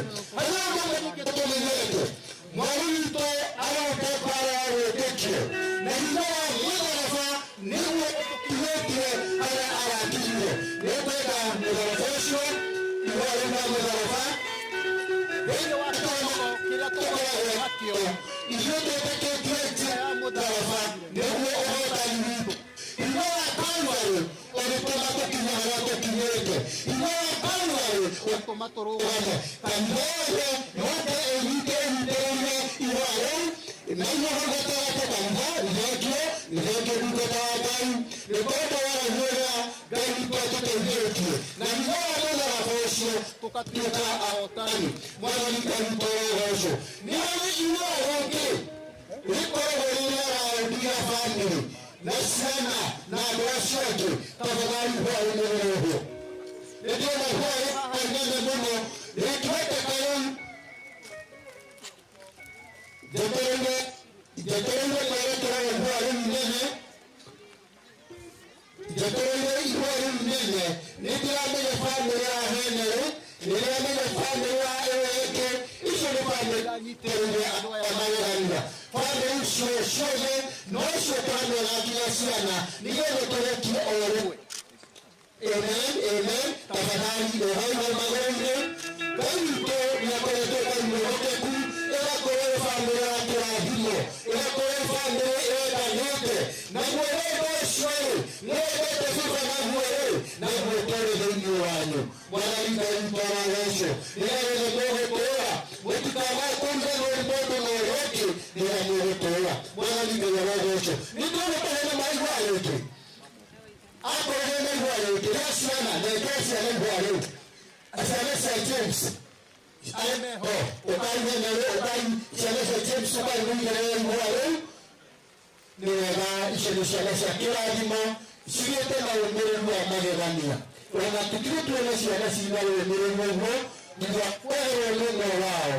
Ngai witũ okamatũ rathimoi nĩ Ngai, na Ngai atũũre Ngai wanyu. Mũtikarekereire cia Ngai na atĩ Ngai witũ atũũre Ngai wanyu. Basi nĩ wega aitwakinya ũrĩa tũgwĩka hena mahũa mangĩ, no macio nĩ marĩa magecagĩrĩrwo. Ũgwĩka atĩrĩrĩ madam nĩngwetherera mahũa macio. Wona twarĩkia kũhoya nĩ ũkũhe mũndũ athiĩ na mbere kũgemia mũciĩ wa mũico wa baba. Koguo wona twarĩkia kũhoya mahũa ma tũkũingĩrwo nĩ ndungata ya Ngai, ũka Ihũa Maina. Ihũa Maina atũhinge ahingĩre mahoya. Wona twarĩkia ũheane mahũa macio mathiũrũrũkĩrie mũciĩ, nĩngwenda kũhũra mbica na ihũa rĩu. Baba arĩ mũndũ mwĩtĩkĩrĩku, na nĩkĩrona nginya kĩrathimo kĩakwa no gĩrathiĩ na mbere. Ihũa Maina. Asante. Kabla ya kuomba maombi ya mwisho, nataka kama kuna semazi moja kuja hapa kwa sababu ya chakula, ili tukiomba ni kuondoka. Okay, sawa. Asante sana. Asante. Wacha tuombe katika jina la Yesu. Mwana ni twagutia witwa matuli rĩu wa rĩtwa rĩa Jesu. Wĩ mwega na wĩ mũtugi Mwathani. Ũkoretwo hamwe na ithuĩ maũndũ-inĩ makwa amembere itũ. Ithe witũ wĩra wacoka na thutha. Nitwagoca rĩtwa rĩaku nĩtwakwambararia. Ni asante kwa sababu umesaidia kanisa ambao Bwana imekuwa ikiongoza ibada hii. Bwana umeipa nguvu ili iendeshe ibada hii. Jina lako litukuzwe. Pia tulikuwa hata na marafiki makanisa zingine. Bwana tunajibarikiza mbele zako. Tunasema ni asante. Tunasema hakuna Mungu aliye kama wewe. Umetusaidia Bwana na Roho Mtakatifu. Umetuwezesha Bwana kufikisha mbele yetu katika kaburi hii. Katika jina la Yesu. Na sasa Bwana kuna watu wanaondoka. Wengi wanaenda safari. Bwana na miguu na gari, pikipiki. Bwana yote hiyo safari watakaponenda. Bwana tuibarikize mikononi mwako. Pamoja damu ya Yesu katika barabara zote. Katika jina la Yesu. Tukiazana Bwana kwa amani ambayo inasiri katika jambo. Bwana katika jina la Yesu. Tuwahoye roho wa kugai. Tuwahoye roho wa kumwadani. Ndio wa family no gai. Ona kwe neighbors mwadani. Ona kwe alata. Tuwahoye bayo. Ule mnaendelea kwa unene. Etwake ralima na kwega mobile maku. Na nitoro wa Yesu. Tuwahoye tuetekia. Pia Bwana kuna chakula iko mbele yetu. Tuibarikiza mbele yako tunapoenda kuipokea. Na ni katika jina la Yesu Bwana tuomba hata na kuamini. Amen. Leo nitoke tuhade mahohe hemodeve ndokwenda kuhorwa kisha akihora muhebwa lehera kayuta marahima na kayuta amekeleza. Asante.